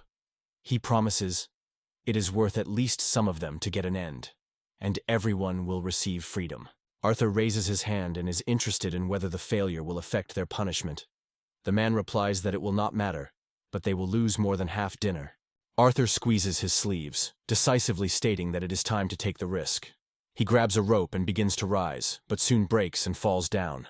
Arthur from the height of the stone breaks down, but the man has time to take a blow to magic, saving from severe injuries. Turning his breath, he asks, what is waiting for us now? Short thinks that even if the Arthur, the strongest of them, it was not possible, then they and girls have no dream of success. So there is only one left. At this point, someone raises his hand. Rodo asks for permission to try. Full of determination, he rises up the rope, rising higher. It seems to him that in the world, where magic is a common thing, it is a trifle to get up on a rope. However, he believes that to rise to such a height, a real feat, even for an athlete who has not resorted to magic, because it is incredibly difficult. But this requires a great strength of spirit and desire not to stop. Everyone around looks at him with surprise. Revedo rises further and realizes that usually such punishments leave behind only broken students with destroyed confidence. Rutel is convinced that all this story is only for one purpose, to get rid of school. The guy who needed a considerable amount to treat severe injuries, I am convinced that Rito has probably escaped, and as soon as he returns, he will certainly conquer both Lilith and that girl with her indivisible attention. He laughs, considering his plan perfect. Meanwhile, the nurse eagerly calls the doctor, calling him to come as soon as possible. Rudo concludes that it was through him that his teammates had to get involved in all this senseless comedy. Ryuto is almost getting the finish line. Koharu exclaims that he is just incredible, and he cheers. He remains a little ahead. Rutudo suddenly realizes that it was imposed by debuff, and he flies down. He didn't even notice when it happened. Kohara warns, Ruto falls. But Lilith, tiredly sighing, orders her finally to silence. Rieto grasps for a rope and thinks, even if he is well coped without any magical support, he has not stopped training since childhood, since the first level. Therefore, it is not necessary to underestimate your own body, hardened. Raudo with a neat reaches the top and touches the ceiling, but immediately slips down. The instructor picks it up in time with magic. Revto informs the man that he had saved him. He wants to ask something, but he finally changed his mind and only nod. They say, do not worry about it. Arthur covers the annoyance because of the ore is not successful, but not. Lilith gently hugs him, and for a moment, he thinks about something. All this time, Moses is watching him through a special magical prism. He notes that Ruto is a rather unusual copy. The next day, at 11:30, immediately at lunch, Ryoto goes to their room and notices that Arthur is not in a better mood. Rudis is convinced that since then Arthur has avoided him. He intentionally provokes fights during his training, never restraining. The young man cannot understand whether Arthur offended, and hesitates if he did something wrong. When he shares his thoughts, the Short only squeezes, they say. The hero invents it all. Short tells Ruth that Arthur's father once held a captain in one of the knightly orders. He says that among all the aristocrats he only advocated that ordinary peasants could participate in fencing matches. However, when he was defeated by one of these peasants, he was eventually deprived of positions, even though the winner refused to accept it. Short notes that the captain has certainly hated it. He adds that Arthur hated his father passionately, a person who was at the same time respected above all in the world. Short argues that it was the actions of one peasant that led to the loss of honor of the influential aristocrat, and in this way he was even more firmly enshrined in the prejudice. He addresses the interlocutor with the question, does he not consider that the peasant should remember his place? On the third day, the instructor reports a new test. He orders them to grab backpacks and run 100 kilometers around the lost forest. Especially emphasizes, do not forget the bracelets, and warns, if someone is not in place tomorrow, he will immediately fly. He tells them that this exercise is not for single, so it is in vain for teammates. He adds, do not worry about the weak, they are always enough to replace. At that moment, Ruto understands. Here it is, there is a crucial moment. Ryuto believes that bypassing the forest march in one day is almost unrealistic, although for him with Lilith, with their experience, it is not difficult. He concludes that others see in such as he and Kawara only extra burden. Ryuto remembers how he was asked if he realized his place, and understands that from the moment he began to stand near the Cordelia, without burdening it with his problems, he knew his role well. He looks carefully at the Korra and cannot understand. What annoys them in this foreign student? Why seek to get rid of it? It seems to him that all this is one form of bullying. Ryuto gently tears the wounded foot of Kawara. He thoughtfully notes, as he assumed, the class silently chose it to treat the injured girl. Ryuto explains that he used several healing herbs that should relieve pain and promote rapid healing. He remembers how Lilith asked to go forward, because they could scare Korra. Lilith exclaims that a devoted wife should forgive her husband's admiration, but she will carry this betrayal in her heart for the rest of her life. Kohara confesses that she always felt like a mistake. She sincerely asks him for everything that has happened, and regret adds that even her presence destroyed his relationship with Lilith. Ruta quoted a poem, and Korao, lifting his eyebrows in surprise, asked where he knew him. He replied that the picturesque landscapes of her homeland clearly reflect the cultural heritage of this region. He notes that with the name such as Kawara, it should be stronger and radiate more light. Her presence gives him memories of Japan. Suddenly, Ruto covers memories of past life. He realizes that it is simply impossible to forget about it. Kohara calls him, first going to say something, and suddenly he is changing his mind and asks not to pay attention to her. In her head, she immediately notes that it seemed to her for a moment, the Ryuto became somewhat threatening. The Ryuto meanwhile tries to start the conversation. He is wondering why a person who deserves a place among the best in Class A is left in the worst class. Kogoro looks at him, struck by an unexpected question. Ryuto notes that Sagus is an ancient race, famous for the hereditary gift of communication with spirits. He was wondering if she really thought that no one had heard about her clan. After all, occupying the honorable place of her older daughter, she is undoubtedly endowed with special abilities. He explains that the special hereditary ability called Divine Intonation enables its owner to become a repository for ancient gods or spirits, so that the characteristics of man fly to incredible heights. Koharu, stunned, is amazed at where he knows it all. Ryuto in response explains that he has his own unique abilities, through which he feels people similar to himself. Kohara is surprised to confess that she has never encountered such before. Ryututo, remembering how he drew knowledge from the treasury of the books of the Emperor of the Dragons, believes that it is not necessary to tell everything in detail. Instead, he stays away and decides to wait for her to share her experiences. He assures her that he is able to remove all the curses that they imposed on it. Gahara is interested in where he knows it all. Ryuta replies that, of course, not all he knows. For example, he has no idea of events in the Eastern Zone. The Reich is interested in why such a prominent person from the East was in the West, and asks to tell in more detail. The old man with pleasure reports that the seal for the Arut herself is securely fixed, and for 3 centuries ahead can be calm. Now that this case is completed, My grandfather says that he can finally go on a well-deserved rest. The girl is interested in girlfriends, whether some horrible monsters or evil spirits have run here.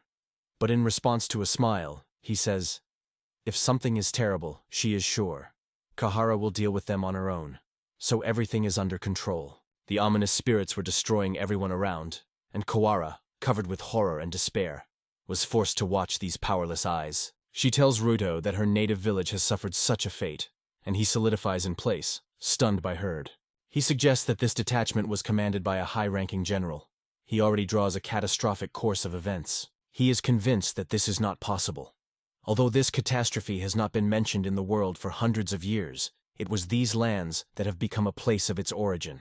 Ryoto is interested in whether she really escaped from the fight with that king monster due to the action of the curse. Kohara demonstrates the seal and explains. It was she who deprived her of the opportunity to use the divine sentence, so she could not repel them. She confesses that that is why she escaped, leaving the villagers for the same. She adds that she feels worthless, because she is inaccessible to divine union. She says that after the destruction of her village, the hero from the east took over her. Since then, the girl has been bypassed by many exorcists, but none could do her. So, full of hope, she went west, hoping to find salvation in magic. Ryuto suggests that her search seems to be successful. It seems to him that this curse is created with Oriental magic, although it resembles Western or Southern magic outwardly.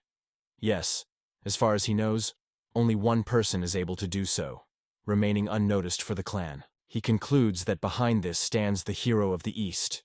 It is raised by doubts. What really happens, and is it really going to destroy the Sagas clan?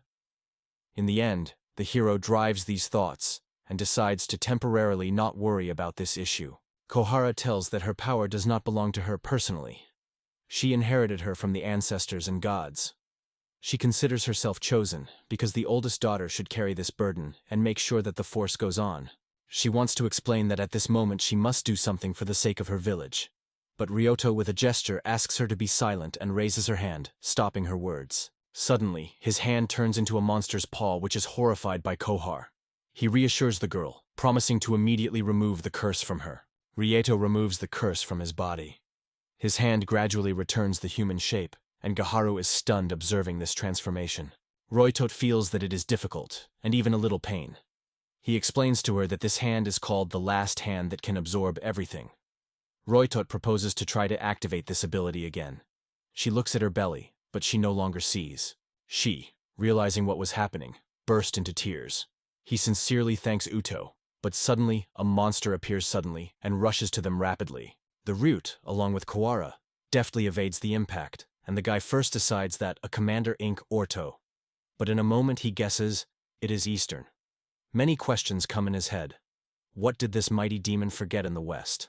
Ryuto tries to apply the last reception but fails and decides that today he will no longer try this course. They are cleverly evading his attacks, and the Ryuto meanwhile feels the presence of enemies behind. Ruth instantly understands that it was a trap, and when they find themselves in the environment, he rushes forward, leaving Koar behind to take all the blows on himself.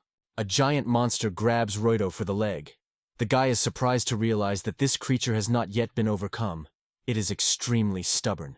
The monster waves his hand to thunder the Ryut. He throws him to the ground, and Korahao runs to him rapidly. But the spirit suddenly becomes in the way. She remembers the bitterness of the humiliation caused to her village, and fear hammers it without letting take a step. Ryuto, when he saw it, decides that she cannot move because of a serious injury. Ruto understands that he did not have another way out. The boy suddenly appears. The monster holds him in his paw. He asks what happened, they say. It smells so appetizing. He says the monster that they have been waiting for this journey for so long, so he suggests to enjoy it in full. Ryuto rises above the whole mountain of fallen monsters and evil spirits. His hands have not yet recovered after the battle. Kohara is concerned about whether all is well with him. Ruto in response is worried about her and asks if she is ready to leave. Seeing her consent, he will finish and proposes to finally move on the road. The King of the Dragons is surprised to say, "Oh, someone managed to unite the divine Surmer with the fact that he created Belil from above." Revibel replies that Gluttony tried to swallow him, so he just returned her to her and absorbed it in response. The man thinks that this is definitely not an easy task, to combine two abilities and fearlessly devour in a row. He explains that the effect of omnivorousness, inherent in insatiability, does not disappear.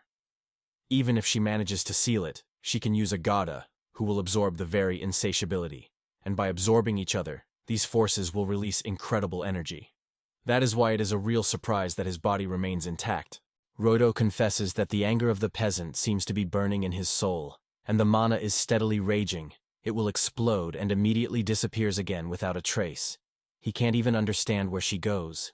The king suggests that the ring of the dragon owner on his right somehow tries to unite these abilities. He suggests that some of the excess energy emitted by his body probably supports Ruto. Ryuto notes that regardless of everything he is growing, he insists that he has finally explained how this world is arranged.